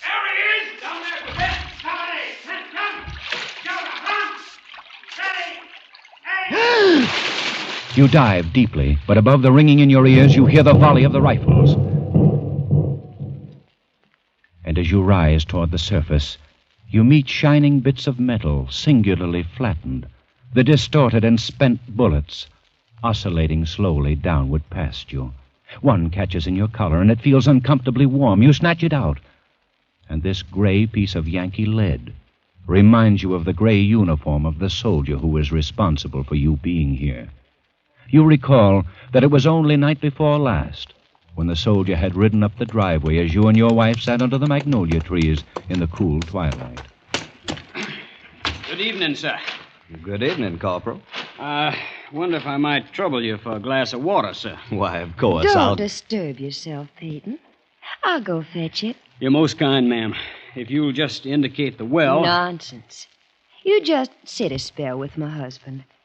You look as if you could do with some rest. Yes, ma'am. Reckon I could. I'll be back in a jiffy. Thank you, ma'am. Whose command are you with, Corporal? Colonel Tolliver, sir. 13th, North Carolina. We get so little news down here. How are things going at the front? Not good, sir. The Yankees are getting ready for another advance. They're repairing the railroad. Got it in shape almost to Owl Creek Bridge. And they got an outpost there. Once they can run the trains beyond the bridge, there's nothing to stop them between here and Atlanta. Then why hasn't the bridge been destroyed? The military couldn't get near it. A civilian might. Owl Creek Bridge. That's not far from here, is it? Less than 20 miles. You say they have an outpost there. On which side? The other side. Nothing on this side but a couple of pickets, half-mile out on the railroad. And a single sentinel at this end of the bridge. And that bridge is important? Sure is. What if it were destroyed? Hold up the Yankees for several weeks. Suppose a man, a civilian like myself, should elude the picket post and get the better of the sentinel. What could he accomplish? Well, I was there a week ago, just before we had to pull out. There's a heap of driftwood come down in last winter's flood and caught on the trestle at this end. Looked mighty dry and tendery to me. I see. A fellow with enough gumption might get through and set fire to it. It ought to burn like tow. Yes, it should. Of course, a fellow'd have to have plenty of gumption. The Union commander's promised to hang any civilian caught fooling around the railroad. Here's your water, Corporal. Right out of the spring house. Thank you kindly, ma'am. My, it's cool and nice. And here's a smidgen of cornbread. I thought you might be hungry. I'm mighty grateful, ma'am. It's ladies like you that keeps the South together and fighting these days. My, what a nice compliment. It certainly is. Well, I reckon I better hit the leather. I got a lot of riding ahead of me tonight. Good luck to you, Corporal, and thank you for the information. You'd be taking a chance, sir. But you couldn't do a greater service for your country. I'll remember that, Corporal. Goodbye, ma'am. Goodbye, Corporal. Goodbye, sir. Many thanks. Goodbye. Peyton, what was he talking about?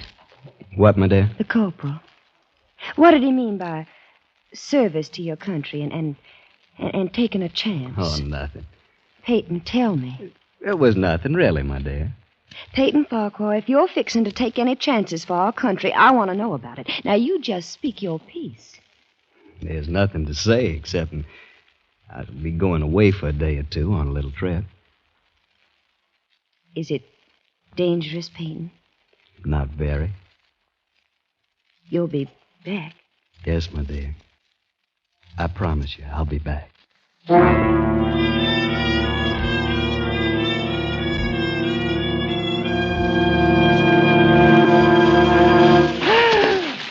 You break the surface of Owl Creek for a second time, and now you're much further downstream, further away from the Union soldiers on the bridge reloading their guns, the ramrods flashing in the morning sun. That captain won't make the same mistake again. He'll order them to fire at will. Heaven help me, I cannot dodge him. Another more terrible sound, cannon. They've trained a cannon on you. And close. Next time I'll use a charge of grape. Rifles and grape covering the water from bank to bank. I'm done for then. Then something seemed to grab you, and you're whirled round and round, spinning like a waterlogged top. You're caught in a vortex, a whirlpool. The water, the banks, the distant bridge, the soldiers become indistinct blurs. And again, you're helpless. You feel dizzy and sick to your stomach. Just as you felt last night when you crept up the bank toward the lone sentinel on the south end of the bridge and discovered that the sentinel was not alone. There he is, boys. Grab him. Got him, Sergeant. Well, Mr. Peyton Farquhar, we've been expecting you. How did you know my name We got was... ways. But look here, I'm a civilian. Save your breath and thank your maker we didn't shoot you in the back. We don't do things that way up north. You'll get a trial. Everything fair and square. Bring him along, man. The whirlpool spins faster and faster. A sharp piece of driftwood tears at your coat. The churning brown water chokes you. You know there is nothing you can do.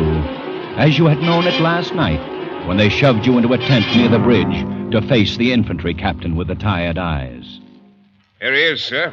Right on schedule. Good work, Sergeant. Is this the man, Lieutenant? That's him. What?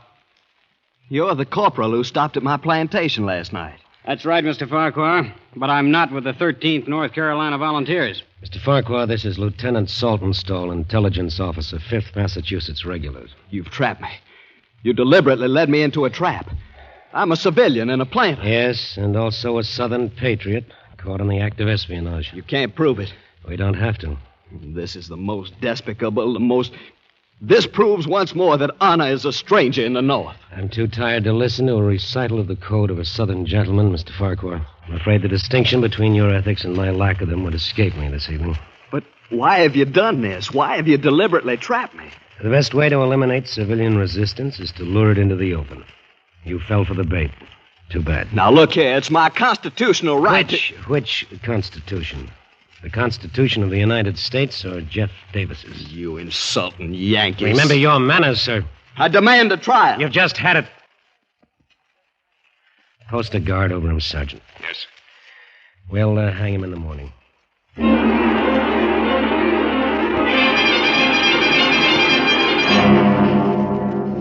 Something tears at your face, scratching, and you realize that the whirling has stopped. You open your eyes. You're lying on the southern bank of the stream, out of sight of your enemies. Safe. The gravel which has scratched your cheek now seems soft as new-picked cotton. The forest around you is a garden of luscious beauty, reeking with a heavy perfume of freedom. Even the whiz and rattle of the final charge of grape screaming through the treetops seems a benediction from the baffled cannoneer. You leap to your feet and run into the woods, south, towards home.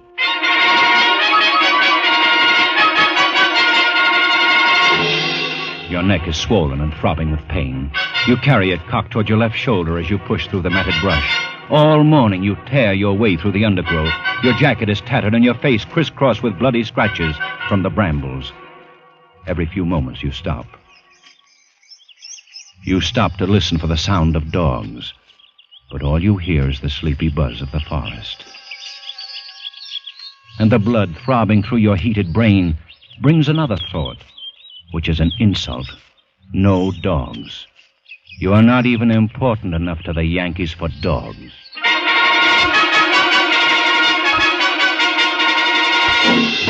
It's nearly noon now, and for half an hour you've been plunging through a swamp, waist-deep in green ooze. Your neck hurts constantly. Your head throbs and your tongue is thick. It tastes like brown cotton. Gnats swarm before your eyes, catching in your eyelids. Mosquitoes buzz in your ears, drill deep in your hands and swollen neck. You cannot go any longer. You slow down. You stop. You reach toward a palmetto root for support, and it slithers from your grasp and slides softly into the water. Water moccasin. Fear finds you at last. Terror, which stood aloof when you fled the executioner's bullets, now embraces you with clammy unction. A water moccasin, the deadly cottonmouth. Now each branch and root seems to writhe under your glance. The swamp is undulating with certain death. You plunge on through the dark, stinking ooze, on and on, tripping, stumbling, never stopping, for terror rides your back, flogging you with a whiplash of fear.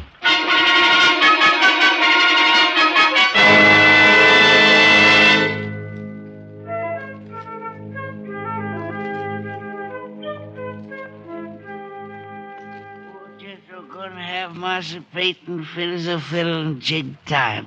You just drink this here yop tea, Master Peyton. Thank you. Thank you. Jethro. Yes, sir, Master Peyton. What are you doing here? I live here. You live... Where am I? What happened? I was paddling my dugout home through the swamp with a mess of catfish. I sees you lying out there on the bank in front of my cabin. Jethro, I heard... I thought you were dead. Of course you thought Jethro was dead. You knew he had consumption when you sold him. You knew he couldn't last long and he wasn't earning his keep. His wife and his daughter had carried on some at first, but after a while they calmed down. And last you'd heard, Jethro was dead. You thought I was dead, Miss Peyton? Why, sir, don't you know what's happened to me? I'm free. I'm free at last. So, news travels fast. Even in the middle of this backwoods swamp, this lonely black has heard of Abe Lincoln's traitorous Emancipation Proclamation. And they believe it with the faith of children. Yes, sir, I'm free. I expect pretty soon my woman, my little gal, come along and join me. Yes, of course they will, Jethro. How is they, Miss Peyton? Is they well? Yes, indeed, they're both fine. Your daughter's growing into a young beauty. Miss Farquhar's brought her into the kitchen, beginning to train her for the house. Well, what do you think of that? And my woman, she still sings pretty? Yes, Jethro. Sundays at meeting time, we can hear all the way up to the big house. That woman's voice is pretty in all the angels. Jethro, I don't know how to say this, but I really was sorry about having to sell you. But there wasn't anything else. I understand, Miss Peyton. Don't pay it no mind. I done forgive you long ago. You have? Sure. Don't the Lord tell us to forgive those who trespass against us? Don't the Lord promise us we shall be free? Don't you worry none about it, Miss Peyton. Here now, quiet that spot. Quiet, chicken, quiet you. Must have heard Razorback in the brush. No, sirree. Look, Miss Peyton. There's a horse coming down the road. A horse? Look there. Soldier. One of our soldiers, Corporal, look like. Jethro, you got to hide me. Why's I got to hide you, Miss Peyton? Don't ask so many questions, you insolent... Miss Peyton, you forget, I'm free now. Well, then, as an old friend of mine, please don't ask any questions. Just hide me. Don't tell that soldier anything. Well, sure. I reckon I can do that for an old friend, Miss Peyton. Here. You get down on this here bed. That's it. Put the covers over the side. There you are. Snug as a tick in a rabbit's ear. Remember, don't tell him anything. Have you come this far just to be turned in by a wool-gathering black who talks crazy? If Jethro knew this gray-clad corporal was really a Union lieutenant, he'd guarantee his freedom by turning you in. Even so, he bears you a big enough grudge to turn you in anyway. Unless, of course, he's planning to dispose of you himself. Yes, that's it. That's why he talks so silly about the Lord and forgiveness. He's going to do you in himself. Well, if you run into him, don't tell him I was looking for him. Yes, I remember not telling. Just keep minding your own business, Uncle. You live longer. Get up there. Yes, sir, I sure will. You can come out now, Miss Peyton. I declare I don't understand none of this. You says not tell him you're here. He says not tell you he's been here. What's this all about, Miss Peyton? Oh, it's nothing, Jethro. Nothing. I owe the man some money. I'm not ready to pay it yet. Oh, I see. I wouldn't know about that. Money's something never bothered me like it bothers some. Money and me's always been strangers. What's he mean by that? Money's never bothered me like it's bothered some. What's he picking up that knife for? Jethro, what are you going to do with that knife? Hmm? Oh, I was just fixing to slit up some of them catfish I got in the dugout. Look like you could do with a little food, Miss Peyton. Oh, no, thank you, Jethro. I really got to be on my way. I want to get home by sundown if I can. Sure wouldn't be no bother to cut up a couple of calves. No, thank you, old friend. If you'll just tell me which way I should go to get home. Huh? Well, I don't rightly know, Miss Peyton. I reckon from the way the sun's reclining, be down the road that way. Quite a tolerable piece. Yeah, that should be about right. I never been back, you know. I never tried to go back since I've been free. Yes, I know. But I reckon it won't be long till my woman, my little gal, comes here to me. Of course. If you get back, Master Peyton, if and you see him, you tell him I'm here waiting for him, you hear? Yeah, I'll do that, Jethro. I'll do that. You get away from there fast, the shells of the road crunching under your muddy boots. That grinning savage standing in the doorway of the shack, the knife in his hands. And each moment until the road bends and cuts off the cabin from view, you fear he'll come after you, the knife poised to plunge in your back, to pay you for the thrust you gave him when you sent him away to die. but he's still standing, grinning foolishly and waving as you turn the bend. Now you feel safe, but only for a moment. Then you hear a sound. The sound of a horse. It must be the corporal in gray from the 5th Massachusetts Regulars. He's coming back down the road, searching for you, hounding you, coming to take you back to Owl Creek Bridge, back to a rope that won't break under your weight. You walk faster and faster, and always the sound is there, growing louder and louder. And you run as fast as you can down the shell road, which stretches clear to the horizon between the green walls of scrubby pines.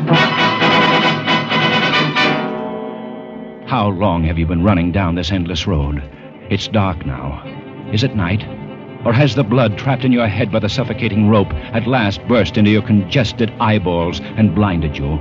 Will it next pour from your swollen and bruised neck into your brain, stopping all sensation, instantly bringing to a welcome end this day of agony and flight? Ridiculous fantasies of fatigue and fear. You can see the darkness is the black of a sudden summer storm. That lightning flash clearly shows the white road ahead and the black silhouettes of trees along the sides. And since you're sure that you can see, the other senses return. You hear the rumble of the thunder. You feel the insupportable ache of your straining lungs, the leaden weight of your tired feet. And now the patter of rain, first washing the stinging sweat from your scratched and bitten face, now pounding harder, flowing down across your hatless head, matting your hair, slowing your headlong gait to a dog trot. Another flash of lightning directly overhead. For an instant, you see the soldiers of Owl Creek Bridge standing at the side of the road, rifles leveled, their eyes boring down the sights, aiming at your heart. Again, you're running, and the rain has turned to hail. Pellets as big as hominy beat down on you, pound your swollen, bruised neck, hammer at your countless cuts. Again, the lightning. And on the other side of the road, the gray-clad corporal sits astride his horse waiting for you. No! No, you can't get me now! No! This bolt of lightning strikes a tree ahead of you, and in the white blinding light stands Jethro, black and grinning, knife raised in the air. No! No, Jethro! Forgive me! Forgive me! He's gone. And now you see dangling from each tree along the road a noose swinging in the wind. Wherever you turn, wherever you look, a noose waiting for you. A noose which wriggles like a water moccasin.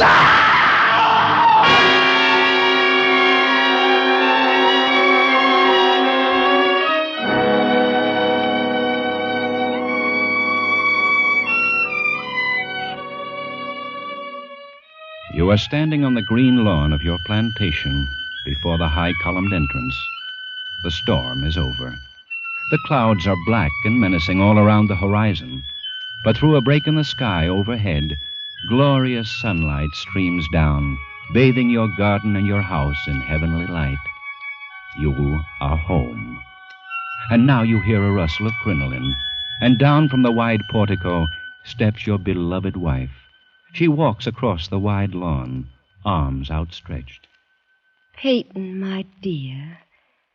You're back, just as you promised you'd be. For this moment, you have endured the agonies of this day. And were those agonies multiplied 1,000 times, they would be small price for the benison of this breast, the sanctuary of these arms, the security of these lips. You step forward to fold your wife in your embrace. The rope stretched tight, sang like a bowstring. Peyton Farquhar was dead.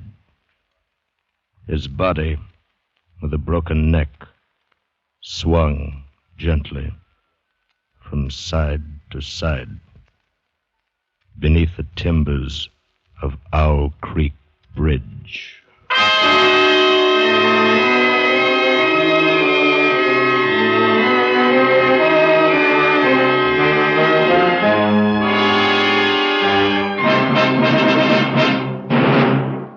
Escape is produced and directed by William N. Robeson, and tonight brought you An Occurrence at Owl Creek Bridge by Ambrose Bierce in a radio adaptation written by Mr. Robeson.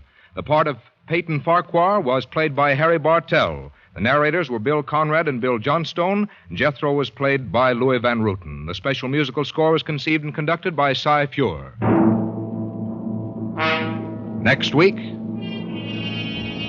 You are trapped in the pitch darkness of a ruined mansion, and groping for you, stalking you, is a homicidal maniac armed with a knife, from whom you must escape.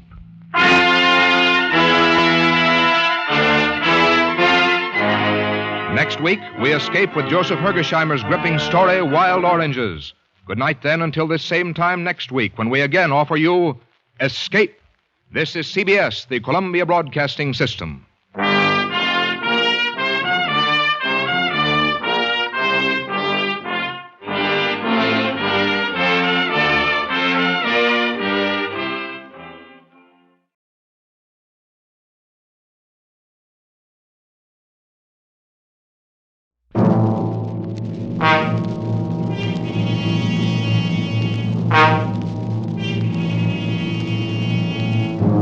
You are trapped in the dank darkness of a ruined plantation house, and somewhere in the pitch-black room is a homicidal maniac armed with a knife, groping for you, trying to prevent your escape.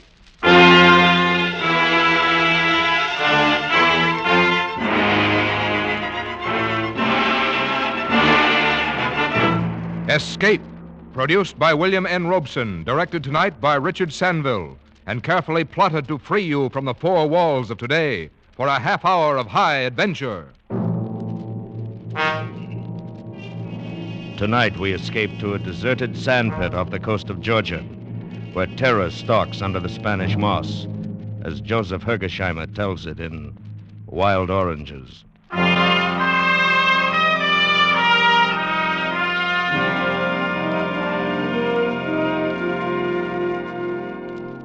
What could have appeared more innocent of danger than that barren, low-lying shore of southern Georgia? What could have seemed less laden with terror than that lovely little cove, so tranquil and well-sheltered, so warmly bathed in late afternoon sun as we dropped the anchor of our ketch and prepared our mooring? And yet there was something. First it was an odor of a grove of wild orange trees in late bloom, growing defiantly amid the tangled undergrowth of the shore. The scent was strong and exotic and heady, and as I smelled it, I felt a vague uneasiness. Then as I watched the shore and Halvard, sole member of my crew, furled the sails, the mirror of the cove was shattered by a movement. First I thought it was a fish leaping and playing in the water. Came round a spit of land from an inner bay, and then Halvard was beside me. That's queer, sir. Huh? I would have bet there was nobody within miles of here. But there's someone swimming. Oh? Yes. It's a girl. Aye. She'll be surprised when she discovers us, no doubt. And embarrassed. Oh, she swims well, doesn't she? As if she's been born in the water. Yeah, that she's seen us. Yes. Now she's running away. That sprint would win an Olympic race. Wonder what she's doing here, where she comes from. Perhaps there. Where? Through the trees, there's a house. You can hardly see it. I spotted it a moment ago. Oh, yes, so there is. Oh, but it's a ruin. It's rotting away. No one could have lived in that since the Civil War. Well, there may be others back there. Yes, but this coast is deserted. Marked as swamp on the chart. Well, I don't know, sir. It's strange. Very strange. Yes, it was strange. And stranger still was this vague uneasiness I felt. As twilight fell, the aroma of the wild oranges was overpowering. Suddenly, without knowing why, I slipped on a jacket, went to the side and dropped into the tender. Halvard stood by to cast off. He asked no questions, and I said nothing. What could I say? I didn't know myself why I was going. I pulled the tender up on the soft sand of the beach and walked up a dim path through the orange grove. The scent of the blossoms was full of such wild sweetness that I picked an orange and tasted it. It was bitter, but of a pungence that was new and rare and strangely delicious. The dim moonlight only accentuated the ruin of the house. There were other smaller, ramshackle buildings scattered about, overgrown with weeds and creeping vines. This had once been a great plantation. Now it lay still and lifeless. Then I saw the light. Round the side were a smaller portico held off the weeds. A single doorway was framed in the pale light of an inner lamp. As I approached, I saw a shadow move across it, so swiftly, so furtively, that it was gone before I realized it had been a man. Then I saw her, sitting on the portico, rocking softly in her chair. What do you want? Nothing. When I came ashore, I thought no one was living here. You're from the white boat that sailed in at sunset? Yes, and I'm returning immediately. It was like magic. Suddenly, without a sound, you were anchored in the bay. I've robbed you, too. Some of your oranges are in my pocket. You won't like them. They've run wild. We can't sell them. They have a distinct flavor of their own. I should be glad to have some on my boat. All you want. My man will get them and pay you. Please, don't. Oh, Nicholas attends to that. Won't you sit down? My father was here when you came up, but he went in. Strangers trouble him. Oh, I should be getting back. I'm sorry to have disturbed you and your father. No, it was nothing. Good night, then. Good night. That was all. Fragment of commonplace conversation, but it was enough. Now the uneasiness I felt, the strangeness of this place took shape for me. I saw it in her lovely, fragile face. I heard it in her voice. There'd been a hidden terror, a terrible, controlled fright that approached hysteria. There'd been a warning in it, and something else, a plea. By the time I got back to the boat, I was completely unnerved, and Halvard made matters worse. You find anything, sir? There are people living there. Well, there'll be water then. Maybe we could stay here a couple of days, huh? What do you mean? Well, this is good anchorage, sir. I'd like to unship the propeller, and the topside could do with a coat of varnish. No, we're going on south. Aye, sir. No, wait, Halvard. Of course, you're right. We need a couple of days' work before we head into blue water. We'll do it here.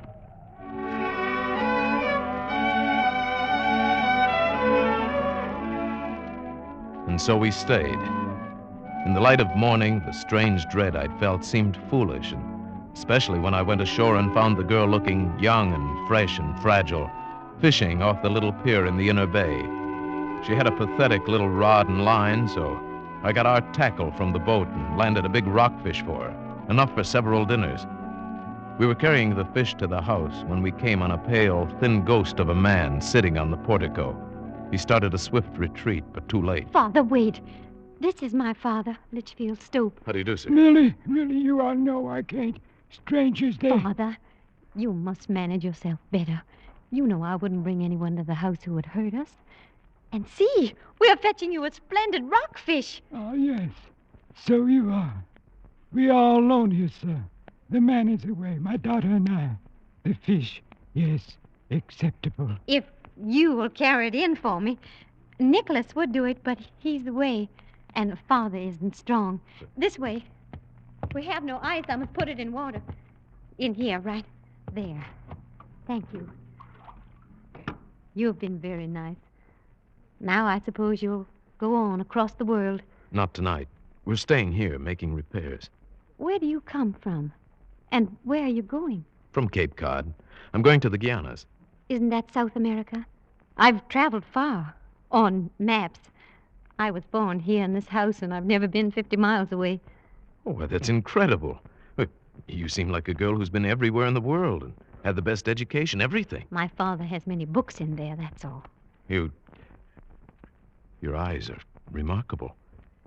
Gray-green, like olive leaves, and magnetic.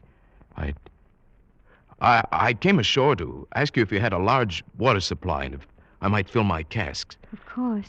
Rainwater, the cistern's full. I'll send my man Halvard then. Yes. There's something else in your eyes, in your voice. What is it? Fear? Fear? Why, no, of course not. What should I be afraid of? I don't know. But I saw it in your father's face, too. It's only your imagination. Yes, no doubt. Goodbye, then. Thank you for the fishing.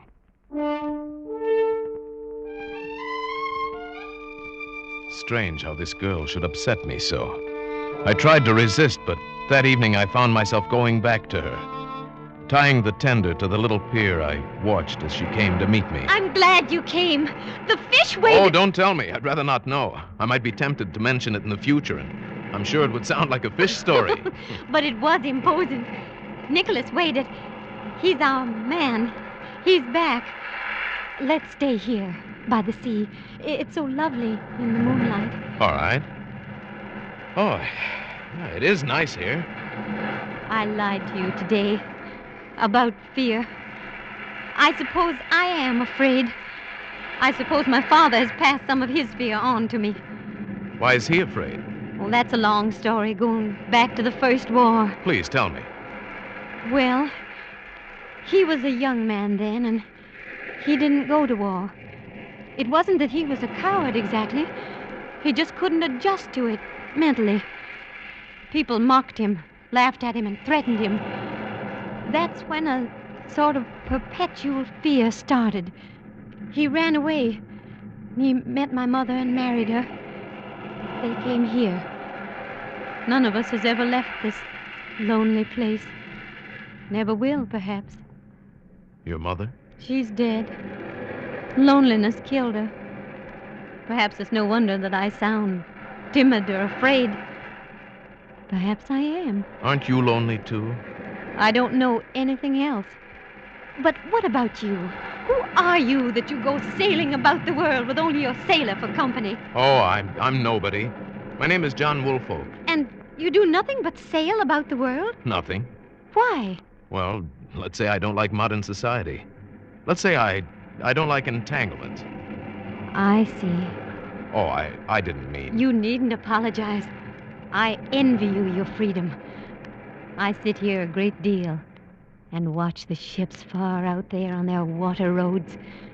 You are enviable. Sailing where you like. Safe and free. Safe and free. There is something more than you've told me. More behind this fear in your voice. No. But perhaps I can help. No, please. What's that? It's Nicholas! Blowing on the conch. I've got to go in. I'll come with you. No, please. No, don't come. You'll be going soon. Tomorrow, perhaps. Then, goodbye. Goodbye.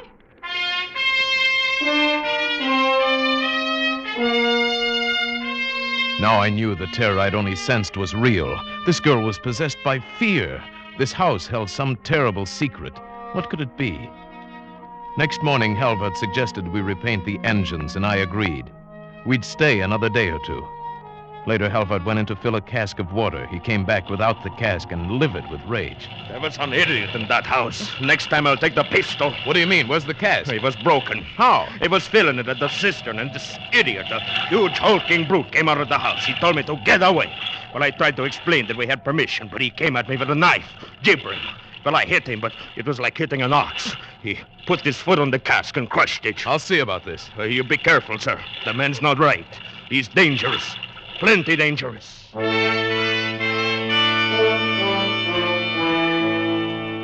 I went ashore and around to the back door of the house. Millie wasn't in sight, and when I knocked, a lumbering giant with pig-like eyes came to the door. What do you want? I take it you're Nicholas, the man who broke my water cask. It was full of our water. I'm not going to argue with you. I came ashore to instruct you to keep your hands off my property and my sailor. Then let our water be. I told you I wouldn't discuss the matter. I don't have to justify myself to you. Just remember, keep your hands Don't off. get me started. What do you mean, started? Here, don't get me started. Mind, I warned you. Don't put get me down started. that knife. Go away now. Don't get me started. Stand Go back. away. Don't get me started. I'm telling you. Nicholas, stop. What is this? What's the matter? Nothing. Nicholas and I have had a little misunderstanding, that's all. It's nothing to worry about. Nothing to worry about, I said. But when I got back to the boat, I couldn't help asking myself why I'd left her with that brute. I just about made up my mind to go ashore again to check up when I saw her waving on the beach. She wanted to visit the boat. I went and got her. There was no hint of terror in her face now, just shining, girlish wonderment at the polished metal and the gleaming wood of the ketch. I offered to take her for a sail, and her face lighted up like a child's. But when we reached the heavy swells outside the reef, her face got white, and she froze. It's so big. Are you frightened? I'll turn back. I'd rather you didn't. I must learn. I'm not a child. No, we're going back.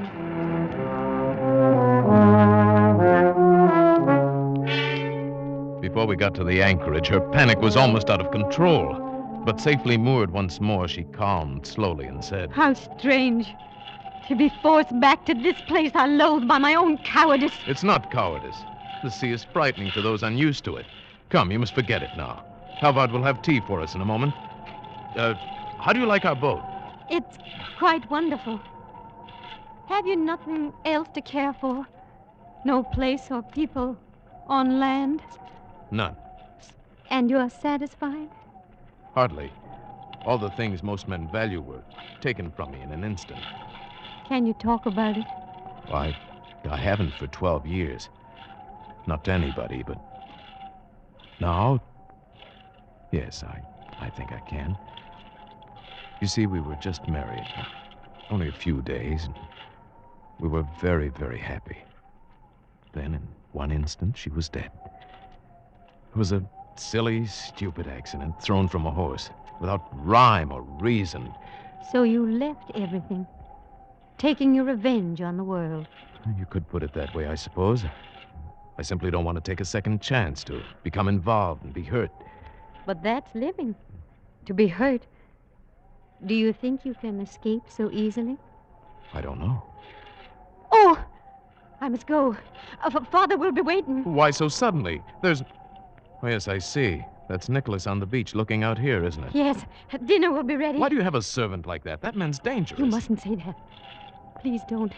Just take me in, please.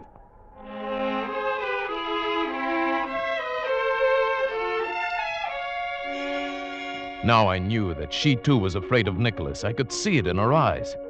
Why then did I let her go to him? I don't know. I was confused, I guess.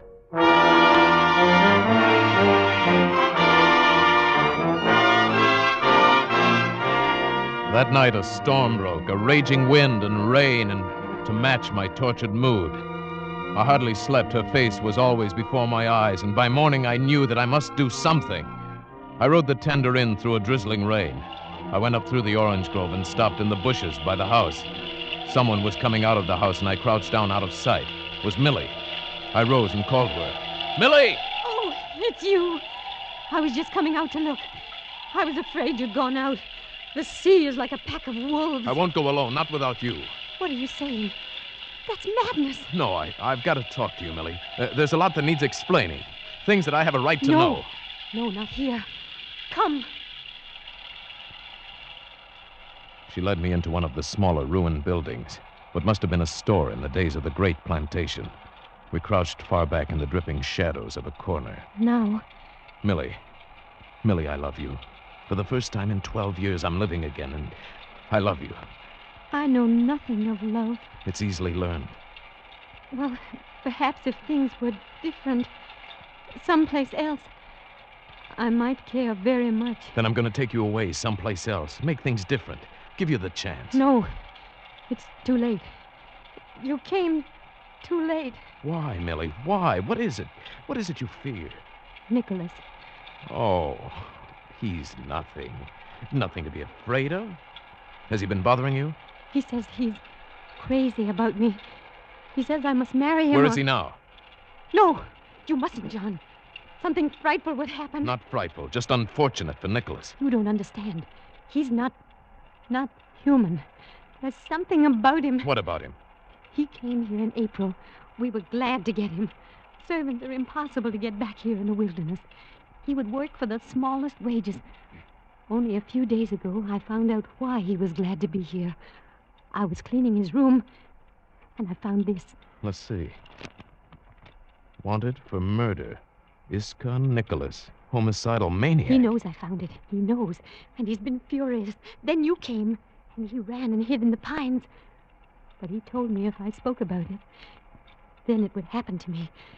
And if I left with you, it would happen to Father. You see, he thinks I'm in love with you. He told me to send you away. He said you must leave today. Millie, I should have realized. He says I must not be away for longer than an hour. I must go. Look, Millie, it'll take us a couple of hours to get the boat ready. I'll come for you tonight at 8.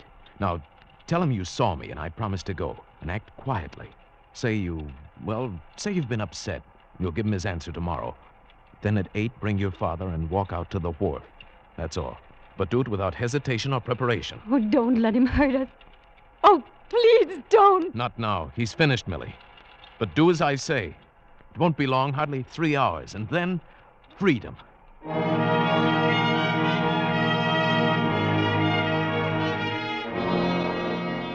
Now that I knew, now that there was to be action, I felt better.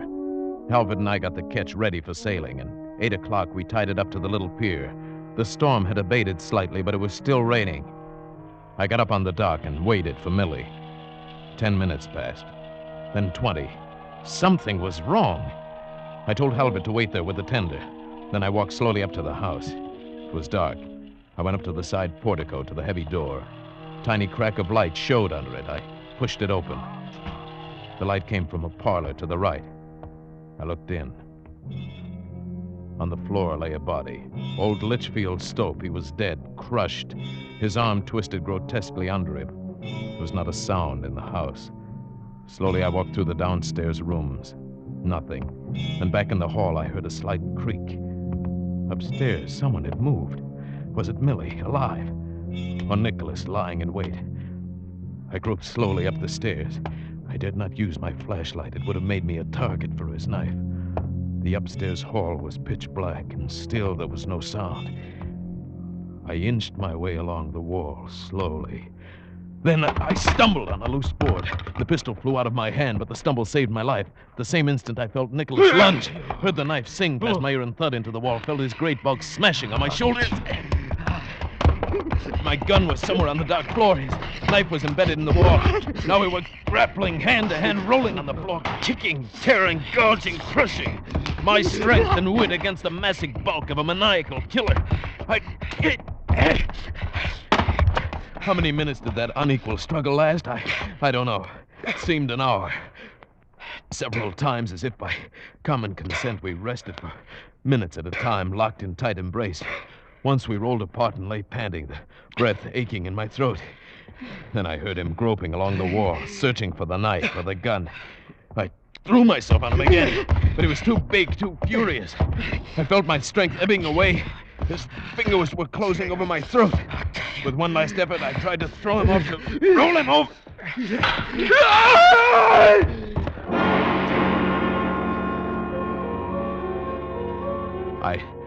I staggered dazedly to my feet and looked up. He'd fallen through the banister down the stairwell. Nicholas had landed on the bottom. He lay there on the stairs, sprawled, his head at a grotesque angle. But he was not dead, only stunned. I leaned against the wall, looked at him stupidly. There was something I was trying to remember. What was it? Then she came down the steps, and I remembered. Millie. I had to walk right past him. There was no other way. Right past his head and my skirt. I think we better go away. It's quite impossible here with him in the hall where you have to pass so close. Millie, yes, we'll leave at once. I must tell you about my father. You know, in Virginia, the women tied an apron on the door because he would not go to war, and that preyed on his mind, and he was afraid of the slightest thing. Yes, I know, but we must go. Things upset him so. He had no strength. To hear her talk like this, like a sick child, was almost more than I could bear. But now I heard something. Nicholas had gotten up. He stood there and stared for a moment at us.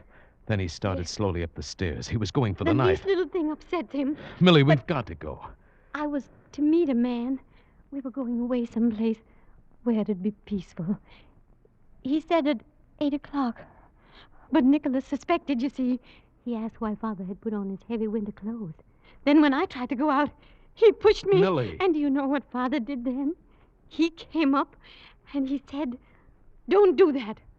Take your hands off my daughter." His lips shook a little, but he said it. That's the important thing. Yes, of course. Your father was a brave man after all. Now come, that man is waiting for you. There's no time to lose. Father said, "Take your hands off my daughter." Nicholas killed him, of course. Crushed him like a little mosquito. But it was a brave thing to do. I couldn't wait any longer. I had to risk whatever injury it might do to her mind. I could hear Nicholas coming back. I swept her up in my arms and carried her out into the night, down the path to the little pier. Behind me, I could hear Nicholas crashing through the brush like a giant animal in pursuit. Are you all right, sir? Yes, about done in, but all right. Here, help me get her in the boat. Yes, sir. There. Somebody's coming. It's Nicholas. He's got a knife. Good. They wanted to get back at him. You get in, sir. I'll take care of him. Halvard went to intercept Nicholas on the path. I heard them meet and struggle for a moment. Then a stooped figure came walking slowly onto the pier. I prepared to shove the boat out into the water, and then... All right, sir. It's me. Oh, Halbert. Where's Nicholas? They stopped him. He was all pumped out. Are you hurt? No, just a scratch. I missed his knife at first in the dark. It's nothing. Good. Let's get away from here, then. I held Millie in my arms as Halbert rowed to the ketch erratically, I suppose, because of the storm. We were ready to cast off in 2 minutes. The last obstacle would be the narrow passing out of the cove. In this storm, it would be dangerous, very dangerous. I started to take Millie into the cabin. No! There's Nicholas! In the doorway! Nonsense. Nicholas is dead. You're on my boat, Millie. You're safe, Millie. Safe? With John Woolfolk? I am John Woolfolk. But he... You didn't come. Yes, I did, Millie. And you're safe. Come. I want to stay here. All right. You sit here beside Halvard. I'm going up front to take soundings. In this van, you won't be able to hear me if I call. No, but you can hear me. Remember, we've only 3 feet clearance. You'll have to hold it steady through the passage. Oh, I'll manage it. Halvard, this is no time for pretense. How do you feel? All right. I've taken knives before. Just a scratch. All right, we'll fix it as soon as we get outside. Now let's go. Turn over the engines. Pull up anchor.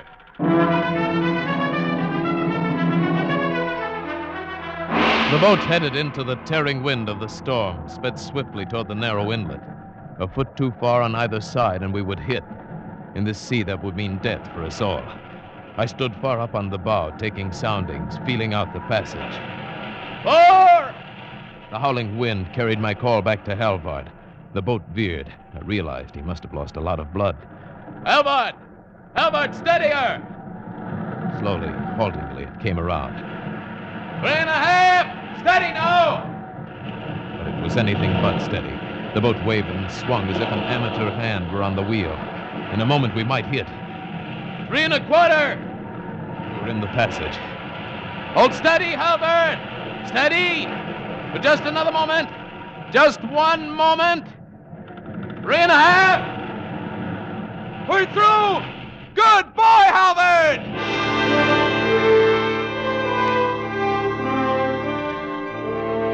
Good boy, Halvard, I called. But when I went back, it was not Halvard at the wheel. It was Millie. Millie, her hands steady, her eyes washed clear of any madness. Millie with a tight little smile on her face, but no fear. And Halvard lay rolling with the swells in the bottom of the cockpit. I'm afraid he's dead, John. He was wounded worse than you thought. Halvard dead? He told me to take the wheel. Said it was life or death.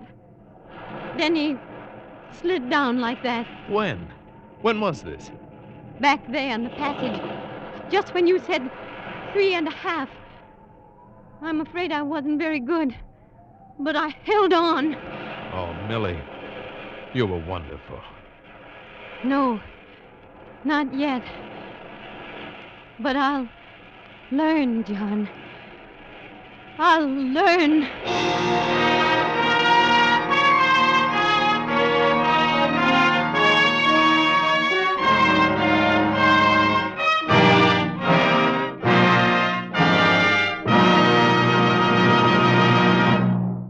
Escape is produced by William N. Robeson and was directed tonight by Richard Sanville. You have just heard Wild Oranges by Joseph Hergesheimer, adapted for radio by John Dunkel, with Paul Frees as John Woolfolk, Jeanette Nolan as Millie Stopes, Bill Conrad as Halvard, Jack Crucian as Nicholas, and Sherry Hall as Litchfield Stopes. The special musical score was conceived and conducted by Cy Fuhrer. Next week... You've planned it very well. She's dead, and you feel no remorse. Your escape has worked out perfectly. There's nothing to worry about, except perhaps an unexpected Christmas present.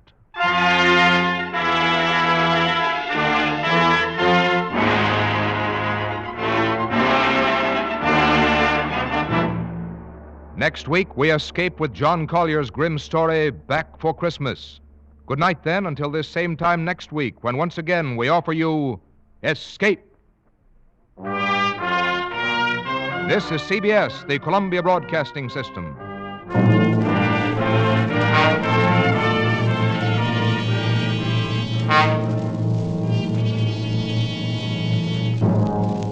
You are trapped in the dark cellar of your home. Beside you is the murdered body of your wife. And above at the front door are your friends looking for you, tracking you down, cutting off your escape.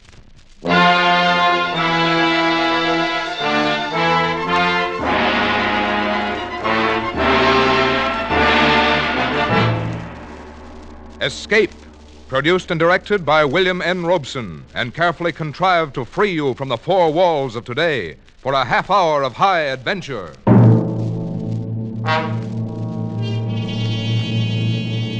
Tonight we escape to a university town in England and a household where hate holds sway as we listen to John Collier's famous story, Back for Christmas.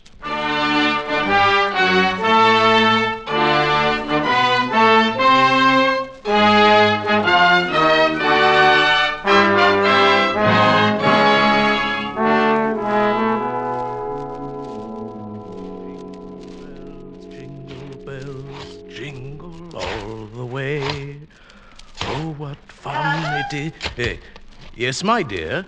What on earth are you doing down here in the cellar? Why, just a little digging. And why, may I ask, have you chosen this day of all days to dig up the cellar floor? Why, I thought as the weather has been so damp, this would be an excellent time to plant my devil's garden. Devil's garden? Whatever nonsense is that? Oh, that's my little joke about it. You see, I've managed to secure some of the spores of several unclassified wild orchids. In their natural state, they bloom under damp masses of leaf mold. The Araucanian Indians call them devil flowers because they appear to bloom under the ground. Well, I'm sure the Araucanian Indians will be very interested if you succeed in growing these ridiculous flowers under the cellar floor. Whom else it'll interest, I can't imagine. What's that terrible smell? Why, that's the leaf mold, my dear. Chemically identical with the earth blanket they grow under in the wild state. I really should line the pit with concrete so as to prevent seepage from this foreign soil. But I don't suppose there'll be time for it now. There certainly will not be time for it. Do you realize that we're sailing for America a week from today, and you've made no arrangements whatever? Unless you call digging a hole in the cellar making arrangements. I certainly don't. Devil's garden, indeed. Sometimes I think you're going soft in the head, Herbert. Well, I suppose it's inconsiderate of me, but you see, I've been wanting to try this experiment for a long time. But what with my lectures and seminars at the university, there never seemed to be time. Well, there certainly isn't any time for it now. I suppose you've forgotten I made an appointment for you at the barber's this afternoon? Oh, must I shave off my beard, Hermione? Now, we've been all through that. Of course you must. They don't wear beards in America. Go and get your jacket on and do as I tell you. Yes, Hermione. And don't forget to take your umbrella. It looks like rain. Yes, Hermione. Oh, don't look so put upon, Herbert. Someone has to plan things in this house, or you'd never even get to the university in time for your lectures, much less make arrangements for a trip to America. I know, but what of my specimens? There'll be plenty of time to plant your precious devil's garden when you get home from America. We're not going to be gone forever, you know. We'll be back here for Christmas. Yes, of course. Back for Christmas. I'd forgotten. Well, try to remember it. And if you can't do that, just do as I tell you. I've been making the plans in this house for 20 years. And if there's any digging to be done, I'll manage that as well. You understand, Herbert? Yes, Hermione. Good. You have just 20 minutes to clean this mess up down here and keep your appointment at the barber's. And when you finish there, I want you to come straight home. Why, I wanted to stop at Miss Markham's and pick up some books I ordered. Well, all right. But don't loiter there the whole afternoon, browsing over those old books the way you usually do. Now hurry and clear up this rubbish. Get rid of that smelly stuff. And no more digging, mind you. Yes, Hermione.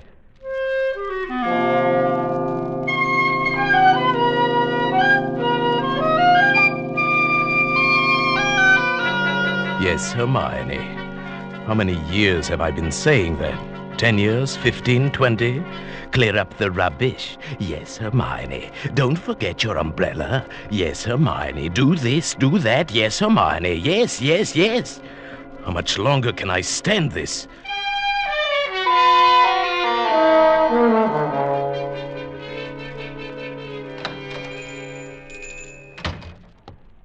Good evening, sir. Good evening, Miss Markham. Why, it's Professor Carpenter, isn't it? You didn't recognize me. Oh, you look ever so much younger without the beard. 20 years at least. 20 years. Oh, you'll be glad to know those books you ordered have finally arrived. Books? Phytotomy of phalloid gametophytes and coniferous shrubs of North America. Those are the ones you ordered, aren't they? Oh, yes. Thank you. You're very kind, Miss Markham. Why kind, Professor Carpenter? Well, not many young ladies in bookshops would go out of their way to look up rare books for an old professor of botany. Oh, why, you're not old, Professor Carpenter. Really, you look... Oh, and besides, I adore botany. It's my particular hobby. Oh, really? Well, you never told me that before, Miss Markham. Oh, I was afraid to. You were so imposing with a beard and all. Well, You might be interested in some specimens of alpine polyanthes that were sent to me by a friend in Switzerland. Switzerland? I used to go there for my holidays before the war. You like Switzerland? Oh, I love every part of it. The lakes, the mountains, the beautiful spring flowers. Oh, especially the flowers. Oh, yes.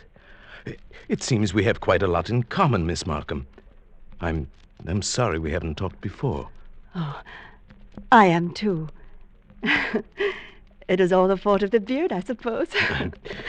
Miss Markham, forgive me if this sounds foolish, but I feel that shaving off my beard is the most important thing I've done for 20 years. Oh, it is. I'm sure it is. I'm ashamed that I've been so distant with you all the time. Oh, there were times when I almost spoke up.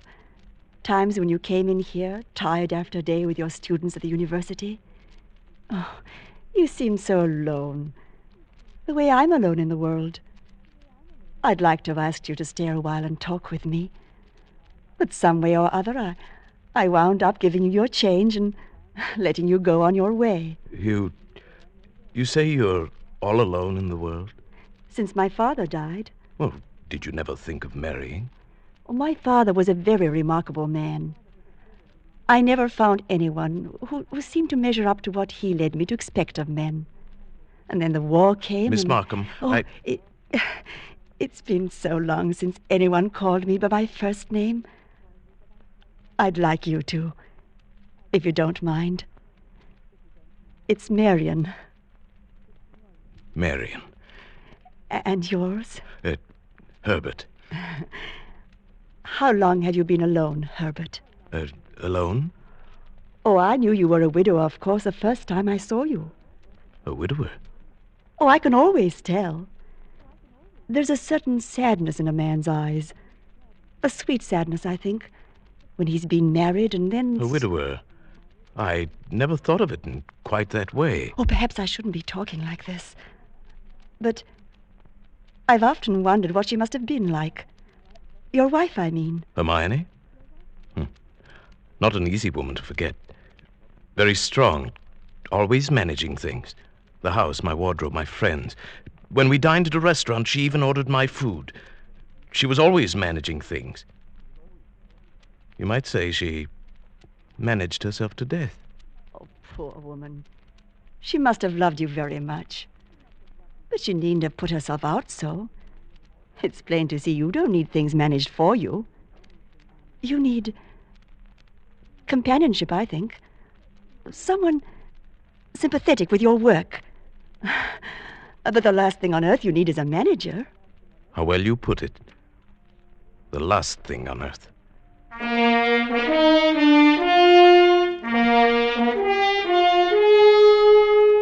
That's the first time I thought of it, of course. But suddenly a whole new world opened up before my eyes. Marion and America and no more of Hermione's planning my life for me. By the time I got home, my mind was working overtime. Well, at last. You certainly took long enough about it. What are you looking so pleased about? I don't really know. Getting rid of the beard, perhaps. I feel 20 years younger. You look even smaller. Your face looks triangular or something. I'd forgotten your chin was so weak.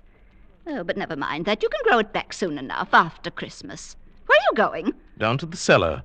I just bought this electric lantern, and I thought I'd put it away down there. Now, whatever possessed you to buy a thing like that? I don't know. I rather like this lantern.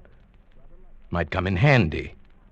Who knows? Now, Herbert, don't start digging down there again. I've 100 things to do putting the house in order before we leave. I want you to carry these boxes upstairs for me. Yes, Hermione. And if you're going down to the cellar, take this along and stuff it into the furnace. But this is my old bathrobe. I may need it. Oh, nonsense. I bought you a new one. Get rid of it. And don't start puttering down there with that devil's garden or whatever you call it. I'm through digging, my dear. I think the pit is quite deep enough now for my devil's garden.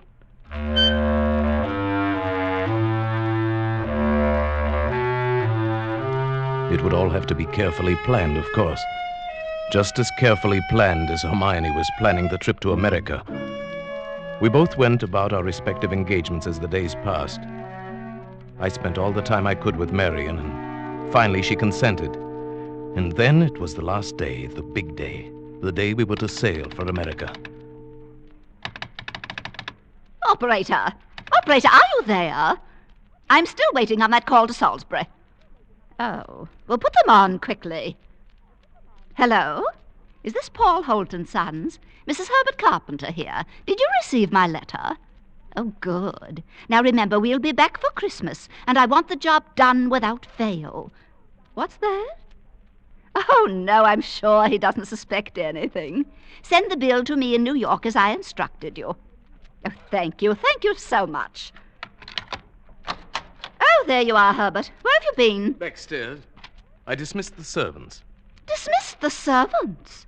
But I've asked some friends in to a farewell tea. Go and tell them it's a mistake. I'm afraid it's too late now. They've packed and gone. Oh, you have messed up things properly. How many times have I told you to leave things to me? I make the plans around here. Yes, Hermione. You'll have to do better than this when I plan the trip home, or we'll never in the world be back for Christmas. Back for Christmas, back for Christmas. Must you keep saying that? Well, why not? We are coming back for Christmas, aren't we? Supposing I were offered a professorship in one of those wealthy American universities. Nonsense. Americans care nothing for botany. Luther Burbank was an American. Well, that's different. What have you ever done except muck around in the dirt with a lot of roots and tubers? They've asked me to lecture. That means something. Of course they asked you to lecture. Americans are paid to hear any foreigner deliver a lecture once. Now, there's no use getting yourself in a state about this, Herbert. No doubt this extra money will come in very handy when we arrive back for Christmas. Precisely. And it's no good you're making a joke of it. Heaven knows where you'd be today if I hadn't got a sense of time. Yes, my dear Hermione. And since you've been so foolish as to dismiss the servants, you may empty the ashtrays and straighten up this room while we're waiting for the guests to arrive. I'm going upstairs to change. Call me when they get here. Yes, Hermione.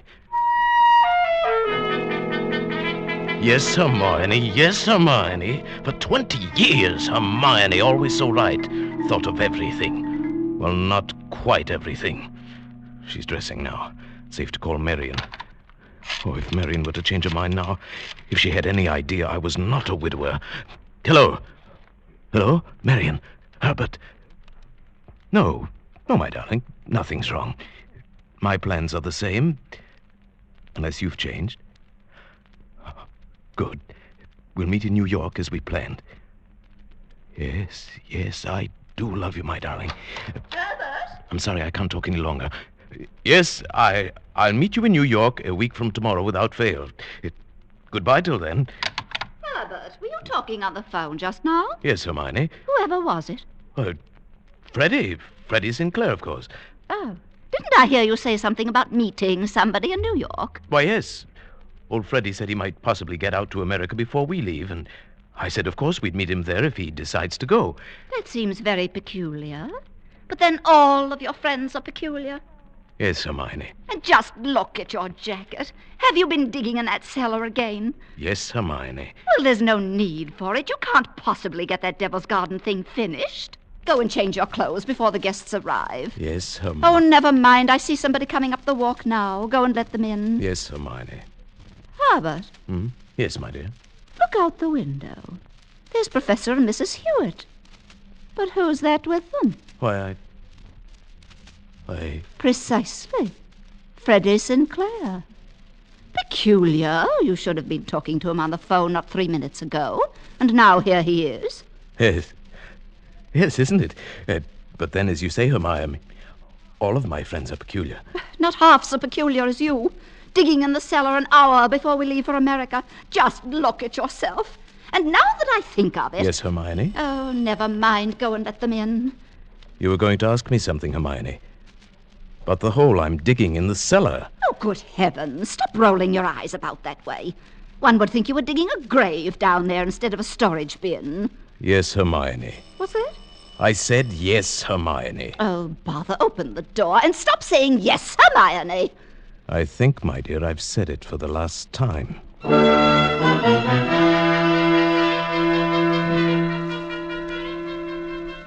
Back for Christmas. Hermione was so positive we would be back for Christmas. That last afternoon, pouring tea for a few friends who had come in to say last-minute farewells, she kept reiterating... Oh, I promise you, Mrs. Hewitt. Remember, we absolutely must have you with us for Christmas. Oh, we'll be back. It's not absolutely certain, of course. Herbert, what do you mean it's not certain? Of course it's certain.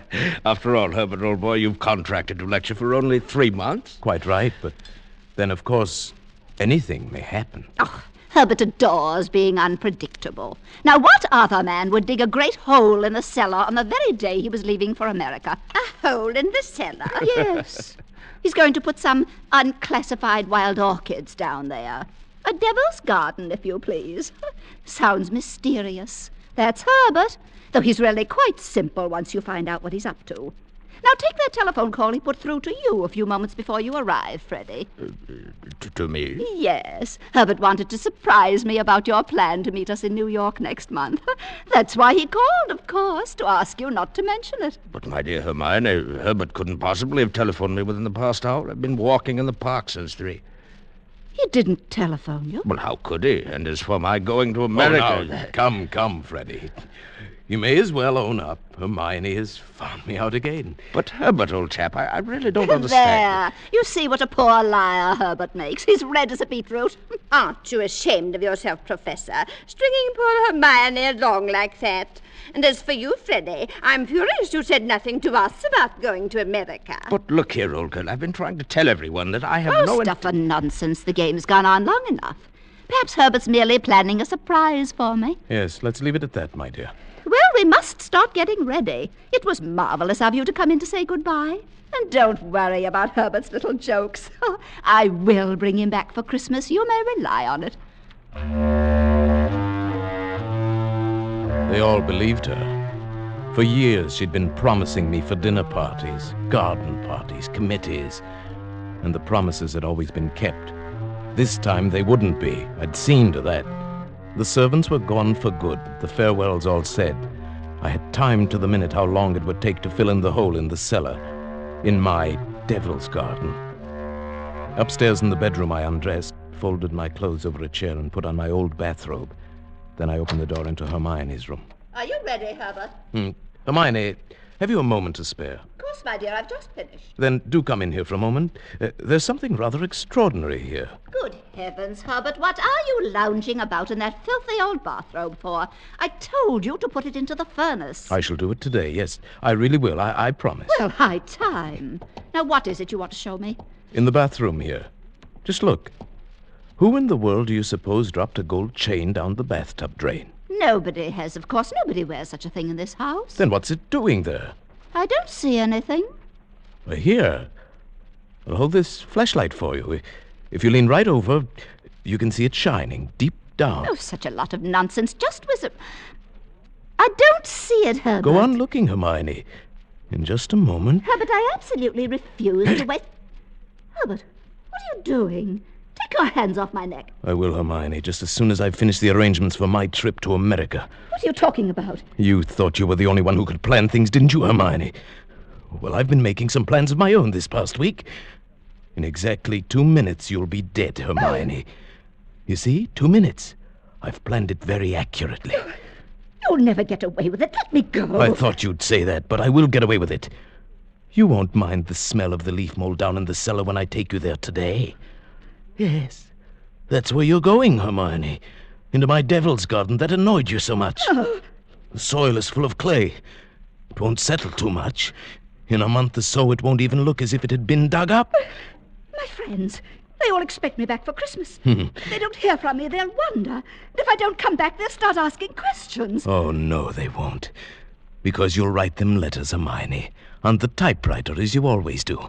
They'll be signed H in that neat, cryptic way you always sign your notes to your friends. Let me up. No. It won't work, Herbert. You never were any good at planning things. Oh, but I've changed, my dear. I've learned from watching you all these years. The lecture people in America, they'll expect you to be traveling with your wife. I will be traveling with my wife, but her name will not be Hermione. Fortunately, they'd never met you. I'll write a few letters home for you, then fewer and fewer. Write letters signed with my own name, always expecting to get back, but never quite able to. Keep the house 1 year, and then another and another. They'll get used to it. I might even come back alone in a year or two and clear it up properly. Say you died in America. Nobody will ever suspect you're lying under the floor of the cellar in this very house. Oh, but it won't work, I tell you. That pit you dug in the cellar, I can assure you, my dear Hermione, it will serve its purpose well. Sorry, my dear. I've got to get this done on schedule. You have just 5 seconds to say your prayers. Herbert, you must listen. The cellar. Don't do it, Herbert. Herbert! Oh. Hey!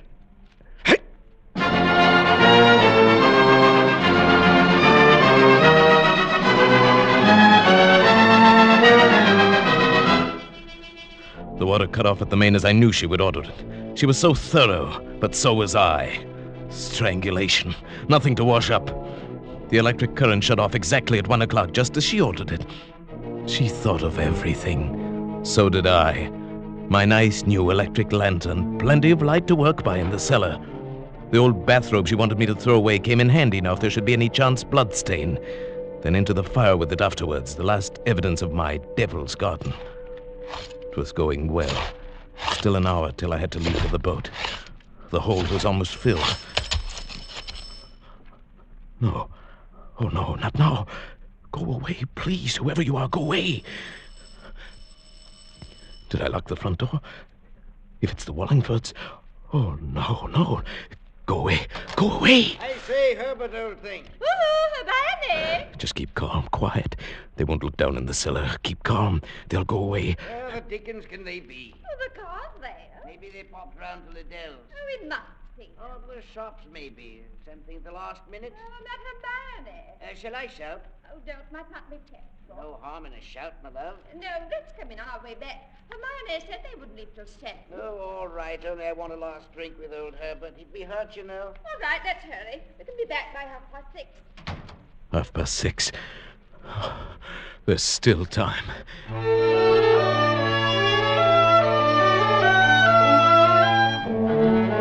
After that, it was easy. Put the finishing touches on the Devil's Garden, dress fast, get out of the house before 6:30, take the boat trade to Southampton and board the ship for America. All according to plan. Hermione's plan.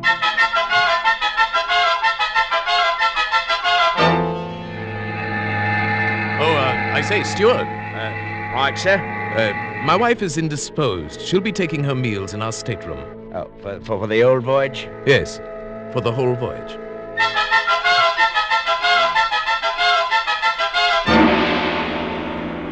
Well, I trust your wife is feeling better this morning, Professor Carpenter. Yes, a little. Not yet well enough to leave her cabin. Oh, I'm sorry. Oh, by the way, here's a copy of the radiogram you sent for your wife last evening. Oh? Oh, thank you.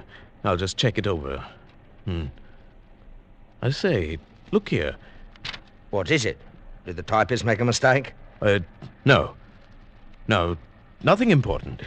She can correct it later.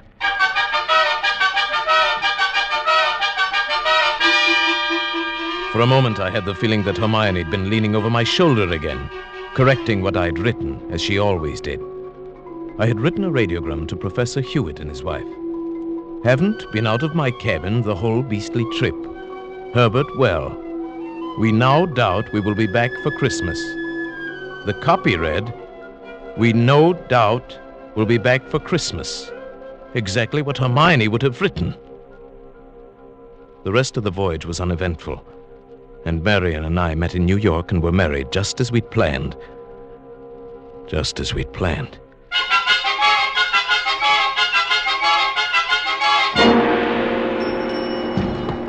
Professor and Mrs. Carpenter. We have reservations, I believe. Oh, yes. We've been expecting you, sir.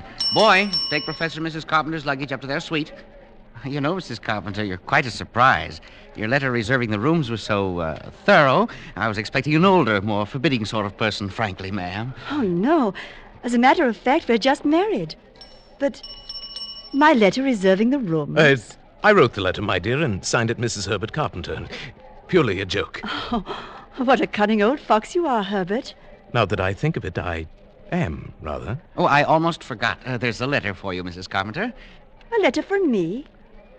I wonder who on earth... Well, we shall find out in good time. Come along, my dear. We're keeping the boy waiting.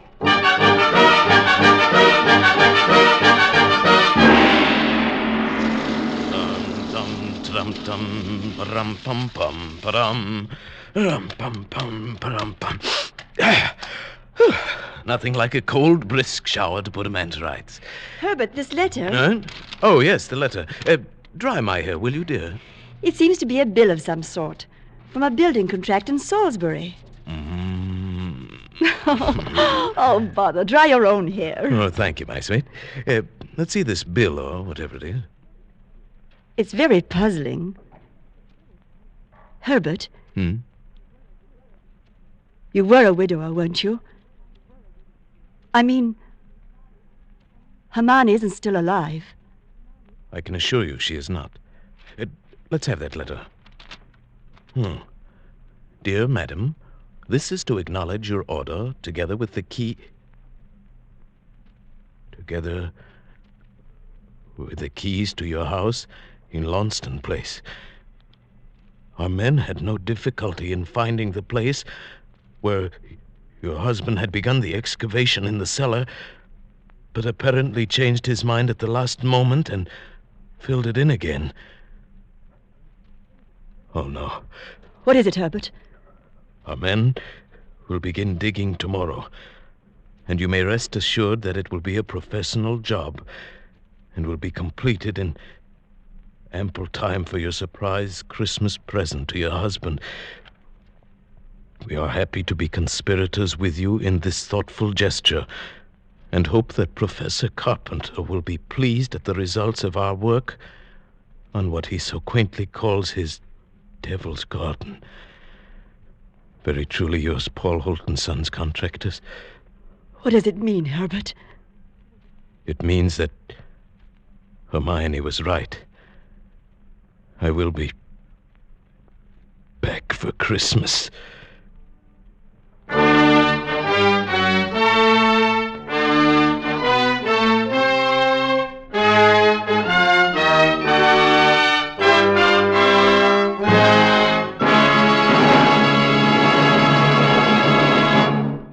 Escape is produced and directed by William N. Robeson, and tonight brought you Back for Christmas by John Collier.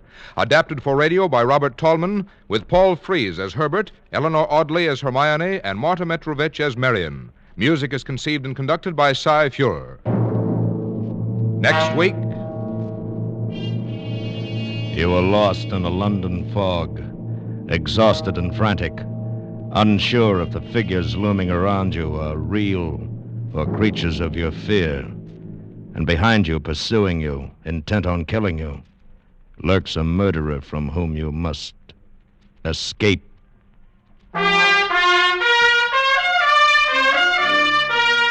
Next week, we escape with Elgin and Blackwood's ghostly story, Confession. Good night, then, until this same time next week, when again we offer you Escape.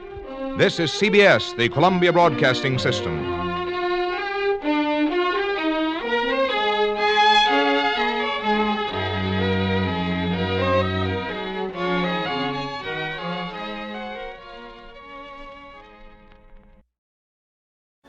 Wasn't that adorably eerie, my little listeners? Whether our wayward wanderers found salvation or succumbed to the shadows, the tales of escape leave behind the most exquisite feeling, a haunting that lingers. Which brings me to you, my creepy creatives. You know what time it is. Let's turn radio waves into resin arts. This week's 1/12 scale photography challenge is escape the scene and recreate a daring getaway, a tense standoff, or a moody travel. Regrets, jungle, snow, sea, it's your set. Use lighting to play with mystery, add movement, add menace. And be sure to tag Mira's Morgue so we can see your toy photography. Until next time, stay restless, stay reckless, and remember, never trust a narrator with no pupils. And remember, my darlings, in every shadow cast by your tiny fingers lives a story. Toy photography isn't just art, it's alchemy. A little plastic, a little light, and a whole lot of soul. In the stillness of the miniature world, we find the pieces of ourselves too frightened to speak. Let the creepy and the beautiful coexist, because sometimes the strangest creations are the ones that heal us the most. This is Mira signing off from Mira's Morgue of Midnight Madness on Bandito Radio 112 FM. Sleep tight if you dare. You are listening to Bandito Radio 112 FM, darlings, broadcast straight from the crypt and howling across all your favorite streaming tombs. Spotify, Podbean, YouTube, Amazon Music, Apple Podcasts. If it plays nightmares, we're there.